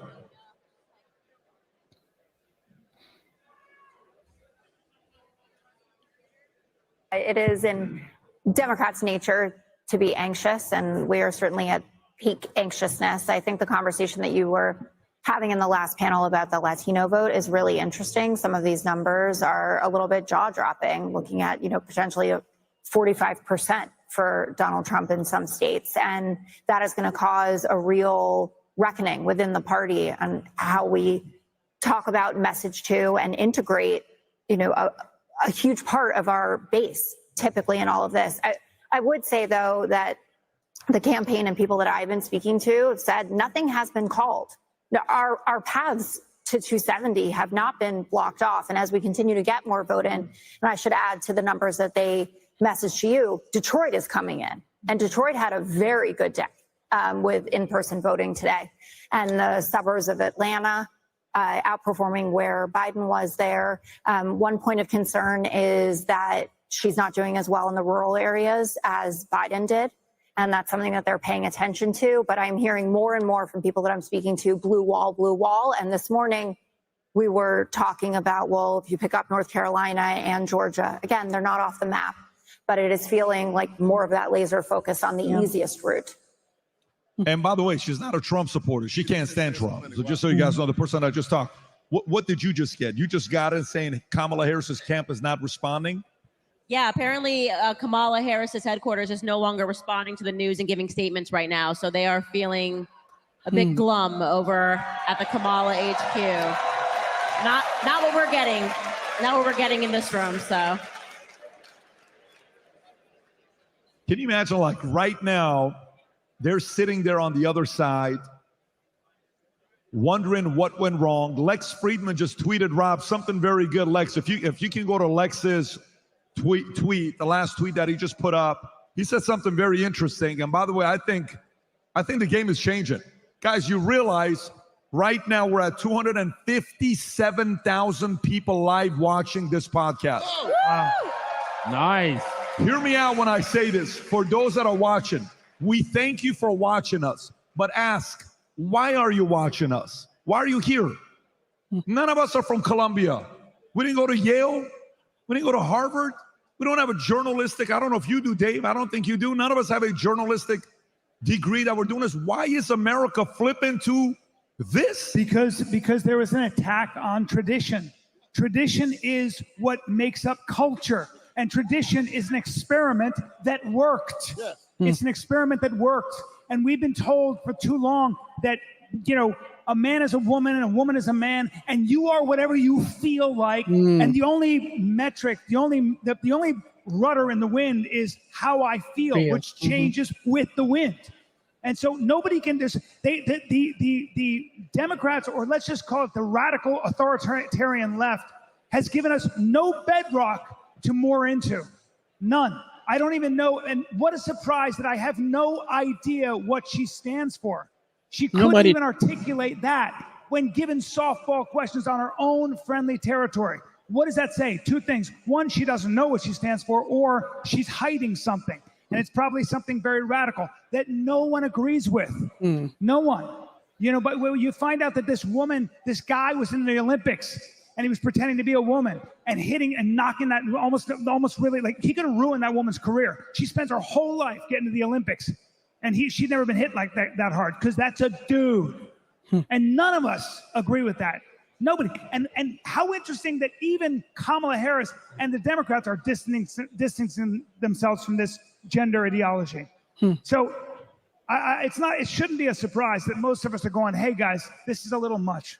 It's a little much. People are fed up with fake news media. This man took a bullet for this country. What did they say? That it was staged. Yeah. They are mental. Normal people would not ever say in this moment that was staged, like millimeters from taking his life. And people are fed up with fake news media. The nice picture, white teeth, it's not enough. People want honesty, Patrick. That is why you, Joe Rogan, candidates, and people with a huge audience are changing this country, because people are fed up with fake news media. Thank God for your job. And I was going to say, like, 250,000 people watching this. I mean, I feel like no one has had a more tumultuous year than me, right? And what this year has taught me is that at the end of the day, the American people literally do not give a single shit what the mainstream media says. They just want authenticity, right? And one of the things about what you have done, and I have thrown this credit to you publicly 1,000 times, is that you actually host all viewpoints. You're not in the business of selling propaganda. I mean, I was speaking backstage with Adam. Adam and I have disagreements about various things. We both agree that all opinions should be represented because we want to empower people to think. I'm not here to tell you what to do. I want you to actually hear a perspective that you haven't heard before. And we believe, we don't look at the audiences and go, we're so much smarter than you. You know, we know what you should be thinking and listen to us. We don't ordain ourselves kings and queens.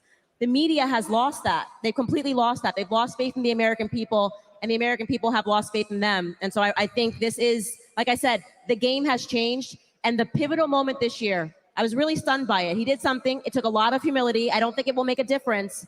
Was Jeff Bezos writing that op-ed in the Washington Post and saying what we've all felt. Crazy. Who are you writing this to anymore? You're writing these pieces to yourselves. You elites, you meet in the Hamptons, you have your little meetings, you have people on stage talk about fake news and how you're going to address the epidemic of fake news. Nobody cares what you say. Nobody's anymore. reading. By the way, all of you, the point you're making, you can make some noise. Absolutely make some noise for this.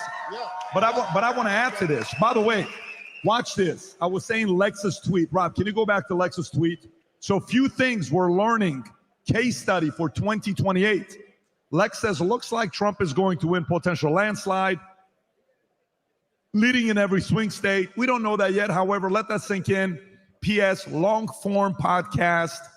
I hope to see politicians from both sides do 2 to 3 hour genuine human conversations moving forward. The one he did with Lex was actually one of my favorite ones because they talked about certain, it was only 45 minutes, but I thought it was great. Watch this. Do you know what magazine is for sale effective yesterday? Time Magazine. Do you know who owns Time Magazine? Mark Benioff. Do you know who Mark Benioff is? He owns what company?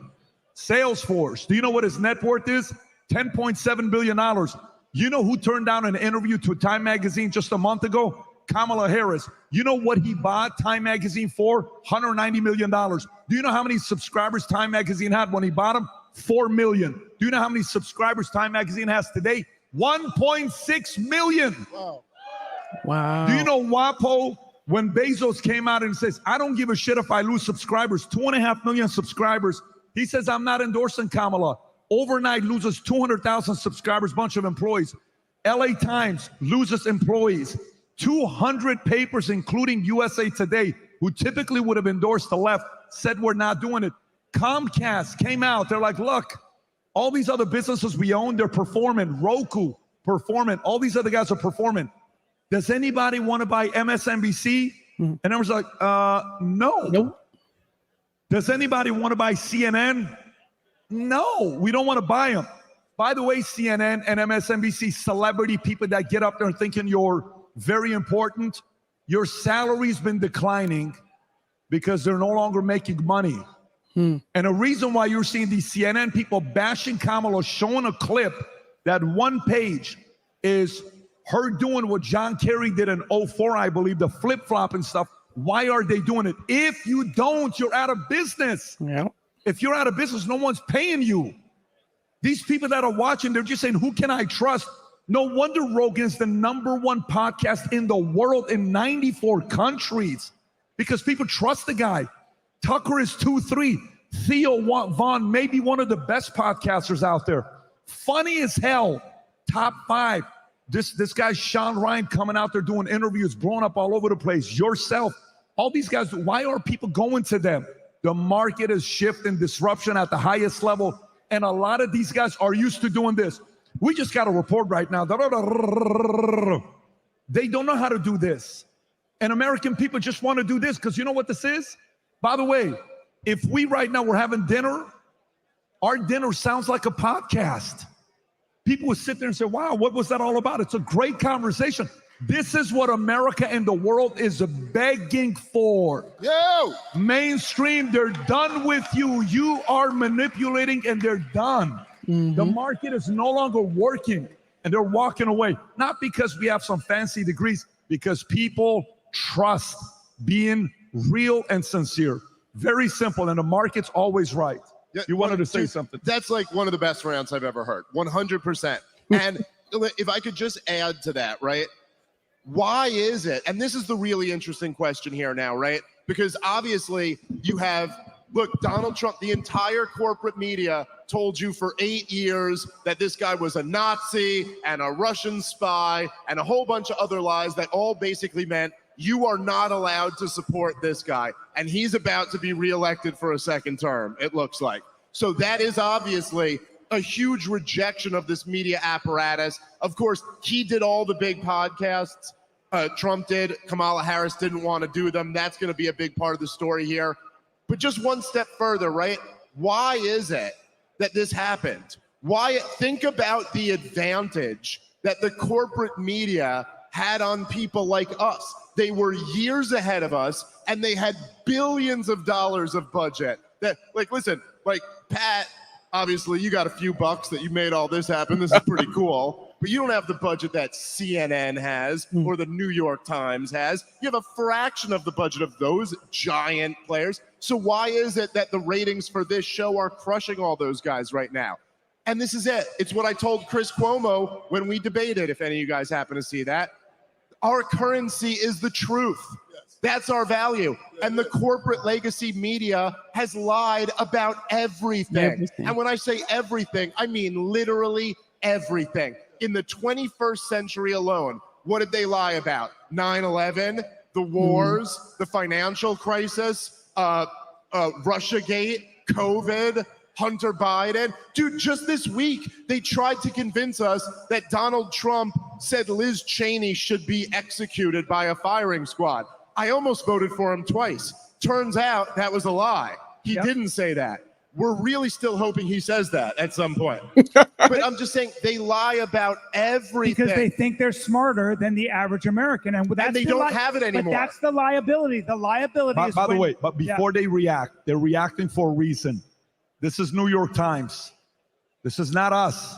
Wait, hold on. This is New York Times. Likely Trump winning 299 to 239. Whoa. This is New York Times, who can't stand Trump. By the way, Tom, you know what this reminds me of? 2016, you and I are on the phone at 3:30 in the morning. You're like, look at New York Times. Can you remind me of that story? Can you stand up so we can see you? Because only I didn't want to say the word because I want to offend. People could see you. Just stand up so they can see you, Tom. I usually answer the question with, I am standing, but go ahead. We were watching the New York Times, and we saw the New York Times meter in about 20 minutes just move back as the blue wall was not a blue wall. Remember? That didn't come true. And I said, Pat, go here and watch. And we're watching it, and it says, all of a sudden it says 75% Trump. How is this possible? And then the Wisconsin votes and the Michigan votes and the Pennsylvania votes came in, and we were like, oh my word. And that's where it came in. And that's where you've got right now. You've got the New York Times that now is saying an 89% Trust me, chance. they don't want to report this. I'm telling you guys right now, all of these guys are begging to save their jobs. Some of these guys internally, they're sitting this. They want to vote for Kamala, but they don't want to lose their $5 million salary. And if Kamala's president, their salary drops. If Trump is president, they got somebody to talk shit to for 4 years to get advertisers. Deep down inside, these guys want Trump to win. When it comes down to their bank account, they just don't want to say it in front of their friends. Some of these guys are sitting there saying, hey, man, I don't want to lose that 25% salary that I'm getting right now. Don't drop it. Brian, I think you want to say something. Yeah, and by the way, watershed moment. Even if Arizona takes a long time to count, take a look at what's going on in Wisconsin. 72% have counted now. It's a 78% chance of winning Wisconsin. Wow. Look how red it is outside those cities. Wow. Brian, go ahead. You were saying. I just think that this is what happens when you have these two economies, when you have journalists and a bunch of people that are controlling the narrative that they come from expensive zip codes, they go to very expensive colleges, they all go to the same kind of colleges, and then they step right into a newsroom. And the fact of the matter is, most of the people giving us our news, like the legacy media, probably have never really met a lot of people that work with their hands, served in the military, smoke, know how to change a tire, who have built a business. They're just not around those people, and that's a major liability. So what happens is, they figure they are smarter. And to them, they may not be even lying. In their mind, they're just trying to make the world a better place. And they're talking to people they've never met, that they've never been around. And they think, and that's what happens. That's what happens when you don't know people who come from a different background, who come from a different socioeconomic background, when you don't have to actually work with them or sell to them or give them what they want or come up with something they want. You start to think, well, they're not as smart. They're not as smart. They don't have my education. Because let me tell you the big difference between what I think is the left and the right at this point now. The big difference is, I think most of the people on the left that control the narrative, whether they're in media, whether they're in Hollywood, whether they're in academia, those people have heard and read about life. They haven't done life. Right. And all of you guys have done life. That's what it means when you want to build a business. You got to come into contact with objective reality, fail, readjust your approach, come up with a better way to do it. And that's how you learn about life. You cannot just read about life and hear about life and think you know life. And that's who I think populates the mainstream media. And now I'm going to sing a song. No, I can't. No, I can't. No, I forgot my harp. Did you bring the harp, Dave? I was ready for it, Brian. Okay, I know, but I was ready for it. I haven't done my vocal warm-up. Let me tell you, I was going to be, I wouldn't be surprised if you know how to sing. Vince, I think you wanted to say something. You know, Patrick, one of the reasons why you guys are so successful, including you and Tucker and Rogan and all of them, is that when you turn on your shows, you see alpha males. I see you and your guys debating up here, man. You guys are all testosterone filled. You're men. And that's missing in mainstream media now. Got a bunch of wimpy, sorry, crying beta males. But nobody wants to see that. So they turn on your show. You got men talking to one another. You turn on Tucker, he's got men. You turn on Rogan, you got men. You turn on, you look at Candace. Candace is alpha female, she's going, you know? And they're afraid of us. Now look at you, alpha male. You know, as you say, we don't care what you do in the privacy of your bedroom. Stay away from our children. Exactly. So we wake up one morning and we see drag queens shaking their asses in the face of our children in grammar school. And we say, what's going on here? How did this happen? We hear they're bringing the Bible out and they're putting porn into our libraries. And we're saying, how did this happen? They're allowing grown men to participate in sports against our daughters. And we're saying, how did this happen? And we woke up. And we say, this stops now. And so you talked about it. Tucker talks about it. Rogan talks about it. We talk about it. And everybody hears it. And they stood up and say, this stops now. This is what this is. This is a realignment. Like you say, it's culture and tradition coming back. We decide our culture. They do not. And we've decided that we're Americans. Amen. Dominique, go ahead.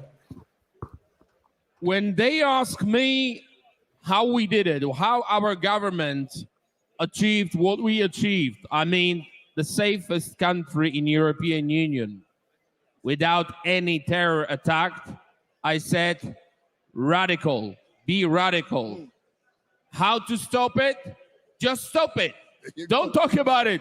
Do it. We need the man who is not afraid to stop this madness, Hollywood madness, to stop this fake news media. You have to just do it. You have to sign the document and stop it. That's right. Because America is at the moment when it's hard to imagine that all this madness is not present. So you have to change the way of thinking. We never thought that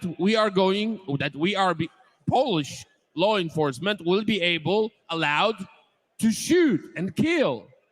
It changed when our soldier was killed. We decided, okay, there is no time for discussion. There is no time for thinking, debating. We have to act now, not tomorrow, now. And this now for America is now, tonight. You have to Mr. Trump, he has to do it. And I believe he will do it. When they ask us what you're going to do with illegals who manage to cross your border, we're going to deport them. We did in one day. One day. If celebrities are ready to leave this country when Trump is a president, let them I'm go. going to waive them. When you ask me what to do with illegals, deport them. There you go. Who's stopping you? That's how it should be done. We need a man in charge, and he's the one. Mm-hmm. It's going to be interesting when we see that. It's going to be interesting when we see that. Rob, you want to pull up that report, the one that Ben just got? Check this out, guys. Again, to validate the messaging, the market is talking, and here's what the market is saying. If you want to pull this up, Rob, if you have it, you don't have it? Okay, he needs 1 second. Can we get it hotter in here, please? What'd you say? Actually, Guys, check this out. So watch this. This just came in from Ben. This is all the, if you can zoom in a little bit, all the main lives on YouTube right now. But watch this. Number 2, AP. Number 3, ABC. Number 4, Charlie Kirk. I just told him the other day, he's doing such a phenomenal job on TikTok with the clips he's making. Number 5, Benny. Number 6, Timcast. Glad he's back at it. 7, MSNBC. Megyn Kelly. By the way, Megyn Kelly's endorsed.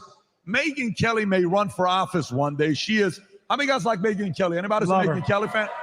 I think she's getting inspired to do something. Daily Wire, good for them. NBC News, go a little lower, Rob, if you could. I don't know who else is next. BBC, Al Jazeera, look at this. All the folks that people are watching right now, what's going on. But you're in the room of the ¡1 streaming worldwide. Number 1, the Congratulations biggest to everybody here. podcast in the world. That's what it is. Phenomenal. I'm going to take a selfie. Wow.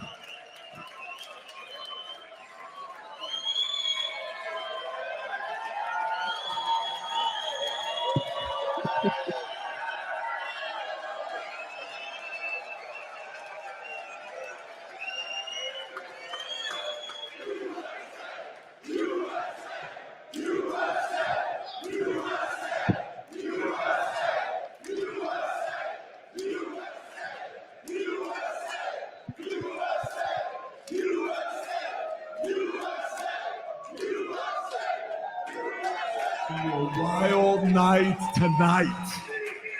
Wild night tonight. By the way, thank you. But let me give you guys this. Watch this. You know, half this game that's being played is stamina. Let me give you a little bit of perspective. How many of you guys right now, be honest, how many guys right now are kind of thinking about your pillow?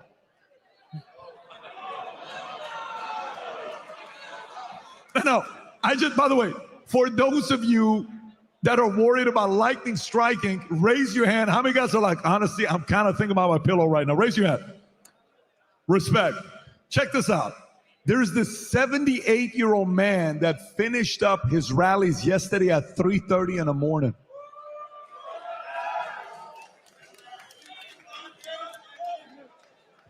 '78-year-old man that finished up his rally at 3:30 in the morning. He lives on McDonald's. Do you know, as a person that's going up against an enemy, there is no quality more intimidating than your opponent who can outlast you. The level of stamina this guy has is ridiculous on how long he can last. You got to give him props on his energy and the stamina that he's got. Can you imagine Kamala on the other side is like, dude, take a freaking break. The other day, you're looking at YouTube, all the lives, 2 hours, 2 hours, 2 hours.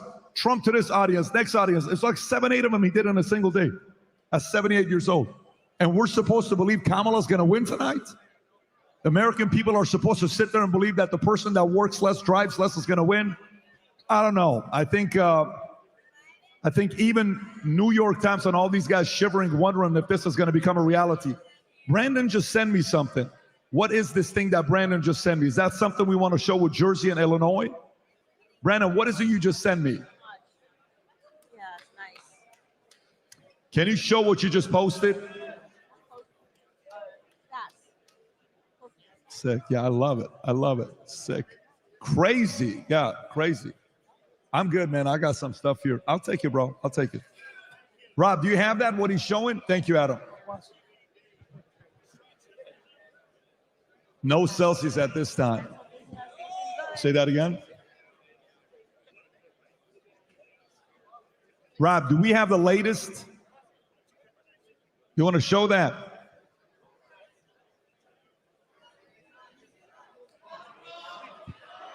So what is this? Can you give Brandon the mic? Can somebody give Brandon a mic? Brandon, what are we looking at, Brandon? Yeah, so we know he's not going to win Illinois, but it's pretty crazy. It's a 4-point margin right now. Last time he lost by 17 points. Same thing happening in New Jersey, just to show how much of a difference it is. And 86% of the votes in. So across the nation, much more popular this time around. So you're saying in Illinois, 4-point margin this year. Last time he lost. Biden won by 1 million votes in Illinois. Yep. And then look at what this is it right? So Trump got 2.44. Just remember that number, 2434. Yep. Bring it up to today. He already has the same amount of votes by 100,000 as and 86% of the votes in. That is and this is Illinois you're talking about. Wow. Same thing in Jersey. Can we see Jersey? Do you have Jersey to show us? Yep. Dave, this is your country here, Jersey. Oh yeah, sorry. Sorry about Jersey, guys. Brandon, do you have it or no? Yep, I got it. Say it went from 16 to 5. If it makes you feel We have any New better, Jersey. I live in We the found red the part. historical pads right up. Tom, if you can show us Jersey and Illinois, because this is wild what I just saw here. Let's see, we got Jersey up right here. It was a 16-point victory, to be exact, 15.9%. And this year, it's 5. 4.9. Yep. Tom, can you go to New York? Can we look at New York and California? Of course, they're not. But I just want to know, he spent a lot of time in New York. What does it look like comparable to 2020? Look at that. Wow, look at that. Look at that. 90% in, 850 left, and he already has more votes this year than 2020. 7% more votes than 2020 in New York. Yeah, that's correct. Yep. And the New York Times is reporting, as of 10 minutes ago, a 90% probability that he will win the popular vote by 1 point, even when the avalanche of votes is counted from California. Wow. Who said that? What? New York Times. New York Times said that. Wow. What? Yeah. That's crazy. He's going to win the popular vote by 1 point. Someone is going to lose job. What are we talking about? He wins the popular vote because all of the states. So Kamala still wins New York, but you can see how narrow it is this time versus last time. Wow. So when you count everything up on a national basis, New York Times is saying there's a 90% probability right now he will win the popular vote by a little more than 1%.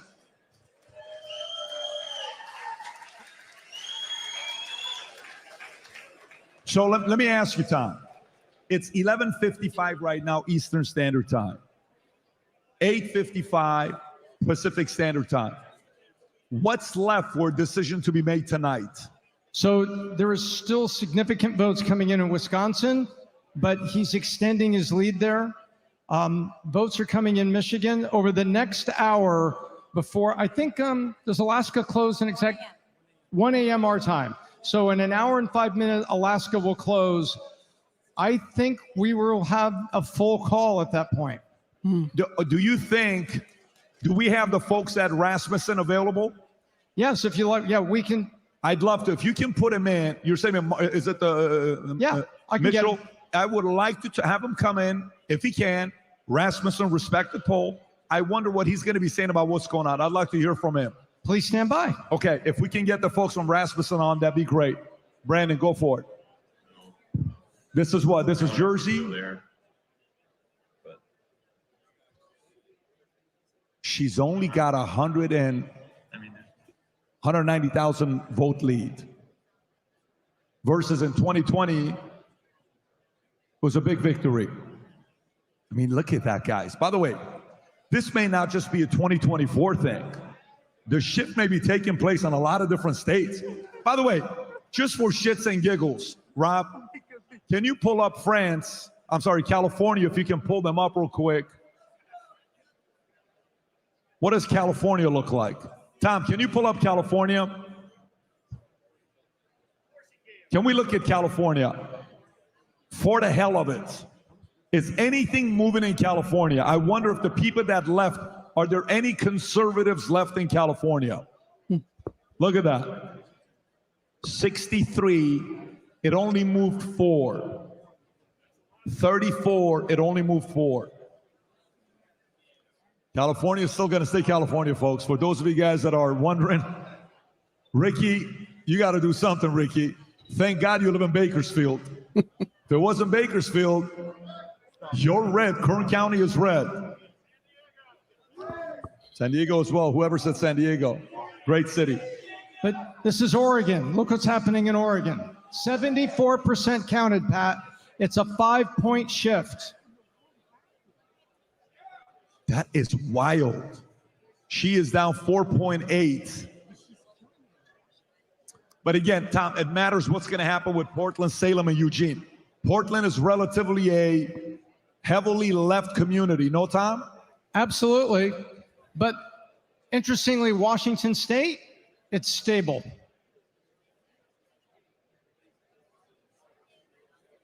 Wow.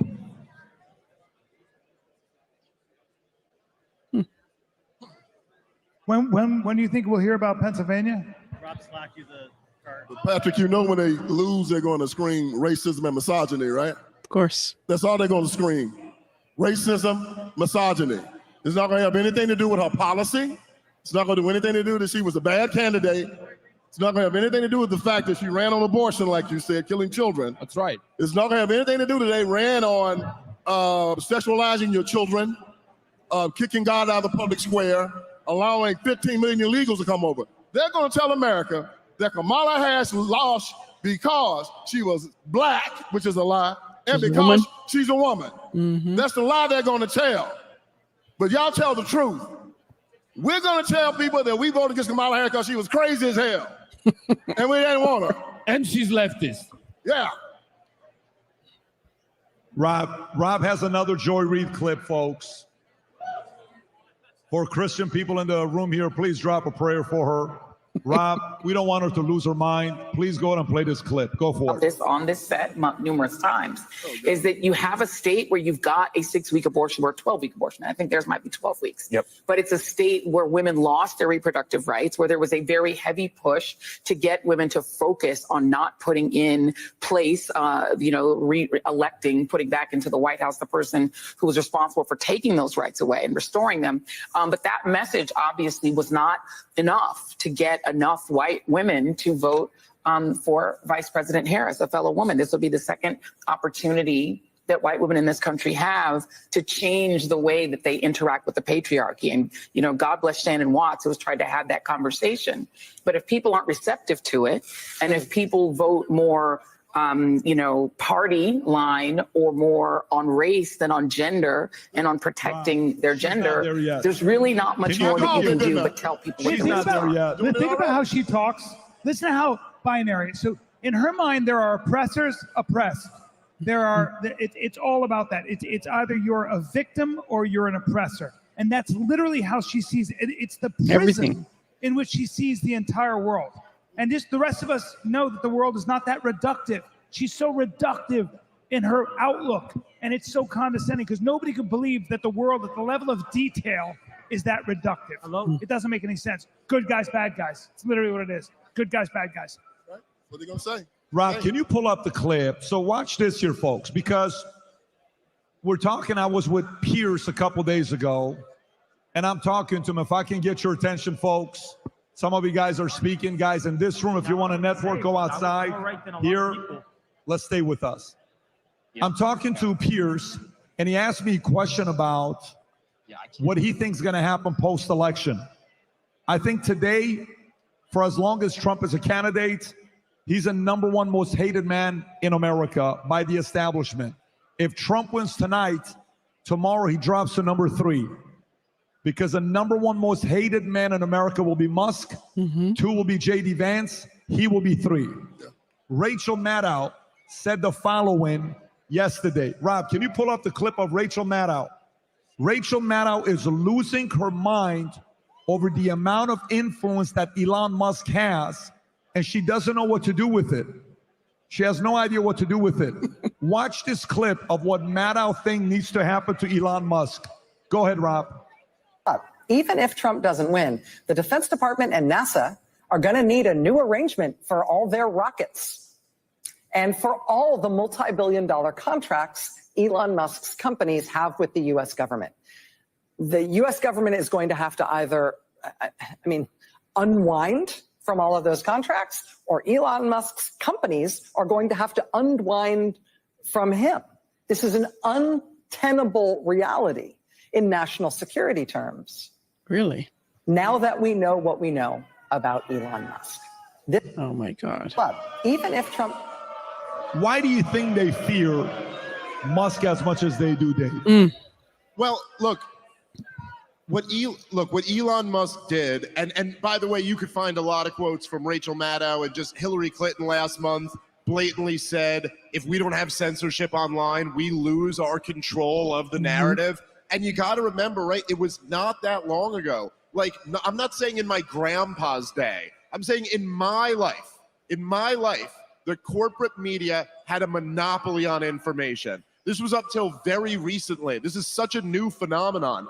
And the plan after 2016, when Trump won the first time, what they did to deal with that was they hauled in, if you remember, all the heads of social media companies, and they had Congress threaten them, like basically, if you don't crack down on misinformation, Russian propaganda, which by the way can be anything, then we're gonna shut you down. And it worked. They got all of them to start censoring people.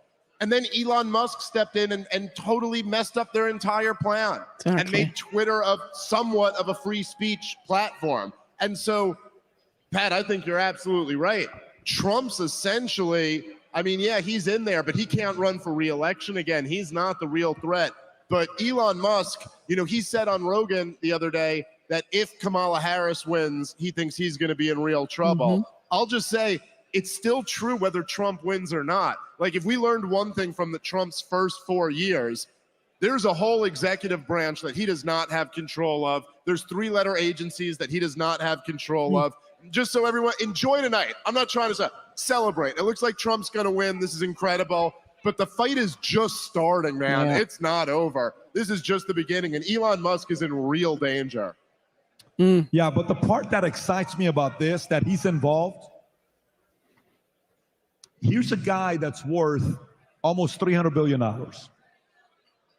By the way, he can go buy a small country and just enjoy himself if he really wanted to do it, right? But he's choosing to buy X. He's choosing to do all the stuff that he's doing. And now you realize if Musk doesn't buy Twitter, Alex Jones is not on the live today because he would be suspended and YouTube's not going to let him back on. If Musk doesn't buy X, maybe all the other platforms don't let him back on. If Musk doesn't buy X, maybe Mark Zuckerberg doesn't write that letter to Honorable Chairman Jim Jordan. 100%. If Musk, so he is in the way, in a big way, because Google can't do what they were usually doing. Google's like, oh, we made a mistake, and Rogan was very noble to say YouTube didn't make a mistake. That, the whole Trump Rogan, you couldn't find, other clips were coming up. He said, no, YouTube didn't do anything. You can still find us over here. I think they're going to go after this guy hard, but if they win, he's got 4 years to get in to expose enough people where the shit could stop the next 4 years. I think he's going to be very formidable, but I do think he's enemy to state #1 the next 4 years. I don't think anybody's ahead of him. I think he's #1. Vince. David, do you know why? You remember why Musk turned on them and bought Twitter? They transitioned one of his children, and he said he didn't appreciate it, that they had gotten too dangerous, and he had to come out against it. And this is what they've done. They've started bothering people's children, and you take it too far when you bother their children. And every man that has any bit of testosterone about him, the things you have to do in the family is that first you have to love your children and your family, then you have to protect them. Yep. And a man that doesn't protect his own children is not a man. And these people have gone after our children, and real men are standing up and they're saying this stops here. Yeah.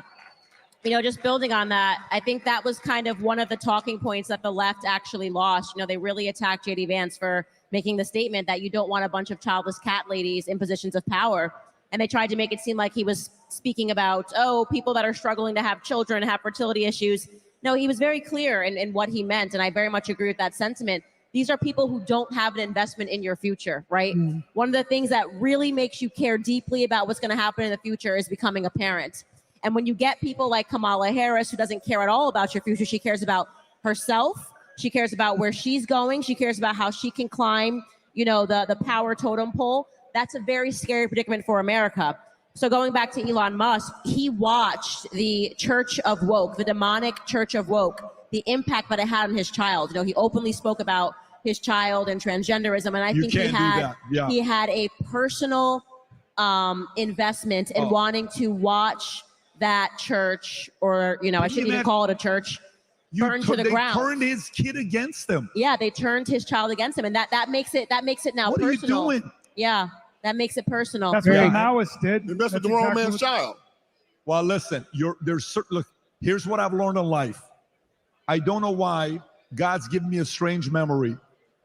And for whatever reason, when I was a small guy and whatever businesses I was doing and some of the people were underestimating, I will never forget the phrases, the lack of respect or any of that stuff. It just stays. You're like, no problem. It's like the scene where Trump is sitting there and Obama's making fun of him at that one dinner. You know which one I'm talking about?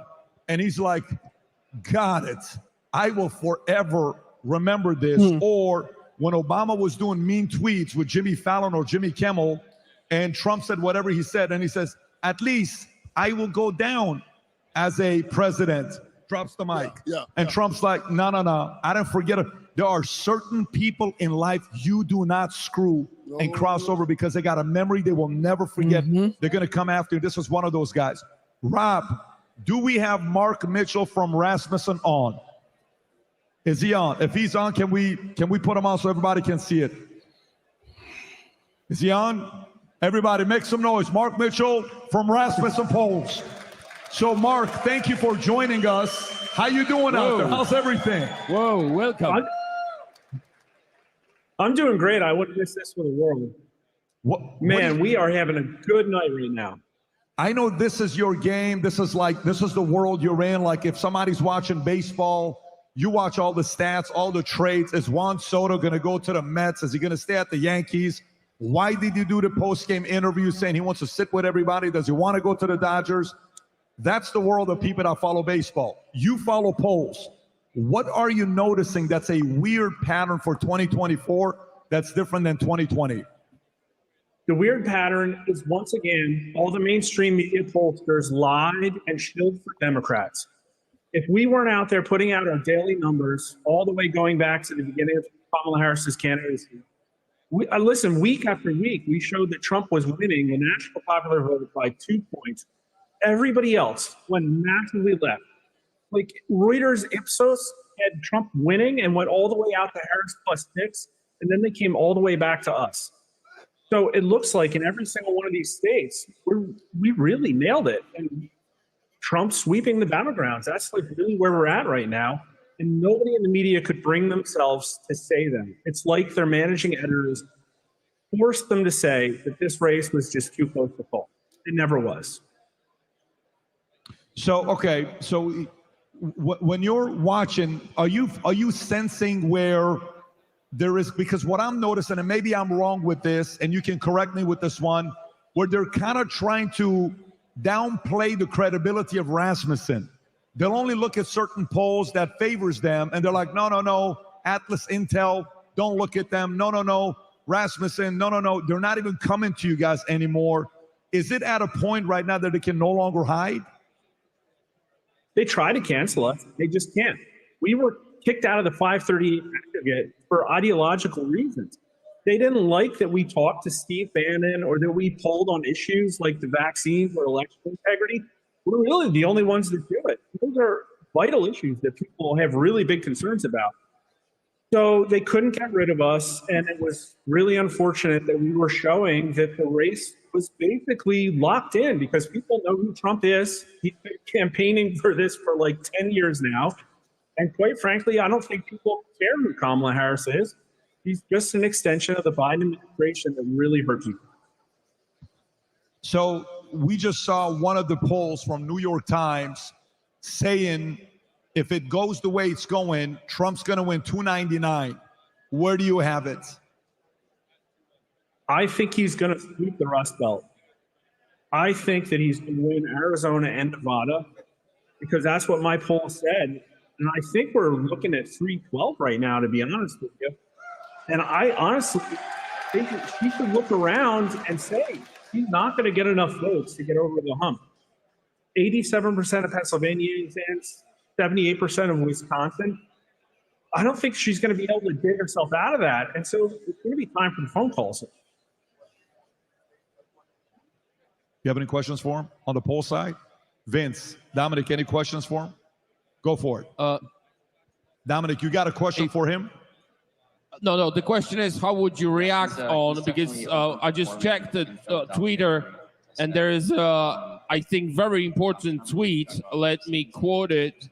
This is from Cardi B, and she tweeted, "We need a Hail Mary."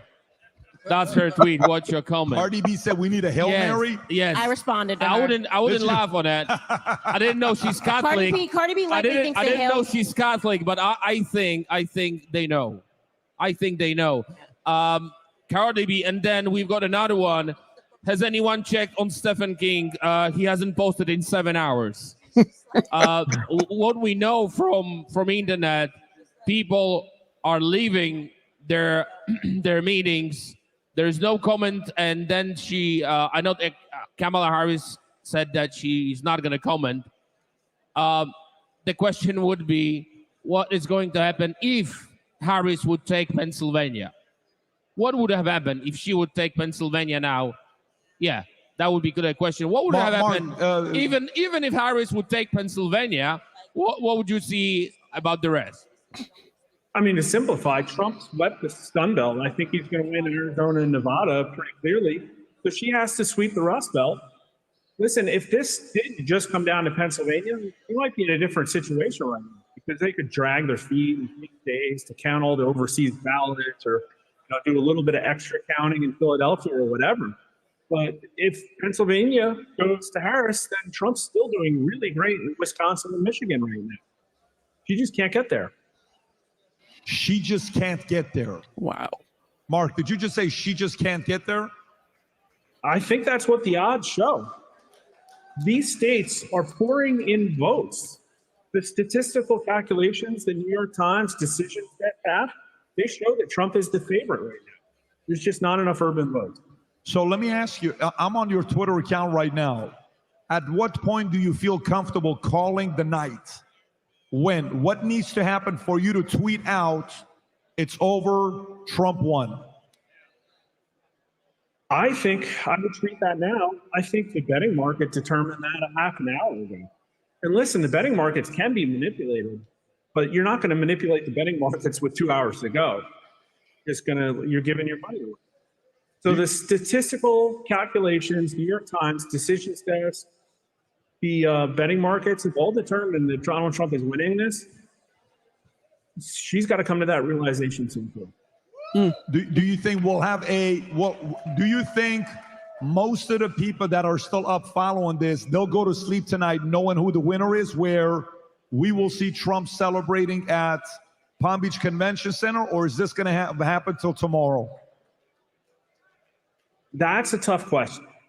They have options right now, and one of them is essentially forcing Trump to say that it's his race.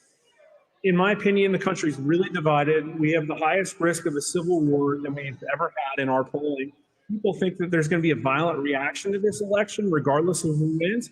If they wanted to do the right thing, to de-escalate, to turn back the accelerationist mindset they have, they should make the call, because I just don't think they're going to get there without magically coming up with hundreds of thousands of them.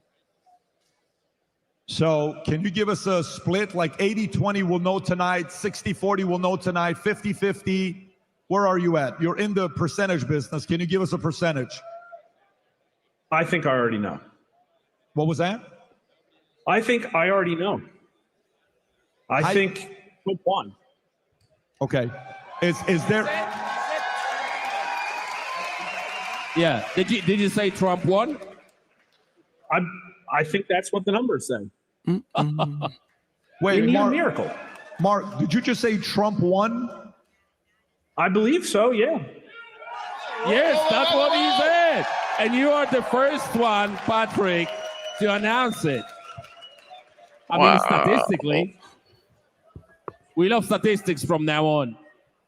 Now, let me ask you this. For some people that are skeptical, in 2020, how did you report who won at a time like this? Did you say Biden won? Where were you at in 2020 at this time?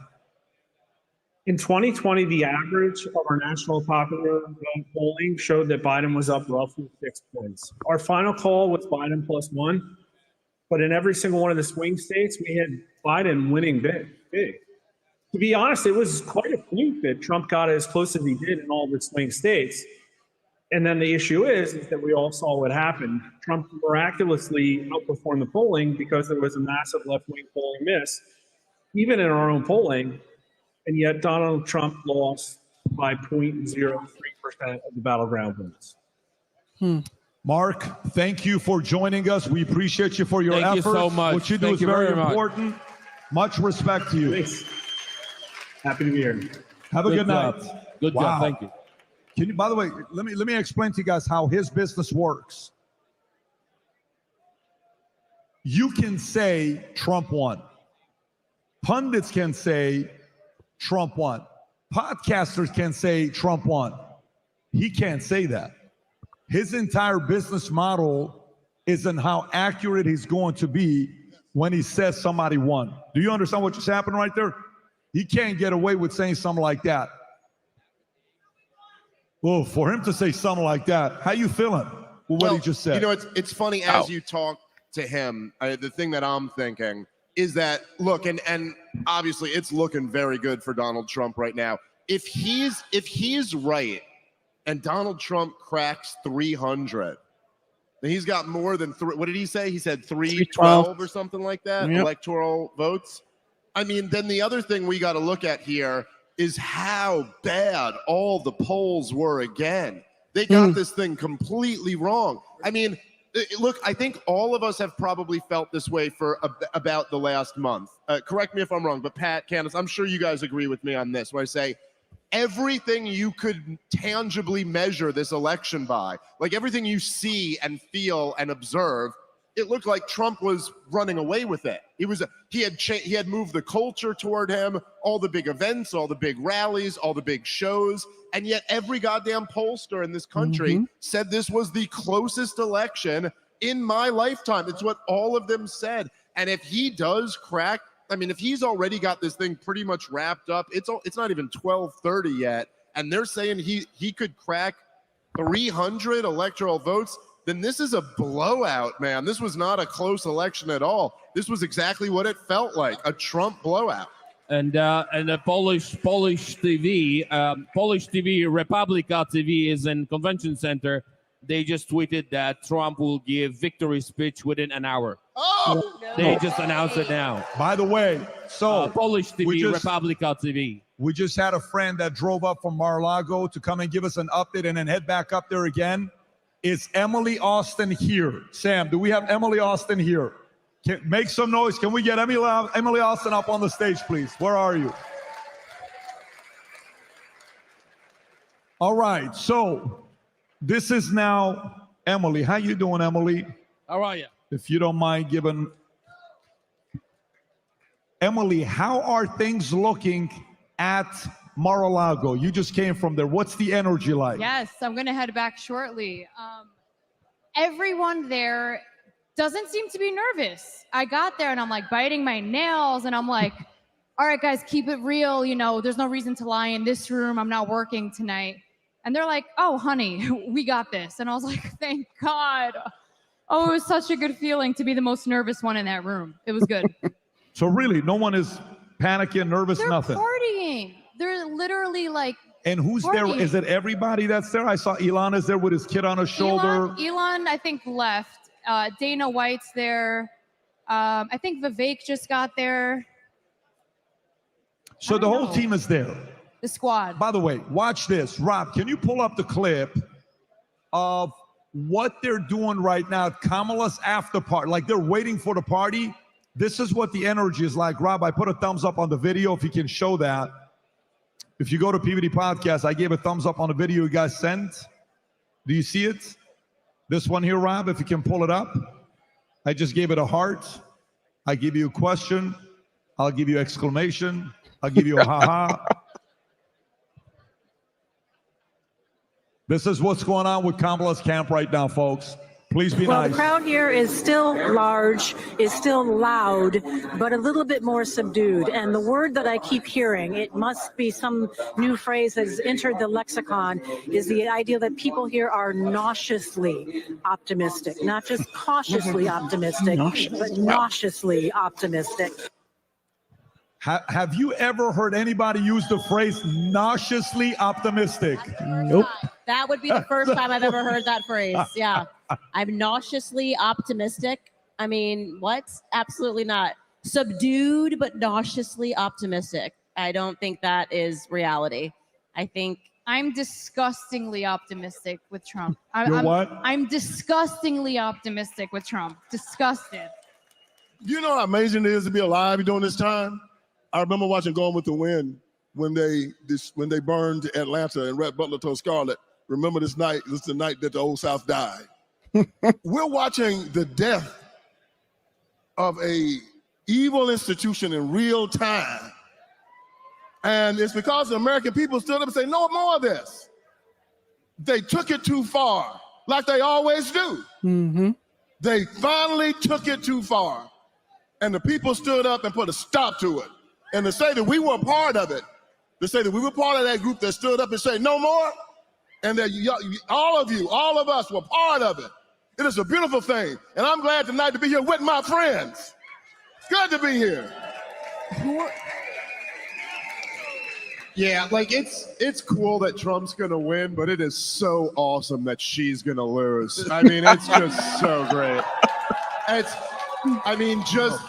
just like listen, this was always, it's reminded me of 2016 again, and the best part of Donald Trump is just watching all of the worst people in this country lose, man. And I know some people will say, like, hey, that's not a good reason to support someone just because you hate the other side. And actually, yes, it fucking is a great reason to support somebody.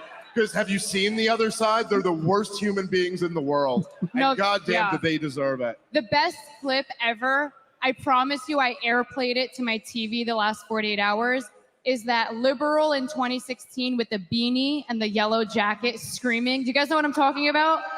Yeah. No. We need that again. We need that one more time. It just feels too good. Let me ask you a question, though. Let me ask all of you guys a question. 2016 was very different. Yeah.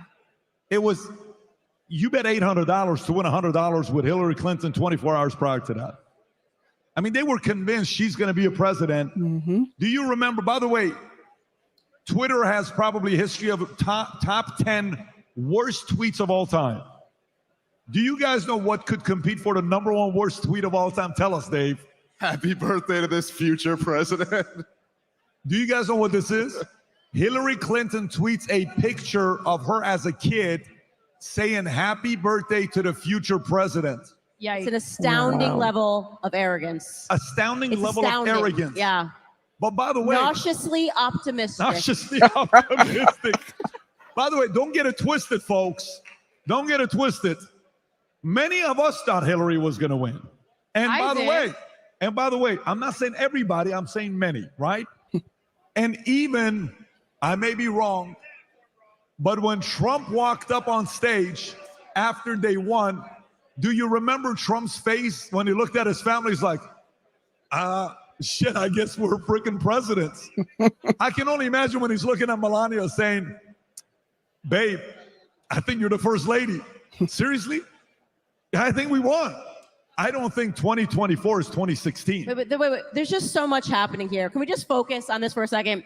First and foremost, just wishing yourself a happy birthday in general is amazing. Why would you do that? And then but this was the general attitude that they have. Like, I remember also the night before, rather than going out and meeting voters, she threw a Beyonce and Jay-Z concert, Chance the Rapper. I mean, they brought everybody out. And I remember Jay-Z introducing her. He said, I would like to introduce to you the next president of the United. I mean, they were just so convinced that she had won in the most incredible way. But you rarely see this level of arrogance to tweet to yourself, happy birthday, and just basically saying like you're going to be the president. And that's why I do think she did suffer some form of a psychotic break after the election, and she hasn't come back from it. She really hasn't, because they had convinced her, she had convinced herself, she had accepted the result that she had won before people even went to the polls, to find out that she didn't to Donald Trump. I really don't think Candace, she's ever. that is tough. It's really tough. That is very tough. And by the way, you know this Al Smith dinner, which you have to love the dinner because it's comedy, the shots they take, where he says, you know, Hillary bumped into me earlier. She said, pardon me. And he says, what? I'll think about it after I become the president, right? I mean, and by the way, this next one, the one he says to Eric Adams, he says, you know, Eric Adams, I'm being told he's a vegetarian. I don't know why he likes turkey so much. Did you understand when he helped Turkey build that building, $10 million? These are such great moments. But this one, I actually don't think you're going to see the same level of crying that we saw in 2016. I think this one, deep down inside, they know something's going on. They have a terrible candidate. They've been trying to fake it. They'll cry a little bit, but you're not going to see the greatest highlight reel of all time from 2016. My opinion, you could say I'm wrong, but I just think it's going to be a different highlight reel. Dominic? It is true that you cannot compare the Clintons because I see them as a couple or as a clan with Kamala Harris.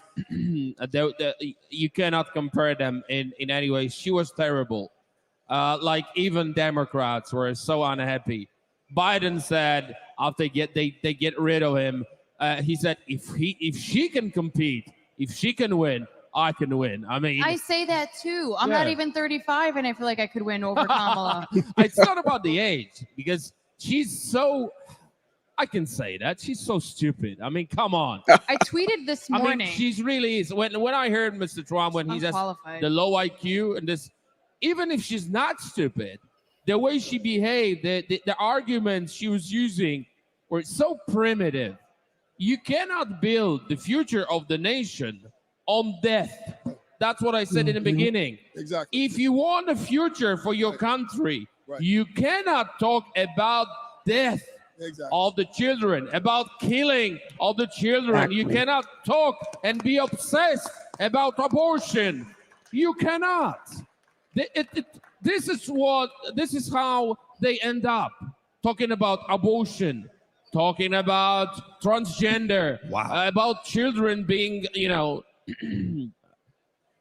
indoctrinated about transition, and they are they were about to destroy this nation's future.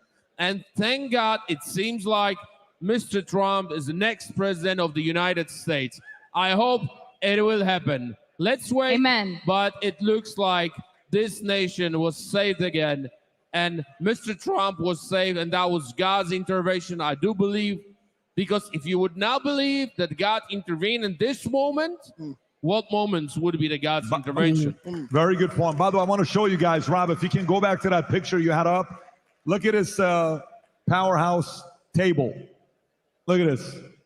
Dana White, he's the absolute One has best. access to a few thousand of the toughest fighters in the world. The other guy's got access to $300 billion. And the other one's got access to the world paying attention to him. All at the same table. That's a power photo. That's a powerful table right there. By the way, report just came in. If you can show this, Fox just said this. Republicans officially gained Senate. Woo!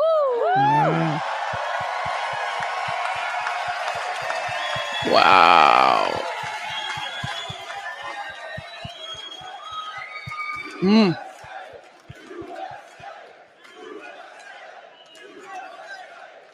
That's wild. Wow. Emily, let me ask you a question. Your community, we had earlier Little Pump. Little Pump, 24 years old, rapper, got tens of Do millions. you say Little Pump? I said Little Pump. It's Lil Pump. Little Pump. What did it sound Little like? I said, Pump. It's like little baby. Lil Pump. That's exactly what it is. It's Little. Like Lil, Isn't that his name? Lil. Am I saying it wrong? Guys, dude, I'm too old for this. It's I have no idea. L-I-L. Don't make fun of my I'm accent in front of millions of people. This is embarrassing for me. Little baby. So Little Pump is here. I asked him a question at 24 years old. He's coming out at 2020 saying he supports Trump. And a lot of rappers in his community are calling him, say, hey, how would you do this? What's wrong with you? For yourself, you're in your 20s. Have you noticed some friends who would have never voted for Trump calling you saying, I'm thinking about shifting? And if yes, maybe share a story or two with us. So most people my age, okay, so like a year ago, I'd say I'm like a baby. Okay, not that 23, now I'm like a fully an adult. But now we're thinking about, okay, I'm gonna move out of my house soon. I'm gonna have to live on my own. I'm gonna have to buy my own groceries. I'm gonna have to support myself. And thinking about that today is so scary.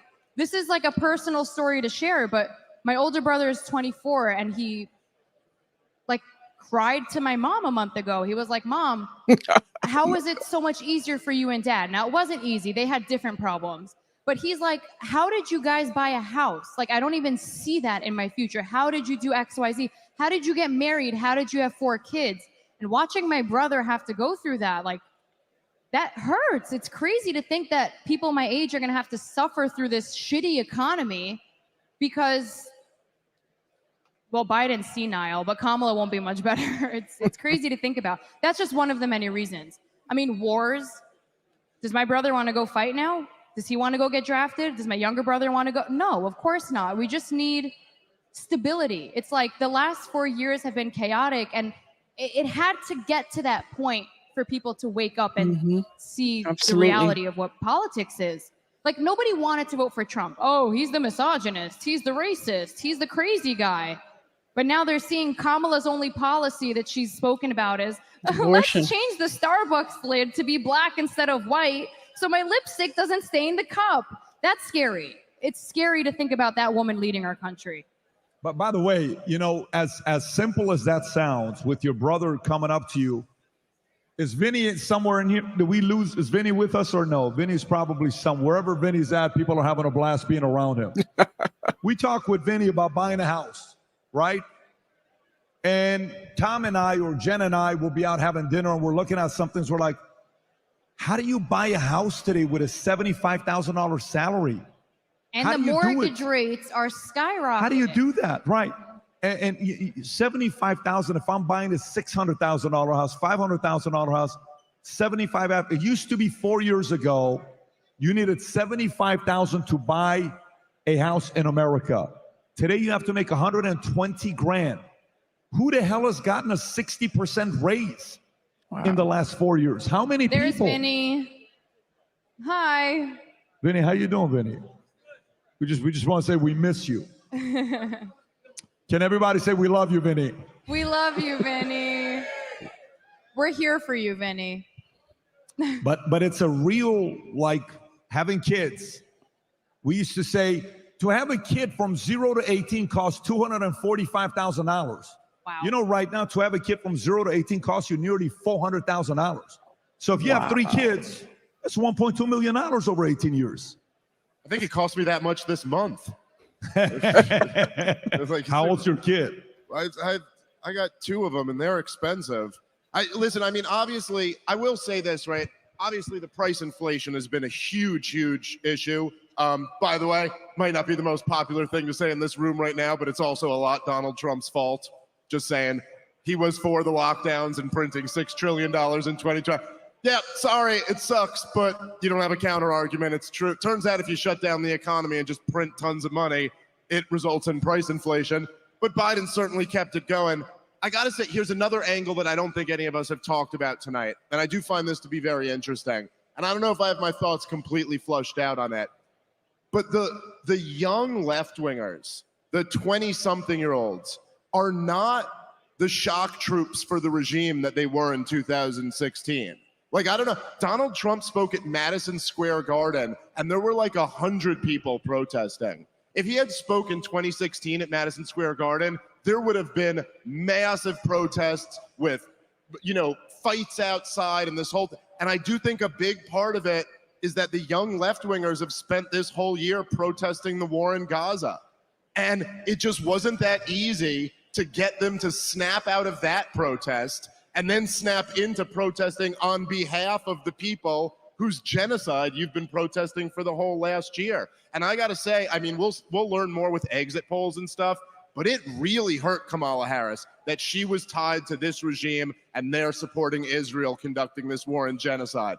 This war that is viewed as a genocide by the majority of Democratic voters. That's a very tough square to circle. I'm voting for Trump because he supports Israel. So let's go. Woo! Well, also, it was binary when Trump was president. There was more peace over there now than it is now. I mean, yeah, they no, are listen, really, by the way, I'm not, obviously I disagree with you with your position on Israel, but I'm just saying, forget the fact that you have one opinion on Israel. He's saying why and I have people a didn't vote for Kamala. I'm saying in terms of analysis of this situation, I think it really hurt Kamala Harris, like that her administration was tied to this.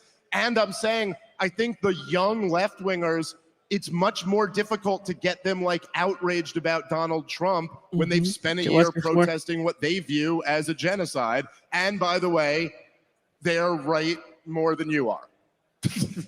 Just kidding. No, I mean, I'm not kidding, but just thought it was funny. No, it's just the fact that when Trump was there, it was more peaceful. It was never really peaceful, but it was just more peaceful. Tens of thousands of people weren't dying, and he says he'll stop the carnage on both sides. And I think that's why both sides kind of want him in there. At least he'll stop the killing. And hopefully if that happens, we can find some type of settlement, some type of deal to stop this in perpetuity, hopefully.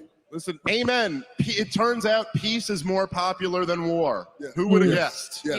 Yeah. He's a strong man, and most people are afraid Dave, to what did you just say? You attack said because of him. more popular? I didn't hear. He said peace is more popular than war. Oh, and I agree. I think like that's why I was saying it really came down to the fact that who do you think is going to preserve peace? It is interesting. Like growing up when I was on the left, I think up until very recently, we all perceived the Democrats as being the peace party, like the party that was anti-war. And magically now it's very clearly the Republican side that's more, I would say more anti-war more than the Democrats. I mean, when Trump was in office for 4 years, we had peace. And they kept saying, oh, we're going to go to World War III. He's got the button on his desk. And, oh, my God, how could he say that? We're going to go to war with North Korea. And then everything was good, and he was bringing the troops home. I mean, the second they got into office, it's just been mayhem overseas, right? Ukraine, I mean, oh, we've got to support this. We've got to support that. I think overall, it is an issue that matters. Look, I live in Tennessee.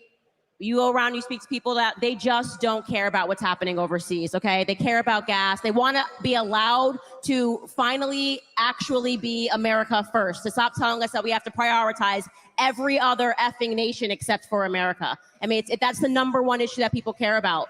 Like, let's fix the things that are happening at home before we go overseas and try to fix everybody else's issues. By the way, you know what is crazy, though? I mean, I'll put this question back on you guys. Folks, just a quick update.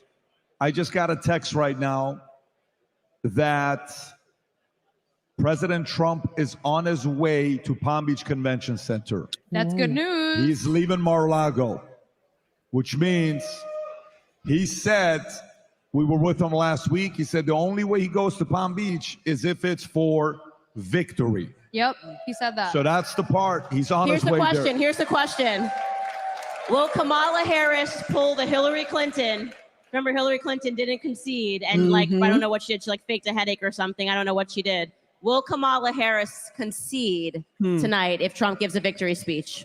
Interesting. You know, I will say I don't think Kamala Harris has quite what Hillary Clinton had. Like when we were just showing that tweet, that like she hasn't for decades thought that this was her destiny to be president. She just got subbed in a few months ago. Like, for all, I don't know, she might be relieved, honestly. Like, she was not up to the job at all. Like, there might be. So I would, look, it is a little preemptive for Donald Trump to give a victory speech already, but that would also make it pretty awesome if he was just like, no, I'm calling it.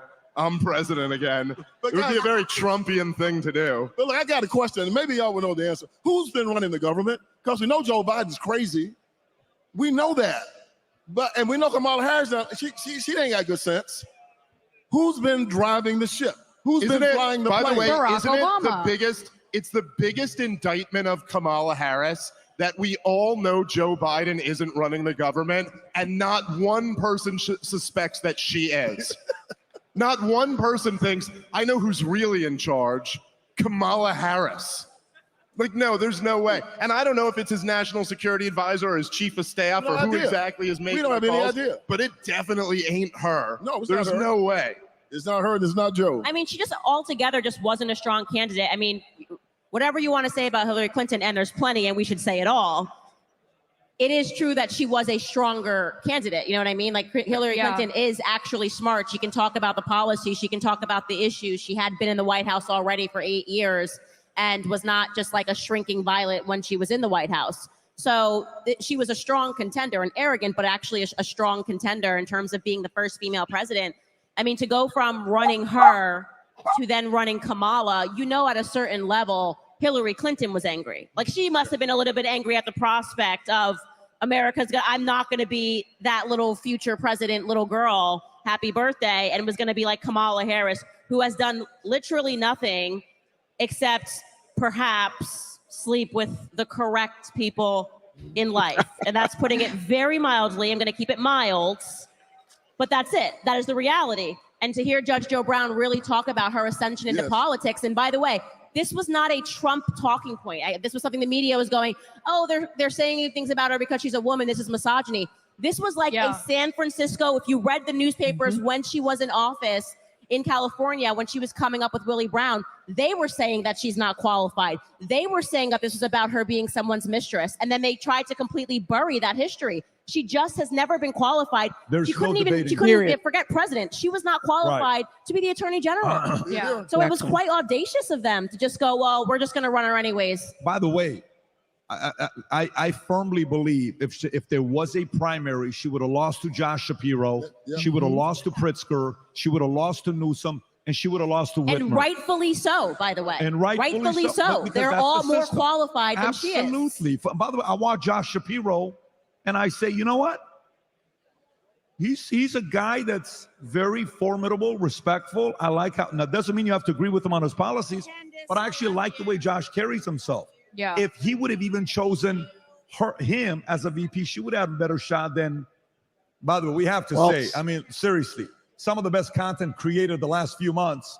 Let's not forget, we got to give some love to one person that I don't think we're giving enough respect to.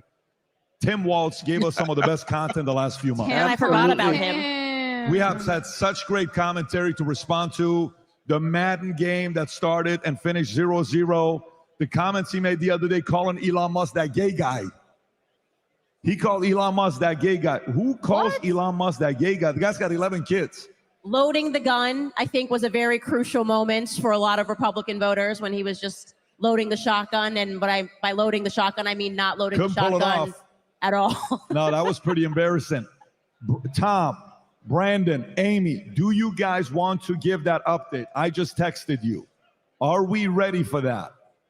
It says Do you here, have an update for that? The audience is losing their shit right now.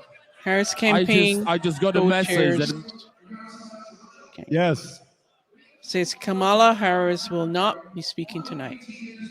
We tweeted it out because she would have had to win 70.001% of all remaining votes. The math was impossible. I'm not talking Georgia. By the way, NBC and CNN just said Trump won Georgia. We said that an hour and a half ago. Respect to Tom, Amy, and our team. They called it an hour and a half ago. Good for you, Tom. I just got a message that Mr. President will give his victory speech any minute now. Just got a message. Trump yes. could give his victory speech any minute now. Yes. Well, we got to be ready for that. If that happens, we'll turn over to that in a He's minute. probably very close to the convention center. Dude, and this is the most Trump It's the thing Trumpiest ever. thing ever. I'm very People sorry. love it. Everybody, go I'm to very sorry. sleep. That's It's what over. that's what they say. They are there, and he's gonna give this speech any minute now. That's what they says. I love him.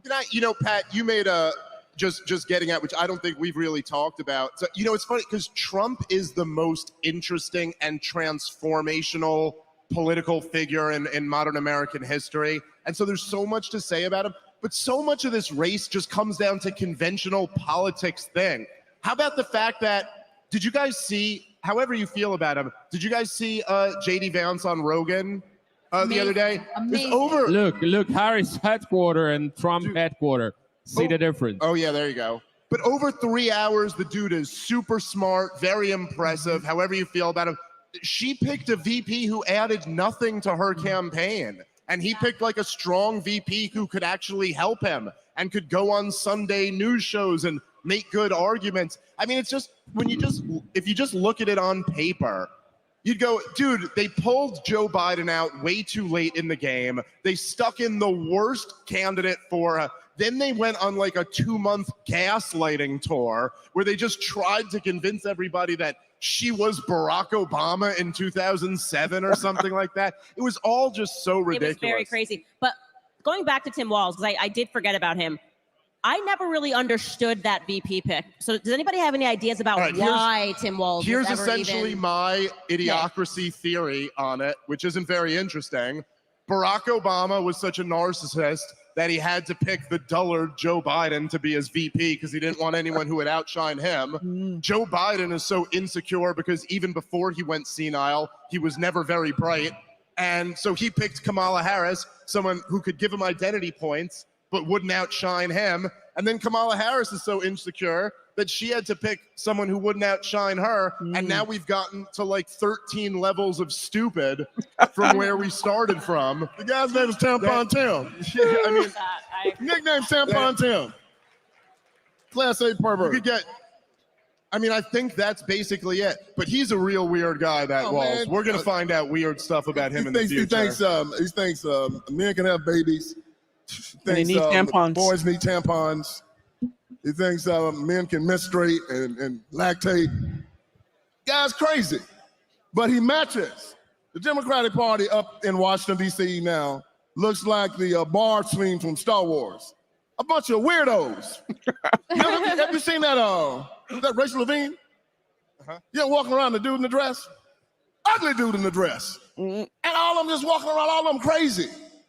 The thing that I found out, because I worked in a prison for a while, is that crazy people don't know they're crazy. Exactly. And they surround themselves with other crazy people. So I think they're normal. And that's what the Democratic Party has done. They built a business model where the craziest people in the world rise to the top. And when you go to Washington, D.C., and you walk around the Oval Office and the White House, everybody in there's a freak. Breaking and news. insane. Breaking news. Kind of like a big breaking news. Guys, brace for impact. You want to hear this. Go ahead, Rob.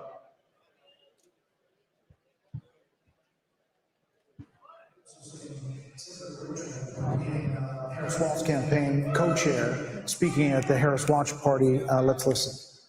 Votes to count. We still have states that have not been called yet.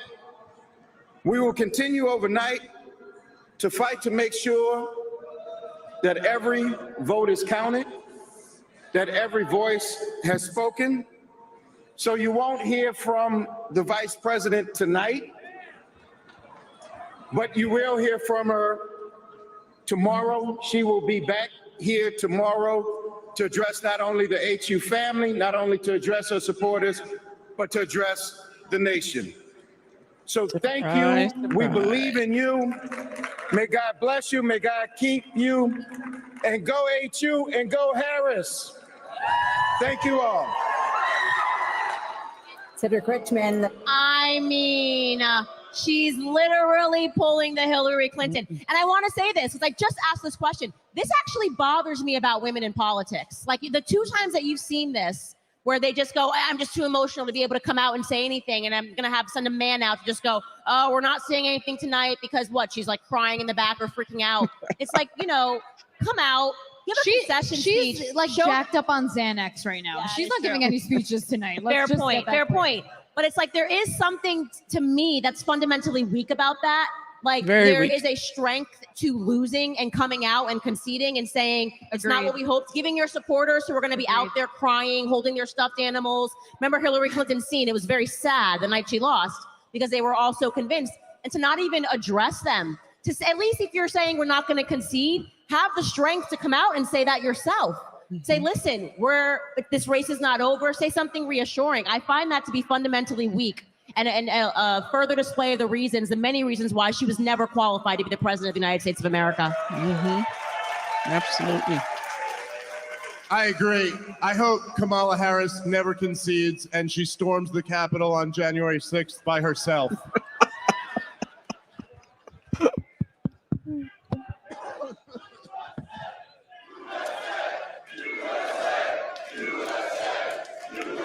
Do you know something that I feel like wasn't brought up enough during her run on the media side? And Candace, I actually want to hear your opinion on this. I don't believe this goes back to foreign policy. Let's say America first. I don't think Kamala is fixing any issues here, but let's say she miraculously does. It's not a women's issue. It's a Kamala issue because I actually think Hillary Clinton was well respected, believe it or not. But like, do you think any foreign leader will look at Kamala and be like, ooh, maybe we should listen to this girl. Maybe she should have a seat at the table. Do you think Putin's going to respect her? She, Hamas, Hezbollah, anyone? Will anyone look at her and be like, oh, maybe we shouldn't screw with the United States? Meanwhile, they look at Trump and Trump's like, my button works better than yours. And Kamala's like too busy giggling. She probably doesn't know what foreign policy is. But that wasn't brought up. Like, I feel like nobody spoke about that because they call it, a women hatred thing, a misogynist thing. But no, it's a Kamala thing, and everyone's scared to touch on it because I guess they're scared to get canceled. I don't know, but that scared me a lot. It still scares me. Yeah. I mean, I would say we could have a long conversation about that because I actually have thought deeply about women in politics in general, like women as the president of the United States in general. And I think that there's a lot to talk about there that I'm not going to get into tonight because it's too controversial. But I do think that if you are going to be a candidate and you are going to be like, I'm going to be a female candidate, to be running on nothing, to be running on I'm just a woman, right? Like Hillary Clinton's hashtag was I'm with her. Now, she was much more capable than Kamala Harris. But when you see that all they're doing in all these speeches, when they're not saying why she's qualified, they're not saying why she's great, they're essentially saying, hey, this is a woman. Like Taylor Swift's speech was on her Instagram feed, was this is for the childless cat ladies. It makes women look like we are not qualified to be in leadership positions when they don't at least What a run. great point. Yeah, when they don't at least run with a little bit of gumption by saying, here are the policies, this is why I'm strong, this is my opinion about the border, here's what we got wrong, here's how we can fix the economy, let's talk about, the numbers. We've seen a lot of weak women in politics, full stop, That makes a lot of sense. But by the way, I got to tell you, if you look at right now the market, you know what is happening? I don't know how to explain this, but sometimes when somebody doesn't win for a city for a long time and a kid is growing up watching nobody being able to win for that city or come through for the family, or somebody watches their dad or their mom cleaning for someone's house and they're getting disrespected, and this kid is saying, wait till you see when I grow up, mom. They're gonna know. My dad was a 99-cent store cashier. He was just sitting here, he left, 82 years old. This guy should have been dead 30 years ago based on what the doctor said, right? But they disrespected my dad. And I told him, I said, Dad, one day I brought family over and I said, Dad, the world is going to know your last name. Everywhere you go, they're going to say, your son always talks about you. He goes to the doctor the other day, they're checking on his heart. He says, are you Mr. David? Yes. He says, your son always talks about you. Everywhere he goes, he gets that, right? Watch this. You'll see where I'm going with this. It's called a weave. Guys, there's been 2 massive failures of women running for president. There are ladies right now saying, you know what? I'm going to do it the right way. Yeah. 2028, 2032, 2036, 2040. I don't know. I'm just saying, I think someone's going to come out and do something. But by the way, I've spoken to you about this. This is why I think Megan, I think some of the ladies right now that are getting loud and they're kind of pushing and challenging and talking about family, kids, the messaging that they're giving, respecting the husband, respecting the man, I think there's a major opening for an opportunity. I don't know if it's going to be 2028, 2032, or 36 or 40. 2035. I'm thinking about it. You know. But I do think there's an opening for it. It's got to be someone that's fully pissed off, saying, stop embarrassing us so much. I'm going to do it the right way. And I think there's millions of kids that are waiting for this. Some of them are adults. Yes. It has to be truth. It has to be, I don't want to say a masculine woman, but women genetically are more maternal, more caring, more empathetic. Correct. And if you're the president of the United States, you have to be a beast. You can't be overly emotional. Oh, I can't address tonight. I'm too sensitive. Oh, I'm on my period. I'm hormonal. You can't have that. You're can't have these 100% right. factors. I mean, if you think about Margaret See, I wasn't going to be Thatcher- controversial, but No, you I just did went it for you.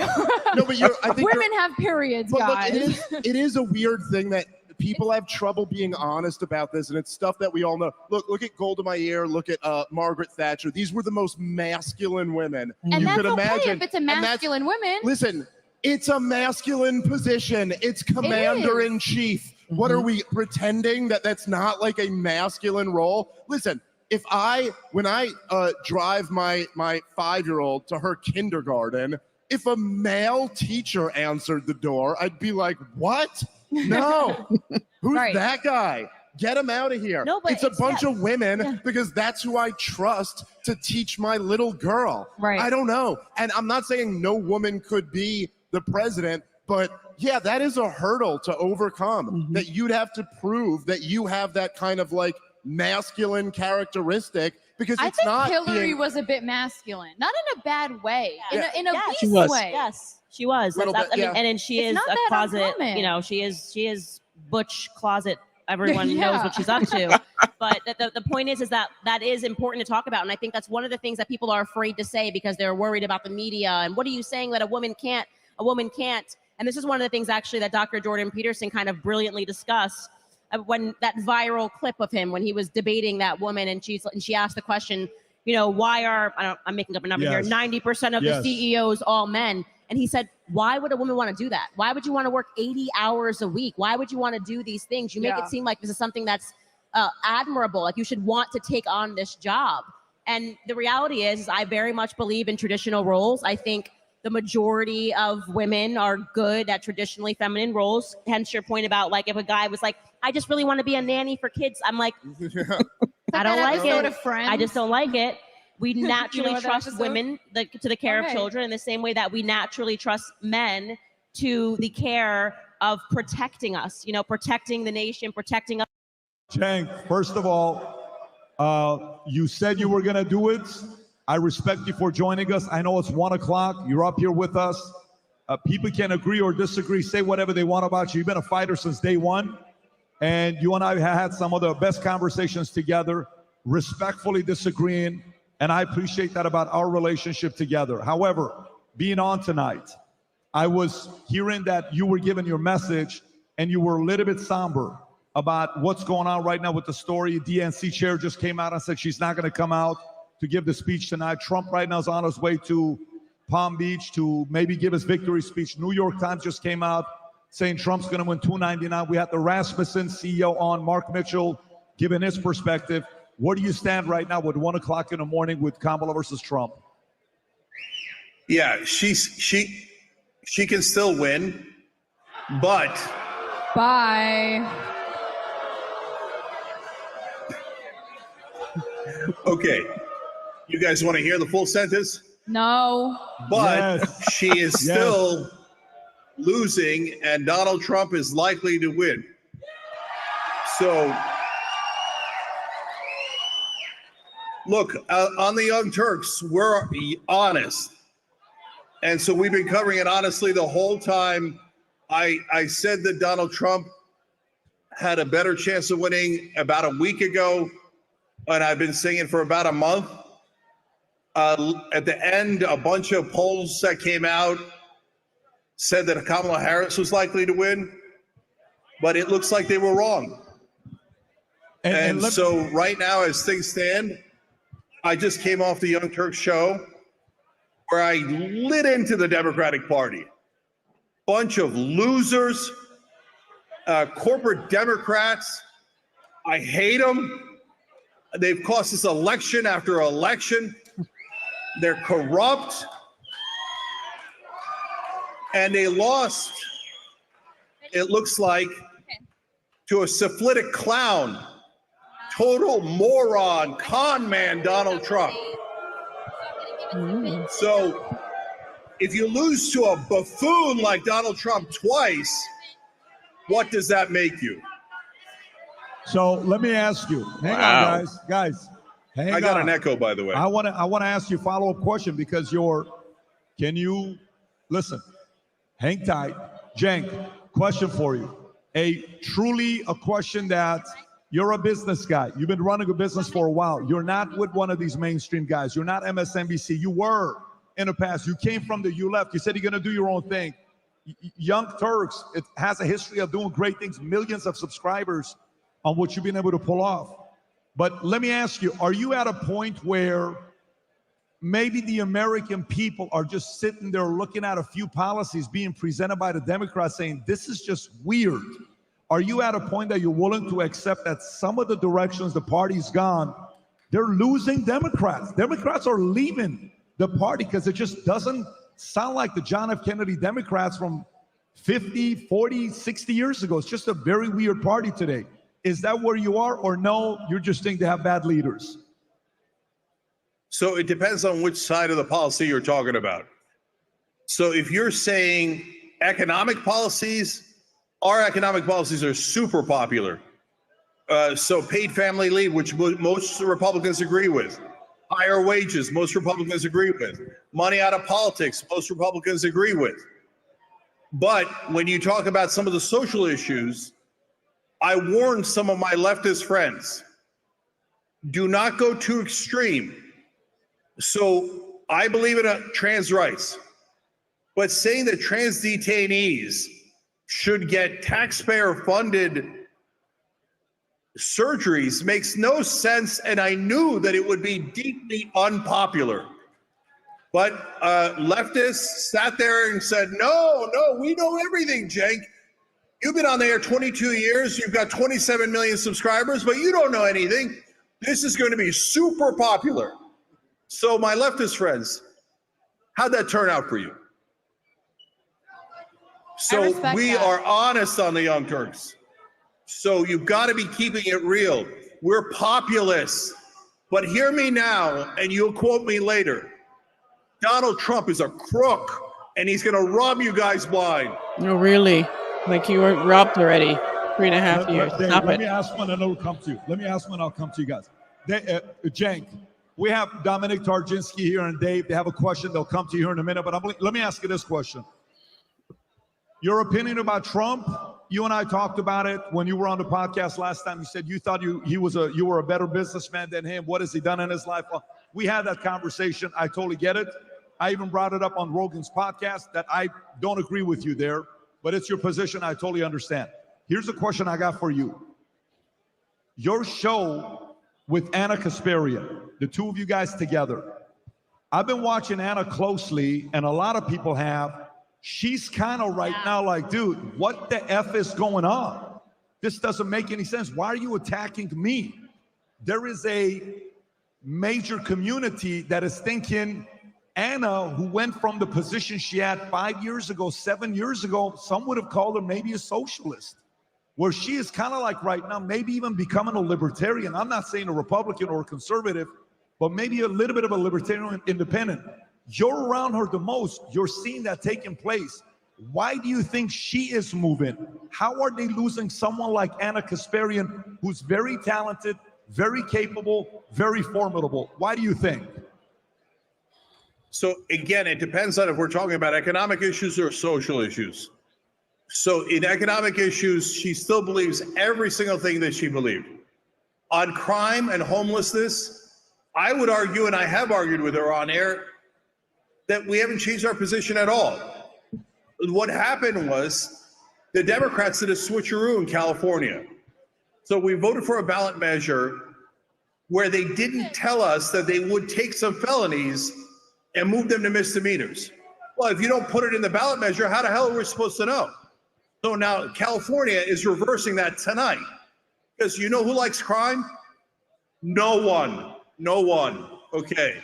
So if you're a leftist out in California and you pretend there is no crime and we should move like domestic assault into a misdemeanor, we disagree with you, but we've always disagreed with you. So I think that it's really the Democratic politicians that are corrupt and a few leftists online that have gone too far.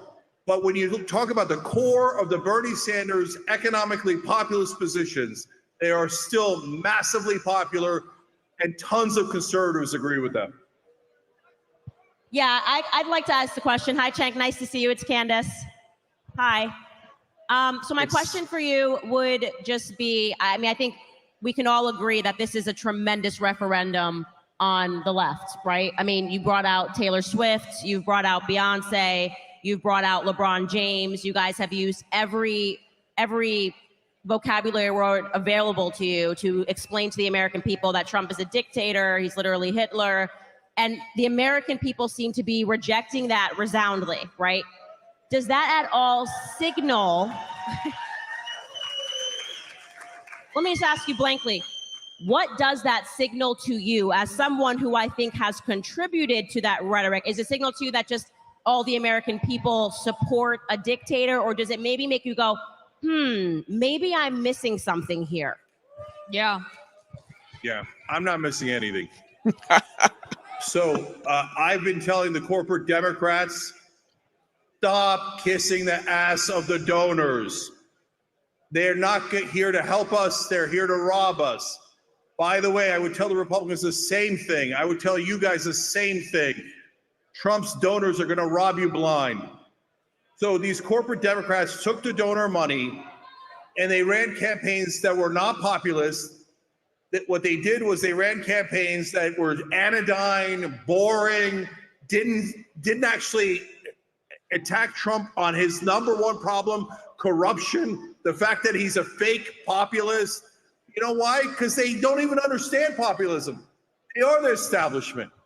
So the real problem is the establishment of the Republican Party like Mitch McConnell and the establishment of the Democratic Party like Joe Biden, Kamala Harris, and Nancy Pelosi. I think he's going to cry any minute now. Thank you very much. I do not have a question. I would rather have a comment as a member of the Parliament, European Parliament, who was called a fascist, Islamophobe. I was called all these names. And I'm happy that we have this moment of silence now, because I would like to remind you, these people are lecturing us about unity.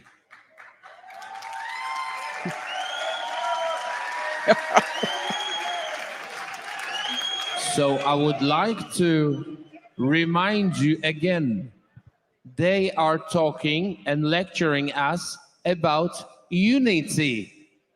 So now you have a chance to practice what you preach and show the whole nation what the unity in democracy means. You have to have a class to lose, because if you don't have a class when you're losing, you have no right to win.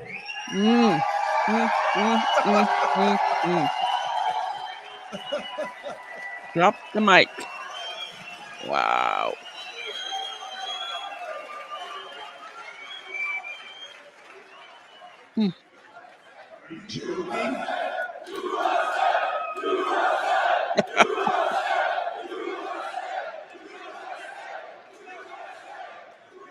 Cenk, go for it. Go ahead, Cenk. Yeah, this brother isn't even American. So I don't know what the hell he's chanting USA for. I'll chant USA, not you, okay? And so, second of all, you're talking about losing with class when that bitch Donald Trump tried to steal an election, tried to terminate the Constitution, set off a riot, that he didn't mind if his vice president was murdered. bum rushed the Capitol, tried to destroy our democracy. He's the very worst in losing and losing with no class at all. Here I am telling you that I think the Democratic Party did it wrong.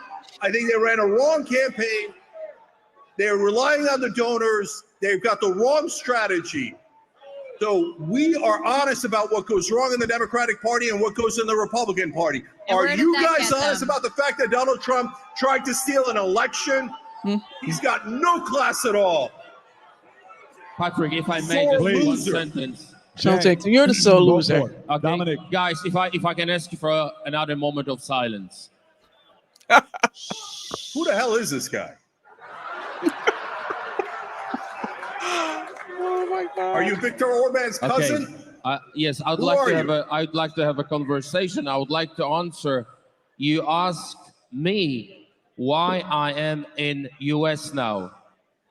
Because I was invited and I came here with my passport.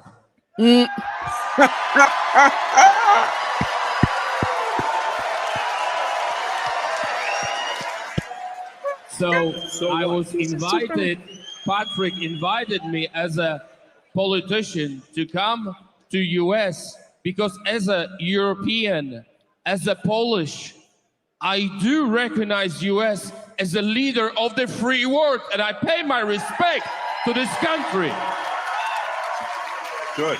And I came here, my friend, and I came here because I used to live under communism. My country was under communism, and Reagan with John Paul II freed our country, and I will be always grateful to the Republicans of the United States for the freedom of Poland and Europe. And my presence here in America is my way to pay respect to those who freed the world from the communism. And that was America and John Paul II. And I do not want communism back. And Kamala is a communist. Yes.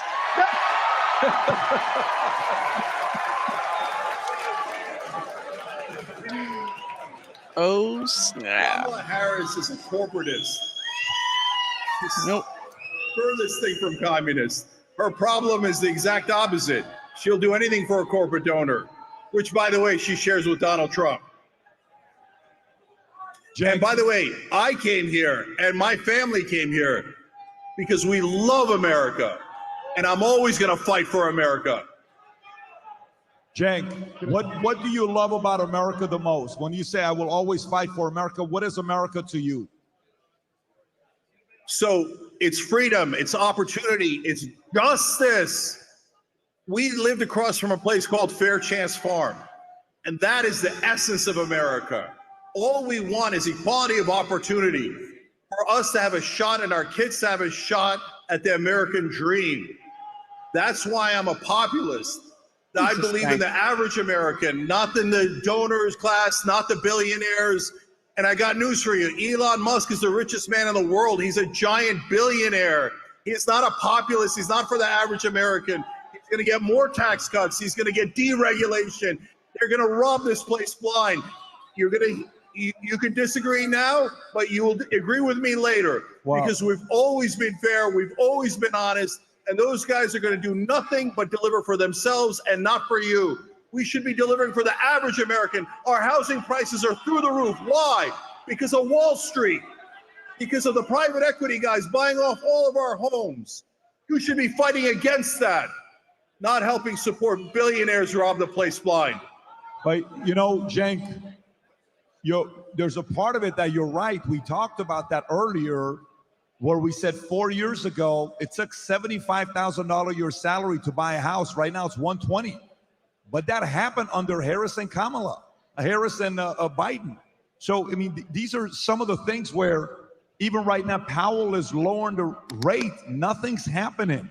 Interest rates are not dropping. So the average person is just sitting there saying, look, we gave you guys a shot. I thought he was going to be the unifier. I thought he was going to be the peace. I thought she was going to fix the border. She never once visited that place until it was too late. Don't you just look at this and realize they just didn't deliver on their promises and the ideas are outdated and doesn't work? Are you able to say that, or no, we just need a different leader? Again, same question. Yeah. So, Patrick, you know that I fought tooth and nail against Joe Biden. I even ran against him in the primary. And I called out everybody who was pretending that he was young and dynamic. And I said he's not on the right track. So the problem isn't Democrat versus Republican. And a lot of Republican voters understand this, and they call it the uniparty. Corporate Republicans and corporate Democrats are on the same team. And I appreciate right-wing voters who realize that Mitch McConnell's a crook. And I wish Democratic voters would replace and realize that Nancy Pelosi and Joe Biden and all those guys are also crooks. So all those establishment Republicans and Democrats have let Wall Street and the donor class rob us. And that is why we have these rules that allows private equity to buy all the homes and drive up our prices. We've got to replace them with populists, true populists. That's the key. Vince, you got to stop dropping your mic. You're scaring the crap out of people. Yeah. Vinny, is that him? Cenk. Just want to say this. BRB, Cenk, because they just called Pennsylvania for Donald J. Trump. Wow. Wow.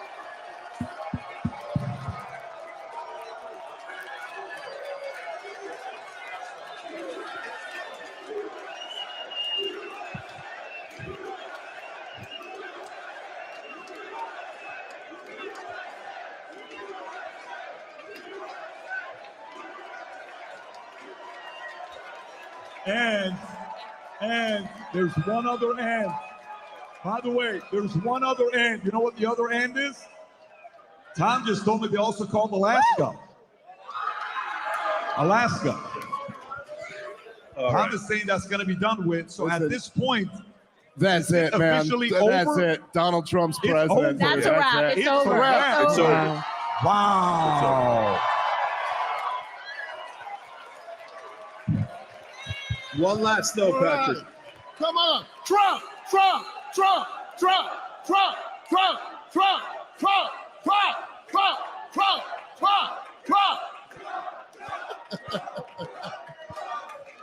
So, Cenk, go for it. I'll give you the last word before we come back over here. Go ahead, Cenk. Yeah. So, guys, I love that USA chant. Keep that loyalty to America, not to politicians.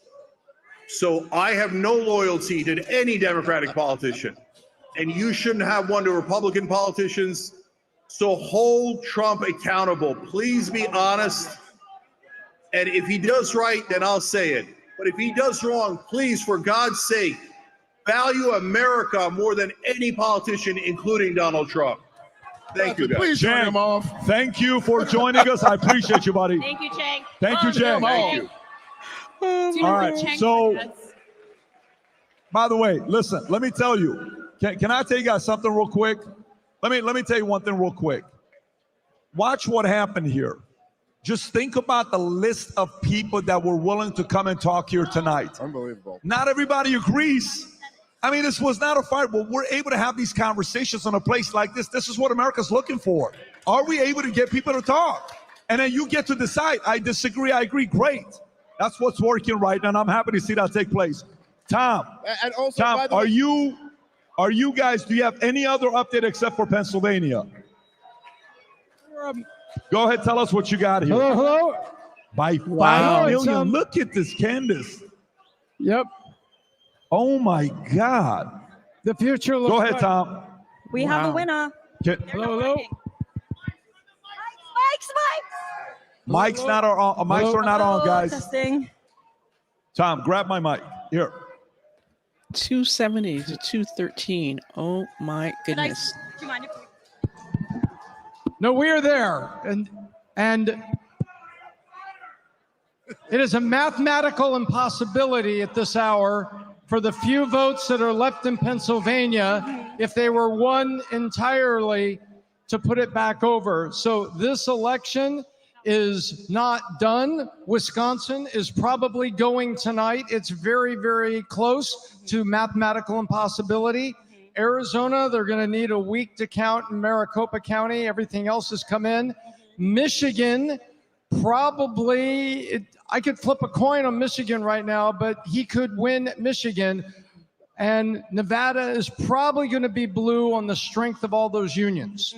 Yes. And so where we are, I think we are at 291 as the ultimate count. But right now at 270, we're done. Wow. Incredible.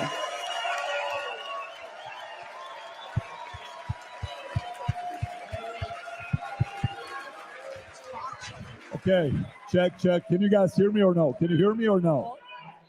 Can you guys hear me or no?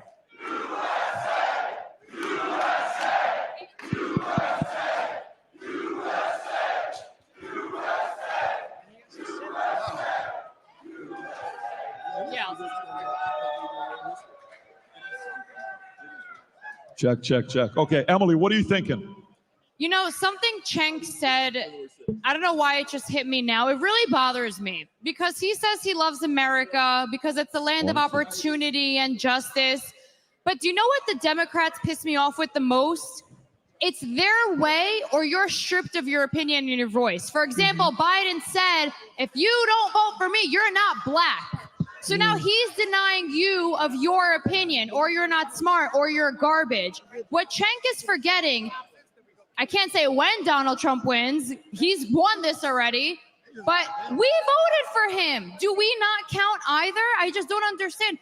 Democracy chose Donald Trump. So if you're the party of unity and love and peace like you claim you are, then let's unite our differences. But no, it's their way or the highway. Yep. And to me, it just calls out their own hypocrisy. And then I want to call out Vinny. He texted me something very smart. You know, we were thinking, what were the left thinking with Kamala? So what were they thinking? But then Vinny points out their plan was to have Trump assassinated. Right. So this was their plan B. Kamala was their plan B. Plan A was to kill Trump, and that didn't work. And now they're eating their own words, we could say, for lack of better terms. I'm going to go back to Palm Beach, but thank you guys. Thank you, Emily. Thank you, Pat. Bye, guys. Drive safe. Okay, so Trump is working his way up. I think he's about to hit the stage any minute now. When he does, we're going to play it. So if some of the people that want to watch this is like, well, you can't go anywhere. It's Generals and Platinum. You need the buses to take you to your cars. Hang tight. By the way, can we take a moment here and do one thing? You know who we have to thank? Can we thank God for not bringing rain when it's at 70% chance? Oh my God. Yesterday, we're all over here. Everyone's taking out their phones. They're like, Pat, 75% chance. I said, I don't know, man. I think he's going to make it work for us. He always does. And somehow, some way he did. To all the generals out there, respect to you guys for watching this and coming down here tonight as well. So what are you thinking before Trump hits the stage? Let's thank Patrick Bet David. We're putting this all down. Thank you. Bring it all back home, brother. Anytime. Thank you. Dominic, you were on fire there with Cenk. I think you got to go on his show and you guys got to have a nice little moment together. Some tells me, you know, we're about to see this. There's a guy with a British accent is going to invite you and Cenk, and he's going to have a good show. His name is I'm very Piers happy Morgan. to have some conversation. I'm very happy. Knock him out the first round. I love silence. It's just one argument, and that's it. I'd love to have some. I don't mind. I mean, whenever I'm invited, I never said no. I'm like second or third time with you. I never said no. I always You're keep a my fighter. passport on me. So You're a fighter. Dave, what are you thinking now? Are you surprised, relieved? Where are you at? Yeah, well, I mean, I guess not. Look, it seemed like this is where it's going through the whole night. I'm really not surprised. It's a remarkable night in American history. I don't know what to say other than that. It's truly incredible. This guy, we've never seen anything like the opposition that Donald Trump has faced. Certainly not in my lifetime. I'm 41. There's never been anything like it in my lifetime, where you have a former president who has the entire deep state, both the establishment of both political parties, the entire media, all of Hollywood, all of the big donors, all against him. And the fact that he was somehow able to put this campaign together and pull it off, it speaks to his ability. It speaks to how truly just terrible at this the Democrats have become.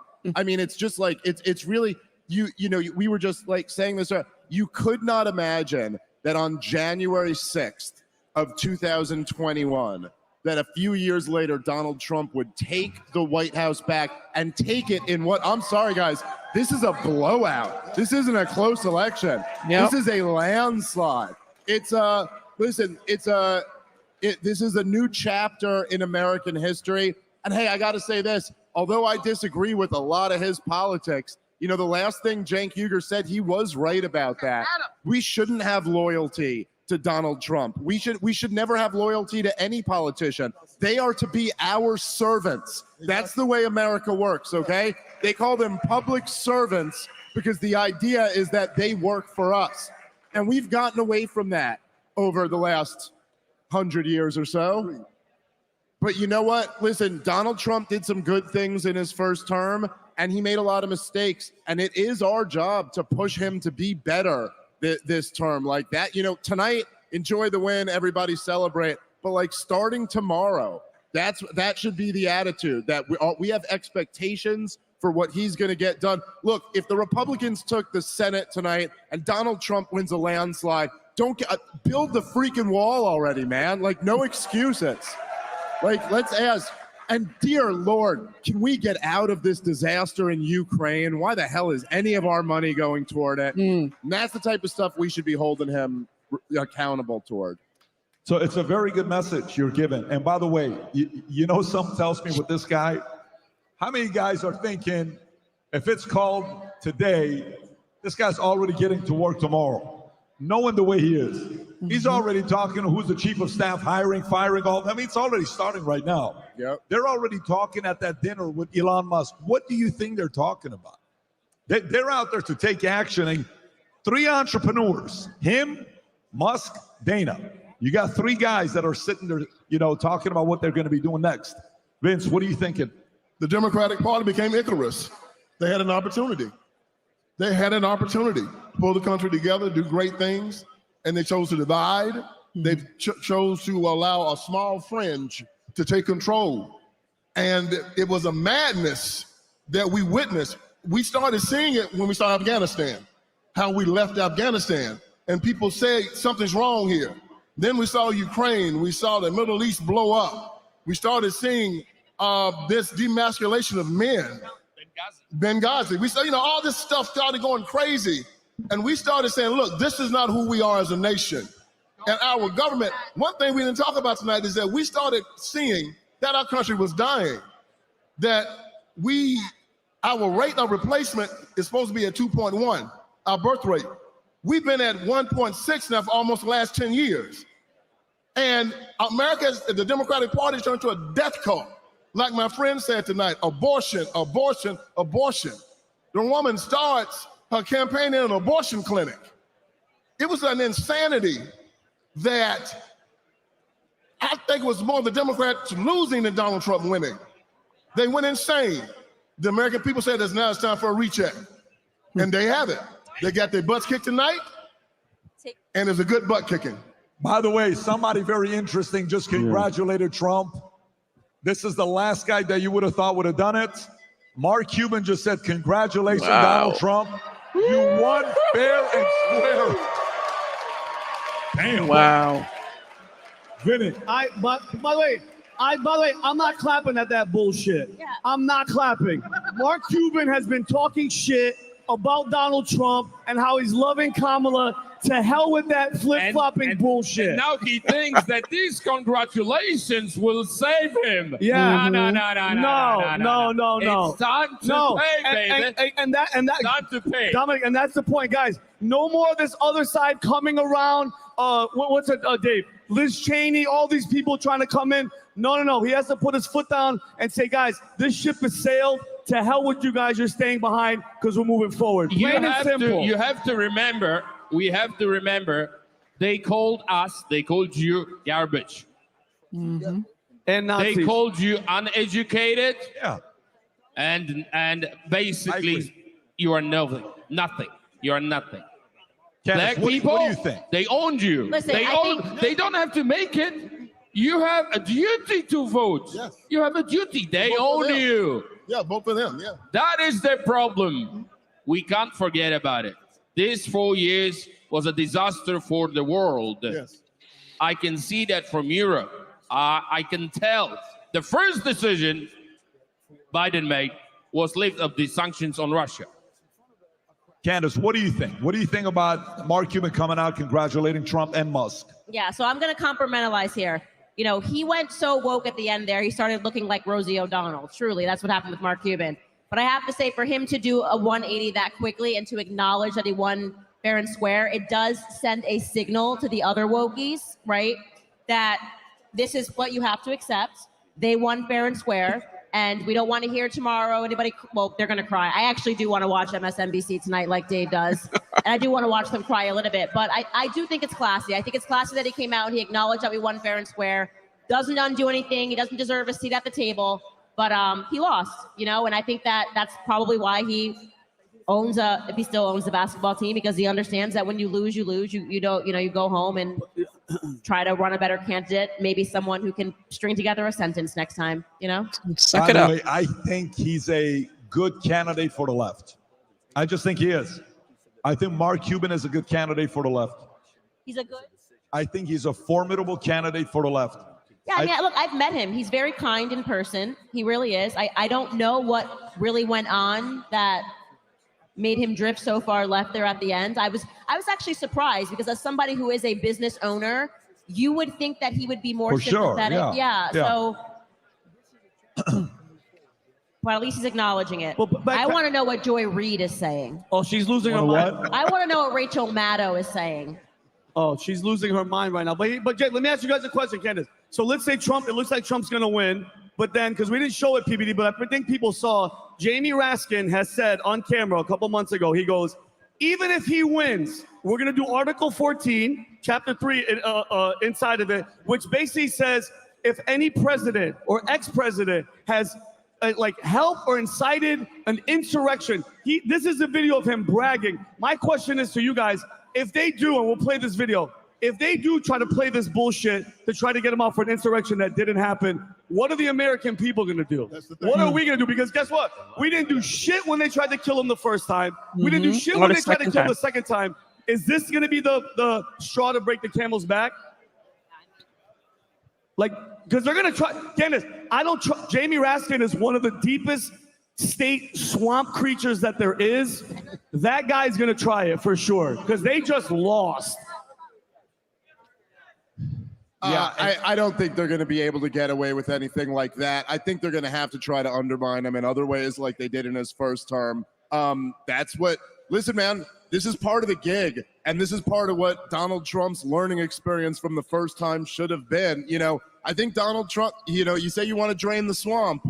All right. You know what you're talking about, right? You're talking about rolling back the most entrenched power interest in the history of the world. So that's not an easy task, and they're going to come at him. If he really is there to drain the swamp, they're going to come at him with everything they've got. You know, Tucker Carlson said, if you want to do this job, you got to be ready to die for it. And I think that's no joke. So we'll see. It's a dangerous time. It's a what? It's a dangerous time. This time between now and his inauguration is a dangerous time. Yep. And he's going to need all of his supporters behind him to let them know that if they try some crazy stuff, that the Second Amendment exists for a reason. Look, man, this is already such a huge win. And, you know, presidential elections are largely symbolic. Do any of you guys, you know, you might know this, but do you know the story of when the Pope visited the Soviet Union? Okay, so the Pope visited the Soviet Union, what was it, in the late 70s, I think, something like that? Is it 80s? So the Pope visits the Soviet Union. You probably know this better than I do, but the rough story of it is that the Pope finally is allowed in to come visit, and just hundreds of thousands of people show up for the Pope. And then it let all these people in the Soviet Union be kind of like, oh, I'm not the only one. Oh, there's a lot more of me. It was like presidential elections are largely symbolic, but that doesn't mean they're not meaningful. That means a lot. And this symbol right here that you're looking at right there of every power center in the United States of America telling you you're not allowed to support this guy. And then the American people saying, no, screw you, that's our guy. That is just incredibly powerful, man. Like, no matter what else happens, it's powerful that we don't believe them. We don't trust them. We know that they're all a bunch of liars. And that's by the way, serious conversation with you. So you came here tonight not sure what's going to happen. Yeah, some people may be like, oh, I knew for a fact he was going to win. No, you didn't. Not everybody. Everybody was a little bit worried. Now, News Nation just called it. A bunch of people are not calling. It's over. Trump won. He's about to hit the stage and give the speech. And we'll watch it here together. By the way, with the crazies that are still here at 1:40 in the freaking morning. Let's go, baby! You're crazy, just so you know, and I love it, right? But watch this. Watch this. Now that he's going to come in and extend the tax cuts, now that he's going to come in, and crypto community's already responded. Where is Bitcoin going to be by the end of 2028? I don't know. Where our taxes are going to be, what's going to happen with the economy, the market, the next. How is Dow and S&P going to respond in the morning? Is S&P going to be like this first thing in the morning? Is Dow going to be like this? But more importantly, I will tell you this, for those of you that have families, kids, and dreams, do not waste the next 4 years. I'm just telling you, guys. Last fair election. I don't know if you're realizing what statement we're making individually to the world. We, our team, I'm not even kidding with you. Where's Greg at? Is Greg here? Greg's busted his ass. He used to run the WWE events for years, and he used to be the guy that did the biggest event ever for Facebook with 40,000 people. He's run this entire event with his entire team. Jonathan, Bree, Mano, their whole crew. We presented a security team to you guys today where you walked in, there's dogs, all this stuff that's going, what are these cops doing? What's shit? Why are there two snipers up there? We're making a statement to the world, folks. We brought in talent. Why would he invite him and her, but also her? Are they not supposed to hate each other? I'm confused, Pat. Why did you invite those three people at the same time? Because I like a good conversation. We're making a statement to the world. FYI, we don't know what we're doing with this. The first hour, how many audio issues do we have? Did you not remember what happened at the beginning? This place was 200 degrees. We were all about to melt. You could have cooked, omelet over here if you wanted to. We adjusted. You were patient. I respect you. We got better. Mike's got better. AV did a great job. We're here. What I'm showing you is we as our crew, all of us, we have a plan. What are you going to do next 4 years? FYI, look at this. We started tonight at 6. I tell everybody like this, it's going to be 2 o'clock in the morning. It's 1:42. By the way, like this, it's 2028. What's going to happen to your family? Like this, it's 2028. So don't join this crowd of going party and kicking back and all this stuff. You put a plan together. You decide what you're doing next. You decide where you and your wife, when you guys are together tomorrow night or this week, having dinner saying, babe, what's going to happen to our family in the next 4 years? What are we going to be doing? How is this going to impact us? Yes, that guy wanted to become a president. Well, what's going to happen to our last name? That's by far the most important decision everybody that's still watching this tonight and everybody here tonight needs to be making. Whatever company you're a part of, what are you going to do to become a better executive, better leader? If you run a business, how are you going to do this? Because taxes, you have more money. You can reinvest and hire more people. What are you going to be doing?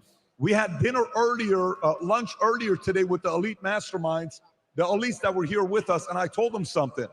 And Rob, you cut me off anytime if Trump hits the stage, but I want to tell you guys, and I want to challenge every CEO and founder to consider doing this. Hear me out. Raise your hand if you're a CEO or a founder of a company. We have a big business owner audience. I want to challenge you to consider doing this. Once this is final and it's done, Have an emergency meeting with your team. This is what I did in 2016. Tikran, you were in the room. Mario was in the room. Tom, you were in the room. My wife was in the room. Everybody was in the room. I pulled everybody inside. At that time, 60% of our employees at home office were African American. 50% were women at our home office. They came in. They did not want Trump. They were all wearing the shirt, "I'm with her." And they knew where I leaned. I said, "Come into my office. I want to talk to you guys." Everybody came in. We were still a smaller company at the time, 2015, 2016. I said, "Hey, how do you feel about what happened last night? I know she lost." And they were openly talking. "I'm upset. I'm hurt." A couple were crying. I said, "Let me tell you what just happened. Let me explain how this works. He's going to lower my taxes, and the corporate taxes are going to go down. It's going to allow me to reinvest more into the company. This is good for everybody. So guess what I'm doing today right now for everybody?" They're like, "What are you doing?" I said, "I've decided I want to give $100 for every month you've ever been with the company." They looked at us, they're like, "Are you serious?" I said, "But there's one caveat." They said, "What's that?" I said, "You have to put on Facebook that Trump gave you this bonus." They're like, no, I'm just kidding. HR wouldn't let me get away with that. What's the point? You have an opportunity to go around your employees and show them what a tax cut really does and who it benefits. The people that are working with you, let them feel it, let them see it. This is how you change somebody's mind in 4 years, where they realize tax cut benefits everybody, not if you just take the tax cuts. I know it's not a popular decision for millionaires and billionaires, but if you have a chance to do it, surprise your employees and give them something and let them know why. It's called economics. I have more money to invest into you. If you don't want to give that kind of money, put a party together, take them somewhere, show them a good time. We're doing this because we got these benefits. So my message to everybody, you, your wife, your husband, your kids, your family should be in a very good place in the next 4 years, but you could still screw it up if you don't put a plan together for you and your family. John F. Kennedy lowered the taxes. You know what he said in his speech when he lowered the taxes? You know what he said when he lowered the taxes? This is your chance to make some money and create wealth for your family. Don't get it twisted. The next 4 years, your family should get richer, and that's okay. If you got $20,000 in the bank, in 4 years, you should have 100. If you got $13,000 in the bank, in the next 4 years, you should have a plan to have 200,000. If you got 500,000, have 5 million. If you got $1 million, go to 10 million. Do not waste the next 4 years, because who knows what's going to happen in 4 years. Okay, I want to make sure I give that message to everybody with family business owners to make the right decisions. It's just a message for some of you guys. Rob, how are we looking? He's not up yet. Can you imagine you're 78 years old? You should be the first person to say it's 1:47. Let me get up and give the speech and leave. Fox News just called it. Fox News called it. Trump-elect 47 president. Let's go, baby! What a weird night. Wow. What a night. To win non-consecutive terms. The first was Grover Cleveland in the late 1800s. He's still not coming up. Senator J.D. Vance. He still doesn't want to come up and hit the stage. Vice He's going to make you wait another 20 minutes. Voters expressed deep frustration with the Biden He'll come administration out. and He'll come out soon. President Trump and the future President Rob, Trump. are you seeing anything from our friends at MSNBC or CNN? Has anybody needed to call their therapist? Can somebody check on Rachel Maddow? CNN just Joy experiencing some technical problems. They're off now. They're off now. Wisconsin just called. This is amazing. By the way, another thing, respect. These guys have been sitting, you haven't gone to the bathroom once in 4 hours.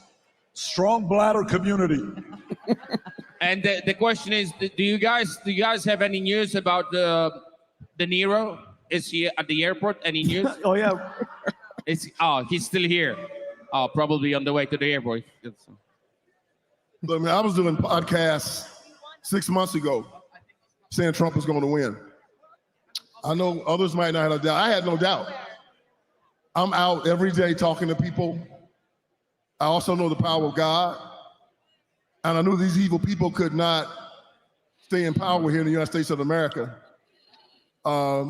This country was ordained by God. No devil, no goon, no satanic spirit is going to destroy the United States of America.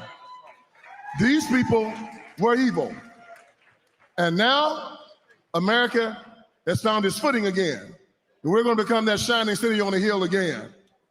So I had no doubt. You can go to my podcast, The Vince Everett Ellison Show, and I told people 6 months ago, Donald Trump was going to win and the black vote was going to give it to him. And that's what happened tonight. Okay, guys, we got a highlight reel from tonight. Some of you guys are featured in it. Rob, if you're ready, show it to us on how this started and how it's ending. For the rest of our lives, we will share this night together. For the rest of our lives. Here's a highlight from tonight. Go ahead, Rob. Play the clip. Roberto, please play the clip.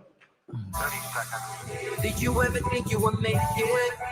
I feel I'm so close, I could taste sweet victory. I know this life meant for me.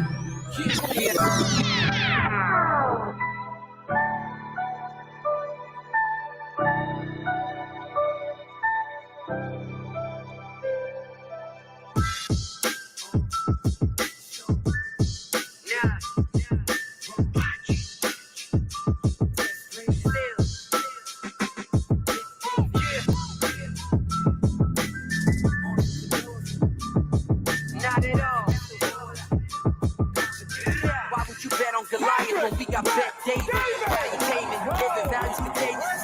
Entrepreneurs, we can't no value to haters. Back against the wall, I hit him with a combination. I won't let nobody come rob me of my inspiration. America is back, baby. Let's go. Yes, and we're calling Georgia. Georgia, let's go.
I'm getting from my Democrat friends and being like, you were right. How'd you know? Man, you called it. I'm like, how'd you not call it? How'd you not see this? This was so blatantly obvious. So what's my message to the Democrats out there? You have to get out of your bubble. This is a absolute mandate. For Trump's Hitler didn't work. They're all garbage. It didn't work. Democracy's gonna never work again. Didn't work. At what point do you say, wow, I maybe need to look in the mirror and realize I was lied to for 8 years about this guy, and you're gonna keep doubling down on he's the worst thing ever? You can criticize Trump, but you can't criticize the millions of Americans who love this country and recognize that Trump is the messenger for their message of making America great again and again. So respect to him. They just called. And this is coming from someone, if you told me in 2016 that I would vote for Trump, I'd be like, you're on drugs? But that's how far gone the Democrats are. They just called Wisconsin for Trump, I believe. Wow. Yeah. What was that? They just called Wisconsin for Trump. Trump just won Wisconsin. And PBD. That's a wrap. That's a landslide. I wanted to say one thing to Cenk. You know what I've never seen? Cenk's the only person I can think of. You know, they say that when you're, young, if you're not a liberal, you have no heart. You know, this whole thing. Everyone has to go through this progression as you make money and have a family and have things and have more responsibilities. You go through this. Cenk is the only person that comes to mind. He said this on the first podcast we did, Pat. He was a conservative when he was young, and he's gone. I think Cenk was literally about to cry at some point when Dominic dropped the mic on him. Did you feel that from him? Do you understand that? Candace, did you recognize that? I don't know how you go from being a conservative to a liberal. Do you know anybody that's ever done that? I don't know. I think it's important to reiterate what Dave said about Donald Trump. We're a republic that is loyal to the Constitution, not to a man. This is not ruled by man. This is ruled by law. And it's a very important distinction. Donald Trump was elected fair and square, but it doesn't mean it's a cult of personality. Right. And don't fall into that trap. Keep questioning even your own side. If you sit in your own echo chamber and you surround yourself only with people that see the world the way you see it, it's a great way to go from thinking you have all the answers to knowing you have all the answers. And that's another way of saying you're dumb. So don't fall for that either. So always expose yourself to people that disagree with you so that you can test the foundation on which you stand. Very important. And look, I know I said this earlier, but y'all please remember this.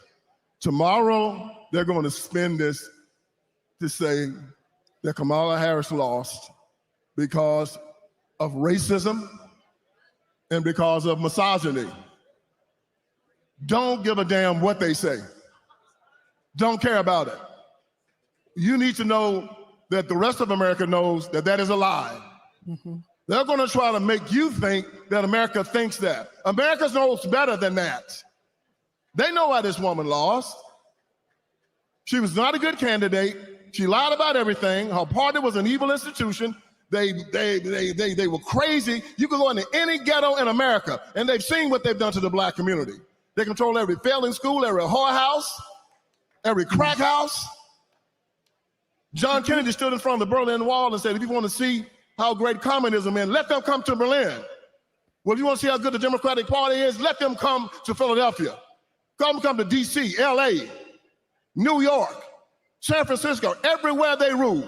Death, destruction, and mayhem. And the American people got tired of it.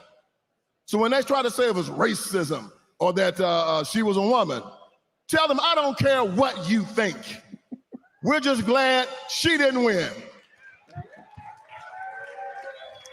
I mean, it's just incredible. Everything, just thinking about the fact that this was a referendum on Obama. Like Obama came out and spoke to people and people said no. But I want to say this, quite seriously. 4 years ago, in 2020, I had no kids. It's an incredible thing to think about. I had 0 children, and now I have 3 children. And I'm so serious when I say that I was so concerned about Kamala winning that my husband and I were having serious discussions about what will happen, what can we do, what is our option. And I know that we're not the only family that truly thought about where will we go if America turns into a communist country. That's a very scary realization that we got this close, that would even be a concern and a conversation, that you're looking at a map of the world and thinking like, are we gonna be one of the ones that can get out? It's very scary, and that's where we were at. And for the first time, that feels like in a long time, so many families across America are going to be able to sleep soundly tonight, knowing that they don't have to have that fear for the next 4 years. It's incredible. It really is an incredible evening. And, you know, I think one of the things that's going to be interesting to see is how they pivot, because the game is over. The game is over. They threw everything at the wall. They tried to create a candidate out of thin air. This used to work for them. A Beyonce endorsement used to work for them, and it's no longer working.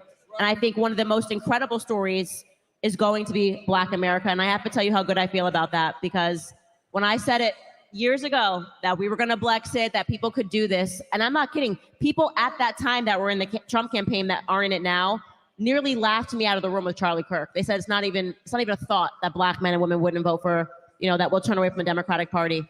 And for the first time, we are seeing tonight that Black Americans are done with the plantation narrative. So it's an astounding night all around. Be excited, be happy. I'm thrilled. I'm over the moon about all of this. There's a famous phrase called "future looks bright." I think that's what Candace is saying. The future looks bright after what just happened tonight, literally, on what took place. But you know, there's a few ways of looking at this, right? From the business standpoint, you got to be ready. Things are going to change. From the business model standpoint, I'm just telling you guys, CNN just got a very, very lucky situation that happened for them. Trump winning means CNN and MSNBC are going to do okay the next 4 years. That's true. Trump winning means SNL, it's back to only making fun of Trump every day. Yeah. CNN winning, I mean, Trump winning, Alec Baldwin's coming back as a Trump again twice a week. Trump winning is a lot of businesses, celebrity reactions, all that stuff. But also the other part of it to think about, who was it today? Are they still here or they left? Not Sebastian from Australia who flew. We have guys that flew here from out of the country to just come to tonight's podcast. Where is the gentleman who was worried about what was going to happen tonight? Oh, our pessimistic friend. Yeah. Where is he at? How you feeling right now, huh? You were freaking out earlier, right? But we were having a conversation with the crew earlier. What do you think is going to happen? What about this? What about that? What about this? What about that? Guys, there are a lot of people that are burned out thinking politics. How many guys just want to be like, dude, I'm not going to turn on shit for politics for a couple weeks. I need a break. Watch that. Some people. Well, no, what I'm saying to you is content creators, it's going to be a rough season for some people the next 6, 12 months if they can't adjust. Because I think a big part of America the next 6 to 12 months wants to be entertained.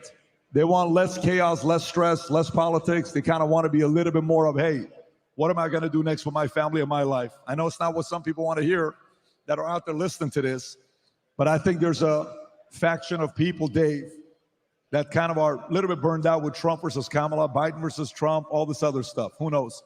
Maybe I'm wrong. What do you think?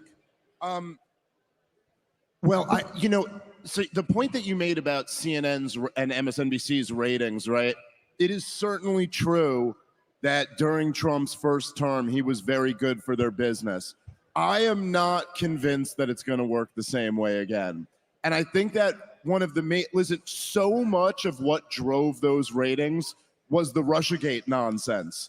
And they were saying that they had the biggest story in the biggest scandal in the history of the United States of America. I mean, no exaggeration. They were saying that that a foreign power overturned our elections and that the current sitting president of the United States of America was in on it. Like he was involved in a conspiracy with the Russians to overturn the election. I mean, that's a big story if true. And everybody who hated Donald Trump, it was just handed to them. Like, here's a new thing. You don't even have to feel like you lost the election. Guess what? You didn't. They cheated. And then when that turned out to be all lies, and then, on top of that, like the Hunter Biden story, but really the biggest one is COVID.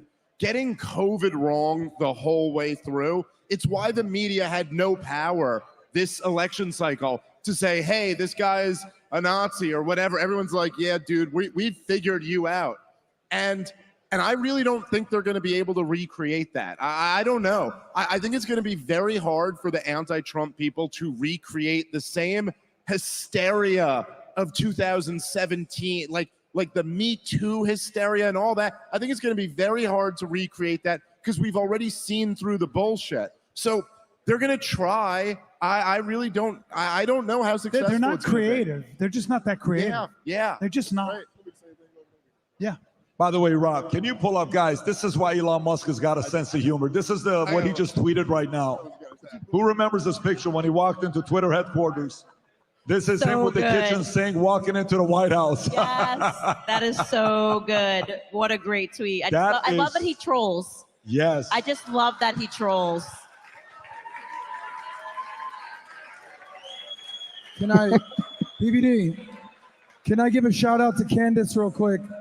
So Candace, I don't know if you're going to remember this, but we had a conversation maybe a year ago, and we talked about how the world was going crazy, and you used a word, you said equilibrium, and that the world was just so out of whack, and that, I mean, I don't want to do, injustice to what you said, is that the world yearns for equilibrium. And there's corrections that are needed, but then there's overcorrections, like a man's a woman, or Trump should be in jail, whatever it may be. I think this is sort of justification that this is equilibrium kind of coming back into place. And I said earlier tonight, this is Trump's hero's journey. And the arc of Trump, this is sort of a storybook ending for Trump. The narrative that he was Hitler or that he was a Russian asset, it's all been exposed. COVID exposed everything. He opened the curtain, so to speak. And nobody's buying it. Beyonce, nobody's buying it. Mark Cuban, nobody's buying it. J-Lo, sorry, save your tears. The American people are just like, we'll take Trump. And now he gets round 2 to actually enact his laws, his policies, and it looks like he's going to have the Senate and most likely the House.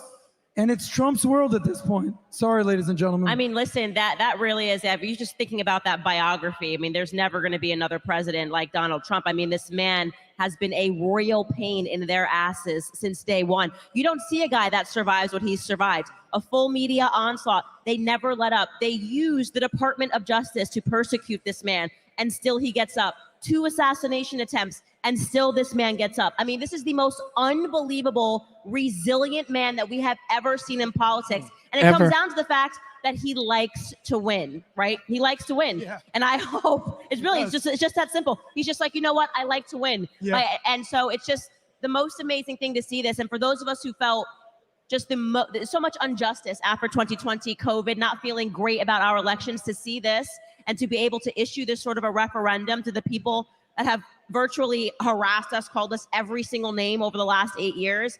Let me tell you, we're going to troll a little bit for the next couple of weeks, okay? We're going to troll a little bit. Equilibrium, too. He's tougher than the rest. He's just tougher than the rest. He's just built different. A true leader in that sense. Yeah. But, another way of saying equilibrium is it feels like another definition for equilibrium is everything in its rightful place. And that's another way of defining justice. That's so for me, it feels like things are back to equilibrium. Things are back to making sense. Things are back. They're sort of where they should be, at least. And I'm not saying he has all the answers or one side's all right. It just feels like some common sense has kind of settled in after a lot of chaos. What's the conversation right now in like Kamala's house? Not good. Kamala and Doug. They're not even speaking. She's on the phone with like Obama, maybe. Like, what's the conversation? I don't think she ever thought she was going to win. I think that's a very short call. But Candace, I think Obama has no time for Kamala. I think he hurt his own legacy by stumping for her for so hard. For sure. I mean, listen, in life, we get judged for who we marry. We get judged for who we befriend. We get judged for who we work with. And you get judged for who you choose as the leader of a company. He was choosing her to be the CEO of the biggest company in the world. What a failure. If you were the CEO of Berkshire Hathaway, this is embarrassing. This is a very bad look for him right now. Nobody in America on the left is more disappointed and doesn't know how to show face than Obama. Obama and Michelle have to figure out a way on how to spin the story the next few days. agree. Pat, can I give a shout out? I just want to take a look around the room right here. The Republican Party, MAGA, whatever you want to call it, just look. There's black, white, young, old, Asian. Rodolfo, you're from where? El Salvador en la casa. Black gentleman on stage. One of the best looking guys to ever be on Hollywood on stage. Dave Smith, a confused Jew. Who knows what's going on? Candace Owens, beautiful black woman, Brexit. Take a look around. This is the new face of America. Common sense over identity politics. It's so beautiful to see. But I have to give one more shout out. I'm sorry. I have to give a shout out to our leader, PBD. I met PBD working out in the gym at a financial conference in 2012. This guy, every single thing that he's ever told me he was going to do, it's been done. He says in the gym, I got to do it, guys.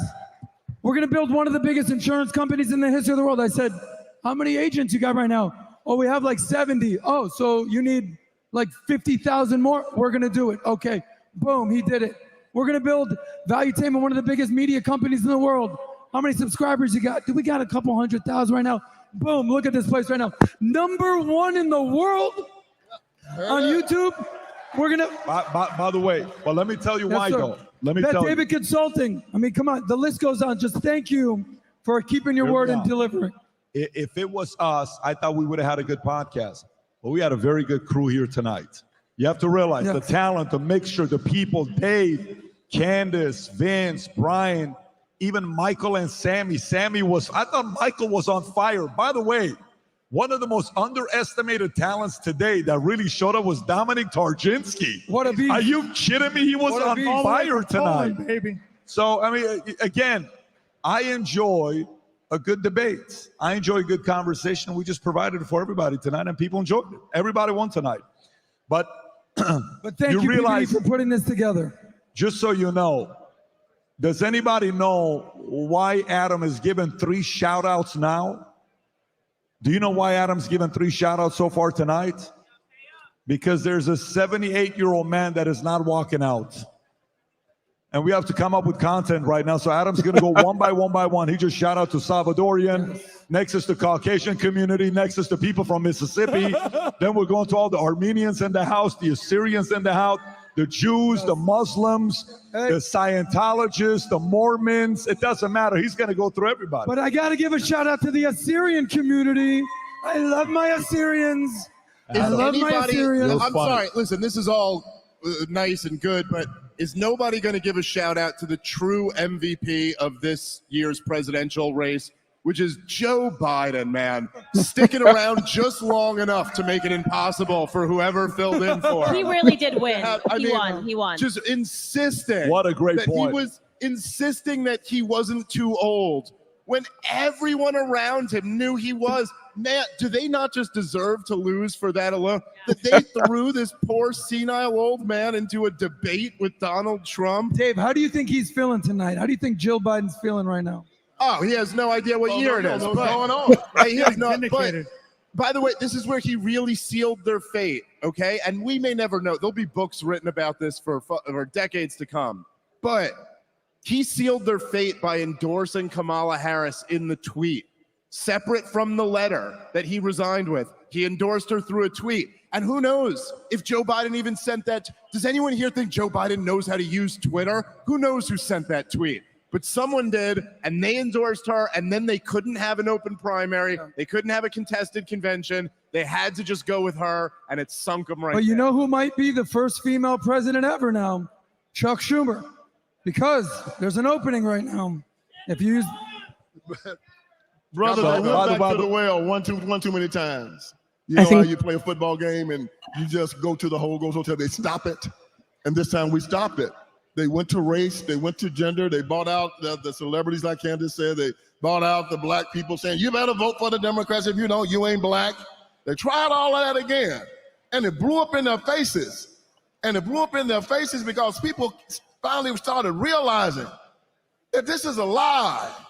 You know, people prefer to see a sermon than hear a sermon. They've seen Donald Trump's life. Everybody got an iPhone now. You can't pull that off on anybody anymore. And they tried it one too many times. Black people vote for the Democratic Party because he's black. Women vote for Kamala Harris because she's a woman. Just do that. Don't worry about anything else and do what we tell you. And they live in this bubble where this has worked for 40, 50, 60 years. No and now longer. It's blown up. And they're going to have to go regroup and find other lies to tell y'all. And this is their high watermark in America with their racism and their lies. They're not going to stop. There's still areas where it still exists, where they still win off of this foolishness. But nationwide, I think it's done. And I'm happy to hear it. I think Joe Biden question voted for for you. Trump. Serious question. It's 2:15. He hasn't come out. He hits the stage. They just put water bottles on the stage. How long do you think he's going to speak? Oh, man. Listen, by the way, it's a trick question because Donald Trump doesn't know how long he's going to speak for. He's just going to get up there and do what he always does. He'll figure it out. He's just going to get up there, start talking. But what do you think? How long do you think it's going to be? My 10 guess for minutes. this is not going to be long. I'd say 20 minutes. I was going to say 25 minutes.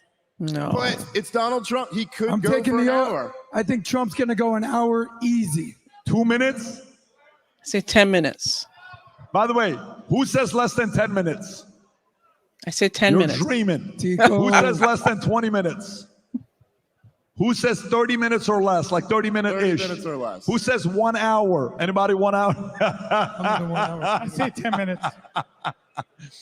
By the way, me, Vinny, Tom, we're in New York, Long Island somewhere. And this is the night where it's RNC and is giving a speech. Eric Trump is giving a speech. He goes for 35 minutes. We're thinking Trump's going to speak at 9 p.m. We got some movement here. Oops, Looks like they're someone's coming out. here. Coming out. 10, Looks like 11. yeah, it's coming. Trump eventually hits the stage at midnight. And he goes for an hour and a half till 1:30 in the morning. Remember that? RNC? With the bandage on his ear. Yes. Yeah. Candace, is it past your bedtime yet? What's that? Is it past your bedtime yet? Yeah, it's been way past my bedtime. I got too many toddlers. 9 o'clock p.m. We're not going to go party in Miami after this, and it's a big night. No way. Come on, Candace. Yeah, but it is the thing about having little kids is you're always tired, but it's also like cross training for sleep deprivation. Yeah. So you're like, oh, I'm comfortable here. I know. Yeah, I know what this is. Just want to say a quick thank you for all of you who By are the still way, here with me you watching. know what is interesting? I do You know the appreciate guy it. Alan Lichtman that we had on the podcast? The 13 keys to the Alan election. Lichtman, Yeah. based on a 13-point thing that he's predicted 8 of them, and the only one he missed was Al Gore. This officially becomes the first one he got wrong. Because he said Kamala was going to win, and he said Kamala was going to win on News Nation yesterday. That Kamala was going to win, and he got it wrong. He did not win. She did not win. So this tells you this is a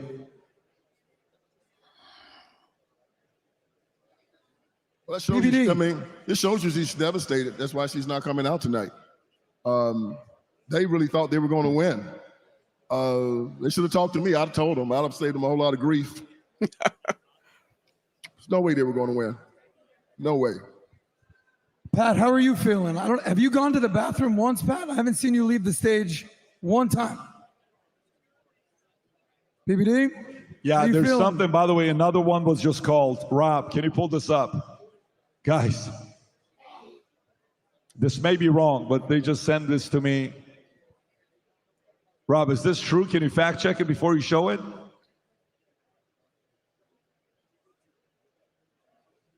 I just texted it to you, Rob. Can you fact check it before you show it?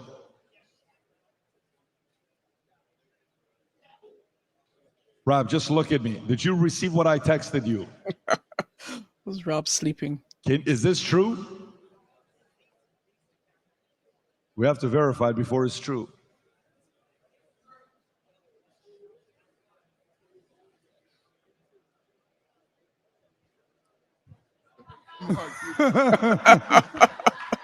Man. Let the trolling begin. He did it to himself. He did Oh it to my himself. It's like it doesn't make sense. He did it to What do you himself. say, but? He could have played a very different role, but he did it to himself. Ladies and gentlemen, it's Brian Callen's bedtime, so he's going to say bye. It's hilarious. Yeah. Does this one work? Okay.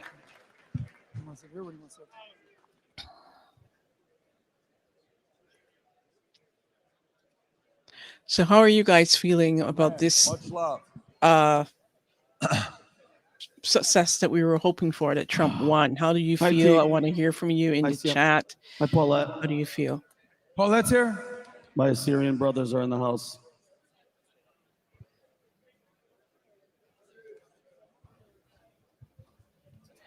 For me, it feels Just to surreal. Like I'm hoping Piss you that guys off a tomorrow little bit. I have to do this to you. I know it's late. doesn't change. You don't want to hear something like this. But I feel like it's good to check the blood pressure every once in a while, Rob.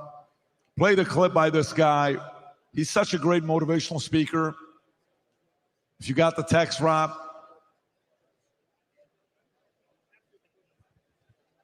It's too... Pat, this crew right here, That's a war Brandon, room. Rob, Kelly, Connor, these guys, all Tom, Amy, this whole crew over here Lester has been crushing it. I don't know if you can see these guys. Adam, watch this clip. Yes, sir. By Keith Olbermann. Go ahead. I have not seen this. Oh, Go ahead, Rob. Wednesday Countdown podcast. Russia has committed an act of war against this nation. We were attacked last night. Regardless of the outcome of the presidential election, as certainly as if Russia had bombed and not merely threatened with a terrorist attack, 32 polling stations in one Georgia county, many in another Georgia county, between them the home of 1/4 of the entire Black population of the state of Georgia, and also in the states of Pennsylvania, Wisconsin, Michigan, and Arizona. You know what's amazing? Russian You can pause it interference right in there, this Rob. country's election. Guys, it's 2024. He's still running with this from 2016. Wow. And notice how they all wear the same glasses. Him, Mark Cuban, Rachel Maddow. That's like the LGBTQ, I have problems, mental problem. Look at that, yeah. They all have, if you see those glasses, there's an issue. I haven't seen one person in here wearing those black, thick. Oh, wait. No, I'm joking. Everybody looked. And he's winning. Yeah, that's the thing. You know, Trump's winning the popular vote for the first time, and the Republican has won the popular vote in a very long time. Is that official? Did Trump win the popular vote? Well, I mean, winning it now. listen, we have that's going to take a little while to think because you got to think 100% of everywhere has to come in. But he's up by what was he up? 5 million votes right now? Yeah. 6 million? I mean, wow, dude, that's amazing. pretty incredible. Mm-hmm. And it's just so great for the country that there is a price to pay for what the Democrats tried to do. Exactly. That you just can't do that. Right. Like the fact that he didn't win the popular vote in 2016 or 2020, but he's up by nearly 6 million votes right now. It's just a message to Democrats. Yeah, you got to do better than this. You will lose very bad if you run this type of campaign. You remember packing the Supreme Court, Yeah. ending the filibuster, the Equality Act, trying to make Puerto Rico, Washington, D.C. state so they can pack the Senate. I mean, they were a conspiracy to seize power. That's all they were. Oh, there's a lot of words on there. That means that speech is going to go long. He's going to go long. A lot of words. Pat, did you think it was gonna... That's not his speech. It's a McDonald's menu. It's been a long day. You guys notice how when Trump talks, his hands are in here, and it's like he pushes all the words together, and then he picks one word. Kamala's up here. Kamala's talking. No, I'll hold it for you. You go. Go ahead. Give me the... This is Kamala. Why are you going far away? Give it up for Vinny and his ponytail, guys. Come on. Take a look. You ever notice it's the guys that can't grow one that talk the most shit? Yeah. Like Ricky Aguilar over there. By the way, I see someone in the audience I want to give a shout out to. Paulette. Can Hi, you stand Paulette. up and say hi, please? Please. Come on. Paulette Bet David in the casa, Patrick's sister. She leaned on me and leaned on me and leaned on me. One of these days, you're going to have common sense. Look at us now, Paulette. Halfway there. Excuse me. Rob, play this clip. See ya. If you can play this clip. This is another one. I mean, this is just showing this strategy is a failed strategy. They try to beat him with not Trump the same way they did in 2020. It just failed them. Play this clip, Rob. The one I just sent you.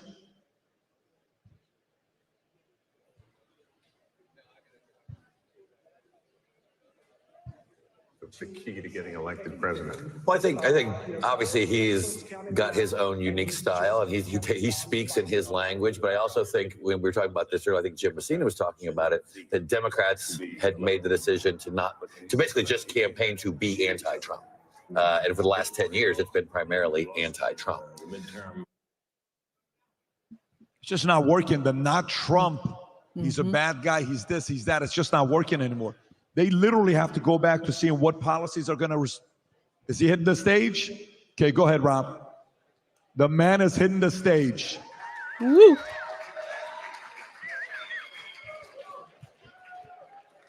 Here he comes. Who will be the 47th president of the United States, Donald J. Trump?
Very much. Wow.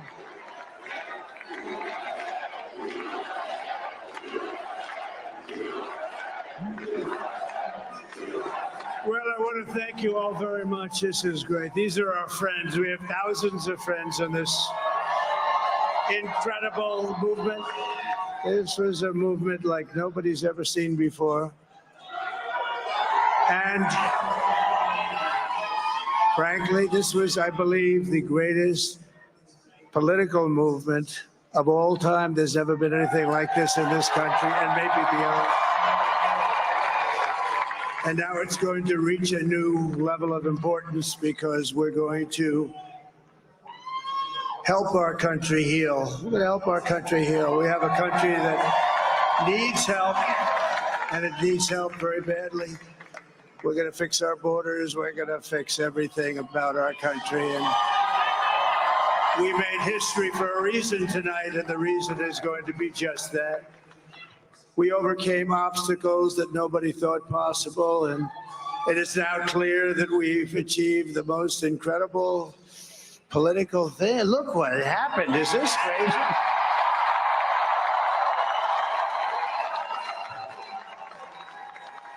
But it's a political victory that our country has never seen before, nothing like this. I want to thank the American people for the extraordinary honor of being elected your 47th president and your 45th president. And every citizen, I will fight for you, for your family, and your future. Every single day, I will be fighting for you, and with every breath in my body, I will not rest until we have delivered the strong, safe, and prosperous America that our children deserve and that you deserve. This will truly be the golden age of America. That's what we have to have. This is a magnificent victory for the American people that will allow us to make America great again. And in addition to having won the battleground states of North Carolina, I love these places, Georgia, Pennsylvania, and Wisconsin, we are now winning in Michigan, Arizona, Nevada, and Alaska, which would result in us carrying at least 315 electoral votes.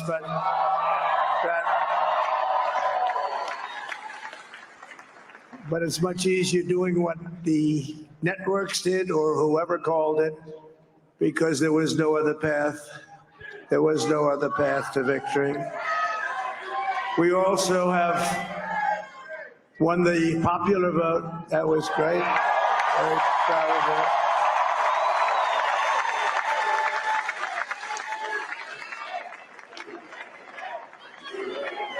Thank you.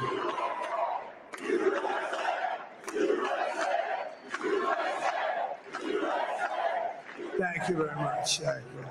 Now, winning the popular vote was very nice, very nice, I will tell you. It's a great feeling of love. We have a great feeling of love in this very large room with unbelievable people standing by my side. These people have been incredible. They've made the journey with me, and we're going to make you very happy. We're going to make you very proud of your vote. I hope that you're going to be looking back someday and say that was one of the truly important moments of my life when I voted for this group of people beyond the president, this group of great people. America has given us an unprecedented and powerful mandate. We have taken back control of the Senate. Wow, that's good.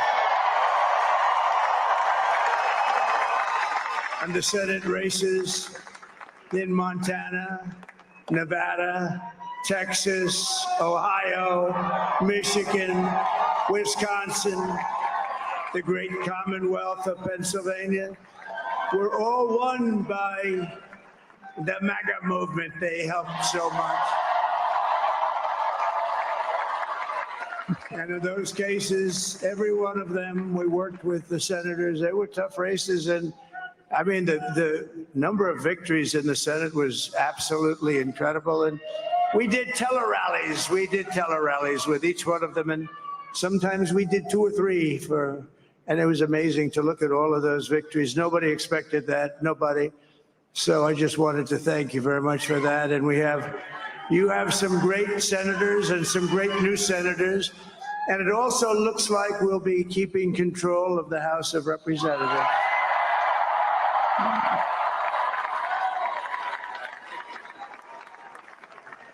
And I want to thank Mike Johnson. I think he's doing a terrific job. Terrific job.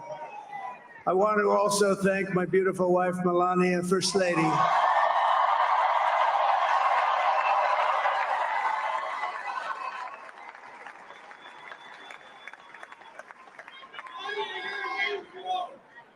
Who has the #1 best-selling book in the country. Can you believe it?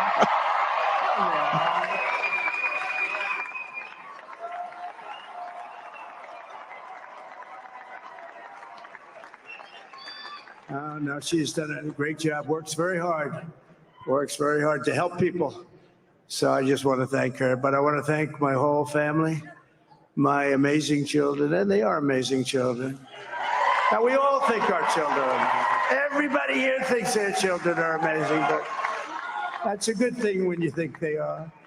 But Don, Eric, Ivanka, Tiffany, Barron, Laura, Jared, Kimberly, Michael, thank you all. What a help. What a great.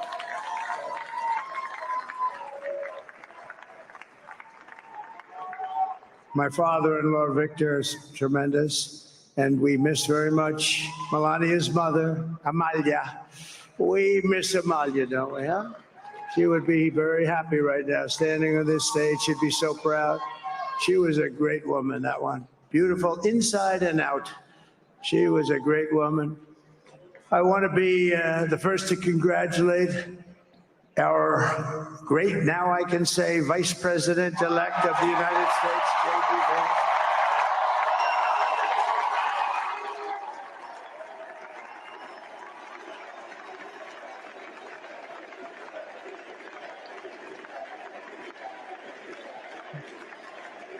And his absolutely remarkable and beautiful wife, Usha Vance.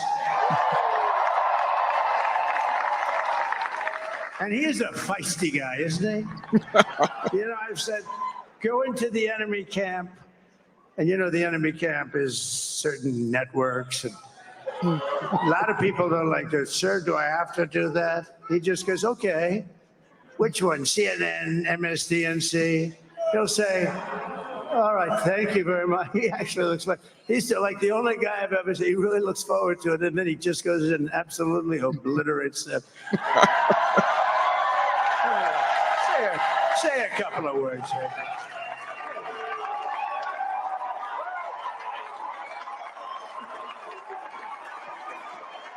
Wow.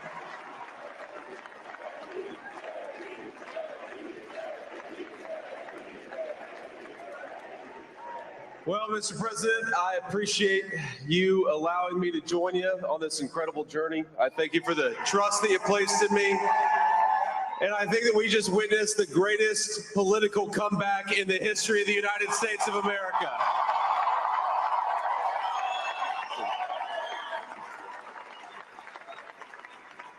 And under President Trump's leadership, we're never going to stop fighting for you, for your dreams, for the future of your children. And after the greatest political comeback in American history, we're going to lead the greatest economic comeback in American history under Donald Trump's leadership.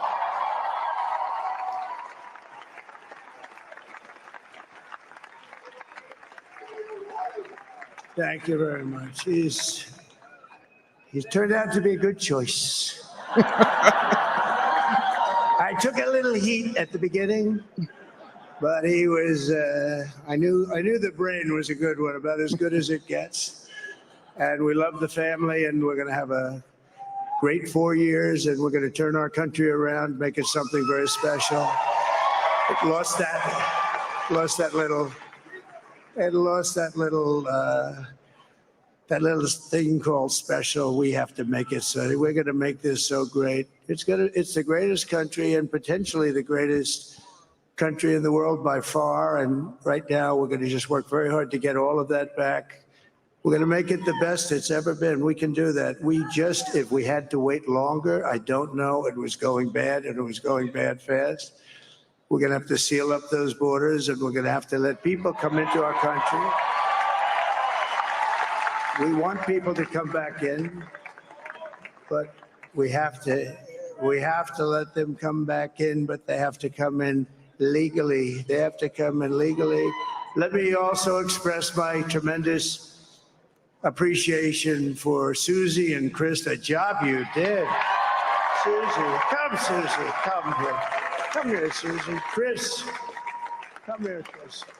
Susie likes to stay sort of in the back, let me tell you. The Ice Maiden, we call her the Ice Maiden. Come here, Chris. Come here, Chris. Susie likes to stay in the background. She's not in the background. Come here, Susie. This wasn't expected, but I just want to thank, obviously, President Trump for this journey. It was a great one, and he's a hell of a candidate. He's going to be a hell of a great 47th president. And this team that we had, the best team, and of course, even my boss, Susie Wiles, the best. Thank you.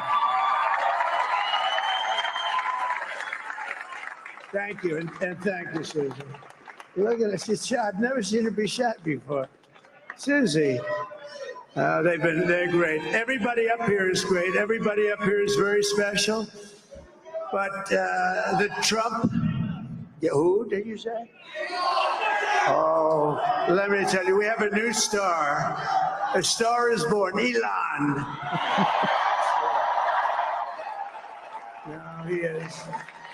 Now he's an amazing guy. We were sitting together tonight. You know, he spent 2 weeks in Philadelphia and different parts of Pennsylvania campaigning. You know, he sent the rocket up 2 weeks ago, and I saw that rocket, and I saw it coming down. I saw it. It was, when it left, it was beautiful, shiny white. When it came down, it didn't look so pretty. It was going 10,000 miles an hour, and it was burning like hell.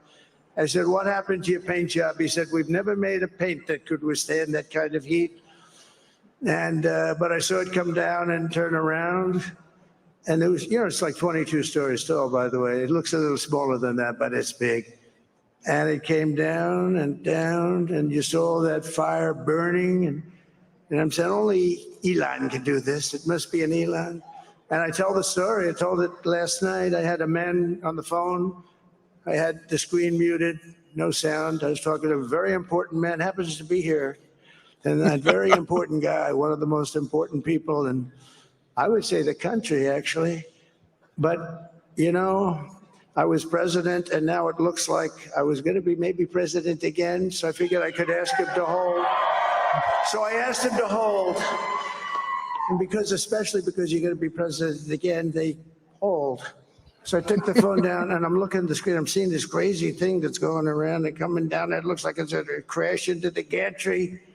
And I said, oh, no. And I said, do me a favor. Do you mind holding for a couple of minutes? I want to see this. I thought it was a space-age movie or something. I put the phone down. Bad part, I didn't pick it up for 45 minutes, and he was holding. But this spaceship came down, and I saw those engines firing, and it looked like it was over. It was going to smash. And then I saw the fire pour out from the left side, and I put it straight. And it came down so gently, and then it wrapped those arms around it, and it held it. And just like you hold your baby at night, your little baby. And it was a beautiful thing to see. And I called Elon. I said, Elon, was that you? He said, yes, it was. I said, who else can do that? Can Russia do it? No. Can China do it? No. Can the United States do it other than you? No, nobody can do that. I said, that's why I love you, Elon. That's great.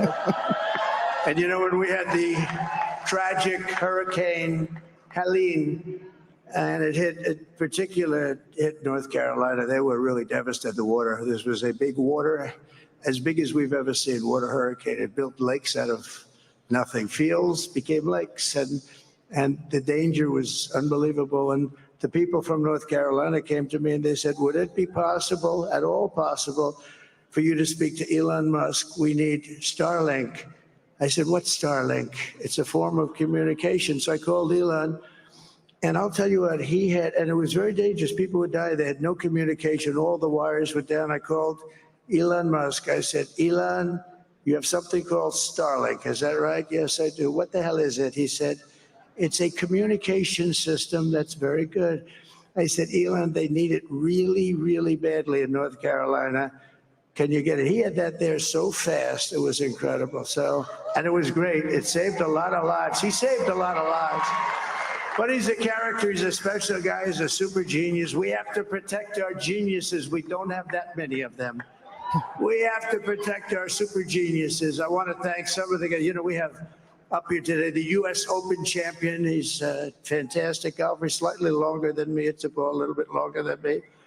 Just a little bit. Bryson DeChambeau is up here someplace. What happened to Bryson? Where is he? Bryson. Oh, He was shot. He's hitting balls. Oh, he's on the way. He's hitting balls. Bryson. Oh, look at him.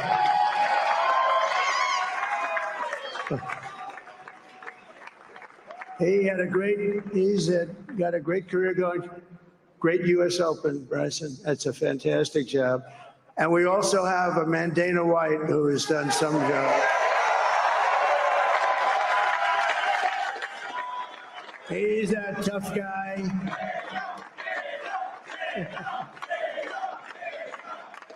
So Dana started UFC and came to me, do you mind if I use your, nobody wanted to give him Marines because they said it's a rough sport, a little rough. And I helped him out a little bit, and I went, and they said, this is the roughest sport I've ever seen, but I began to like it, and he loved it, and nobody's done a better job in sports. And you know, he's a very motivational kind of a guy, what he does. He gets these fighters, and they really go at it, and it's become one of the most successful sports enterprises anywhere at any time. It's doing so well. I'd like to ask Dana just to say a couple of words because people love to hear from him. Dana,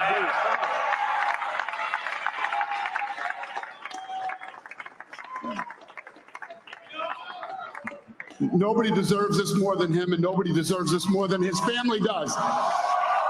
This is what happens when the machine comes after you. What you've seen over the last several years, this is what it looks like. Couldn't stop him. He keeps going forward. He doesn't quit. He's the most resilient, hardworking man I've ever met in my life. His family are incredible people. This is karma, ladies and gentlemen. He deserves this. They deserve it as a family. I want to thank some people real quick. I want to thank the Nelt boys, Aiden Ross, Theo Vaughn, Bustin' with the Boys, and last but not least, the mighty and powerful Joe Rogan. And thank you, America. Thank you. Have a good night.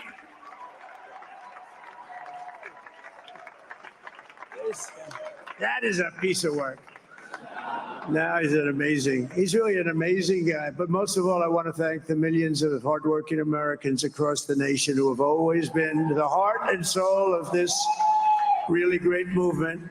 We've been through so much together, and today you showed up in record numbers to deliver a victory like really, I probably like no other. This was something special, and we're gonna pay you back. We're gonna do the best job. We're gonna turn it around. It's got to be turned around. It's got to be turned around fast, and we're gonna turn it around. We're gonna do it in every way, with so many ways, but we're gonna do it in every way. This will forever be remembered as the day the American people regained control of their country.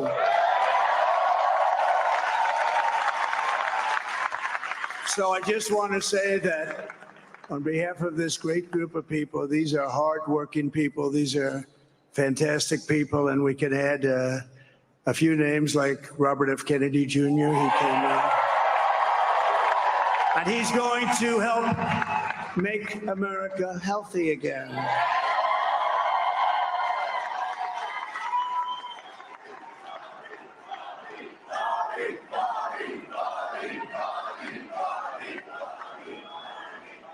And now he's a great guy, and he really means it. He wants to do some things, and we're going to let him go to it. I just said, but Bobby, leave the oil to me. We have more liquid gold, oil and gas. We have more liquid gold than any country in the world, more than Saudi Arabia. We have more than Russia. Bobby, stay away from the liquid gold. Other than that, go have a good time, Bobby. We're going to be paying down debt. We're going to be reducing taxes. We can do things that nobody else can do. Nobody else is going to be able to do it. China doesn't have what we have. Nobody has what we have.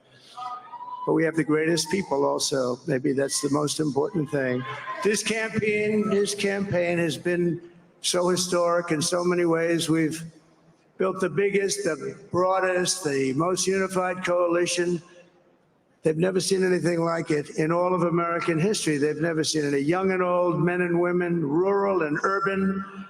And we had them all helping us tonight. When you think, I mean, I was looking at it, I was watching it. They had some great analysis of the people that voted for us, nobody's ever seen anything like that. They came from all quarters, union, non-union, African American, Hispanic American, Asian American, Arab American, Muslim American. We had everybody, and it was beautiful. It was a historic realignment, uniting citizens of all backgrounds around a common core of common sense. You know, we're the party of common sense. We want to have borders. We want to have security. We want to have things be good, safe. We want great education. We want a strong and powerful military, and ideally we don't have to use it. You know, we had no wars. 4 years we had no wars, except we defeated ISIS. We defeated ISIS in record time. But we had no wars. They said, he will start a war. I'm not going to start a war. I'm going to stop wars. But this is also a massive victory for democracy and for freedom. Together, we're going to unlock America's glorious destiny. We're going to achieve the most incredible future for our people. Yesterday, as I stood at my last stop on the campaign trail, I'll never be doing a rally again. Can you believe it? I think we've done 900 rallies approximately from them. Can you imagine? 901, something, a lot of rallies.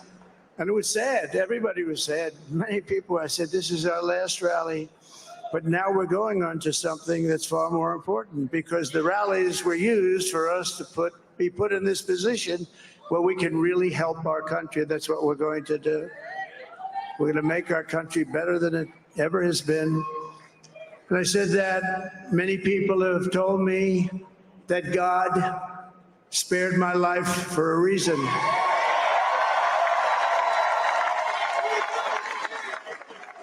And that reason was to save our country and to restore America to greatness. And now we are going to fulfill that mission together. We're going to fulfill that mission. The task before us will not be easy, but I will bring every ounce of energy, spirit, and fight that I have in my soul to the job that you've entrusted to me. This is a great job. There's no job like this. This is the most important job in the world. Just as I did in my first term, we had a great first term, a great first term. I will govern by a simple motto: promises made, promises kept. We're going to keep our promises. Nothing will stop me from keeping my word to you, the people. We will make America safe, strong, prosperous, powerful, and free again. And I'm asking every citizen all across our land to join me in this noble and righteous endeavor. That's what it is. It's time to put the divisions of the past 4 years behind us. It's time to unite. And we're going to try, we have to try, and it's going to happen. Success will bring us together. I've seen that. I saw that in the first term when we became more and more successful. People started coming together. Success is going to bring us together, and we are going to start by all putting America first. We have to put our country first for at least a period of time. We have to fix it, because together we can truly make America great again for all Americans. So I want to just tell you what a great honor this is. I want to thank you. I will not let you down. America's future will be bigger, better, bolder, richer, safer, and stronger than it has ever been before. God bless you, and God bless America. Thank you very much.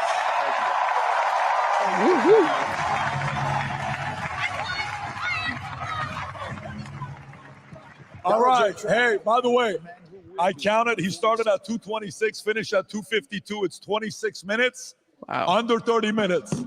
That's pretty impressive. Make some noise for Candace. Hey. Can we take a selfie for the crazy crew that stuck around till now? I'm so proud of you guys. Can you come around here? Everybody here, come on the stage. You guys, now you guys, hang on. I want these guys.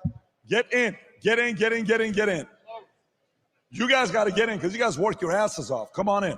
Get to my left. And maybe, David, if you take it, Let's take a picture. This is insane. Come on. Broke YouTube tonight. Literally, we broke YouTube tonight. Can you get up and get this? Maybe I got to say this on one of the videos. You got me here? Yes? All right, let me get the phone. I got a show time. Who's getting this? All right, so check this out. You ready? What time did we start tonight? Are we ready? 7. It's 2:54 a.m. in the morning, and these crazy people are still here tonight. Holy freaking moly. What a night. Man, what a night. Special. We will forever remember this. I want to thank everybody that came out. I want to thank everybody that worked their asses off. The crew, you guys were freaking amazing. I watched all of you guys. You were ridiculous. Store, fans, support, camera, Everlast. You guys made adjustments. Respect to you. Camera guys, security, Candace, guitar Zach, Armin, Vinny, Adam, Tom, Amy, Rob. Where's Rob at? Humberto. Everybody crushed it. Dominic, special night. Future looks bright. Have a good night, everybody. Take care. Bye-bye, bye-bye, bye-bye. What a night.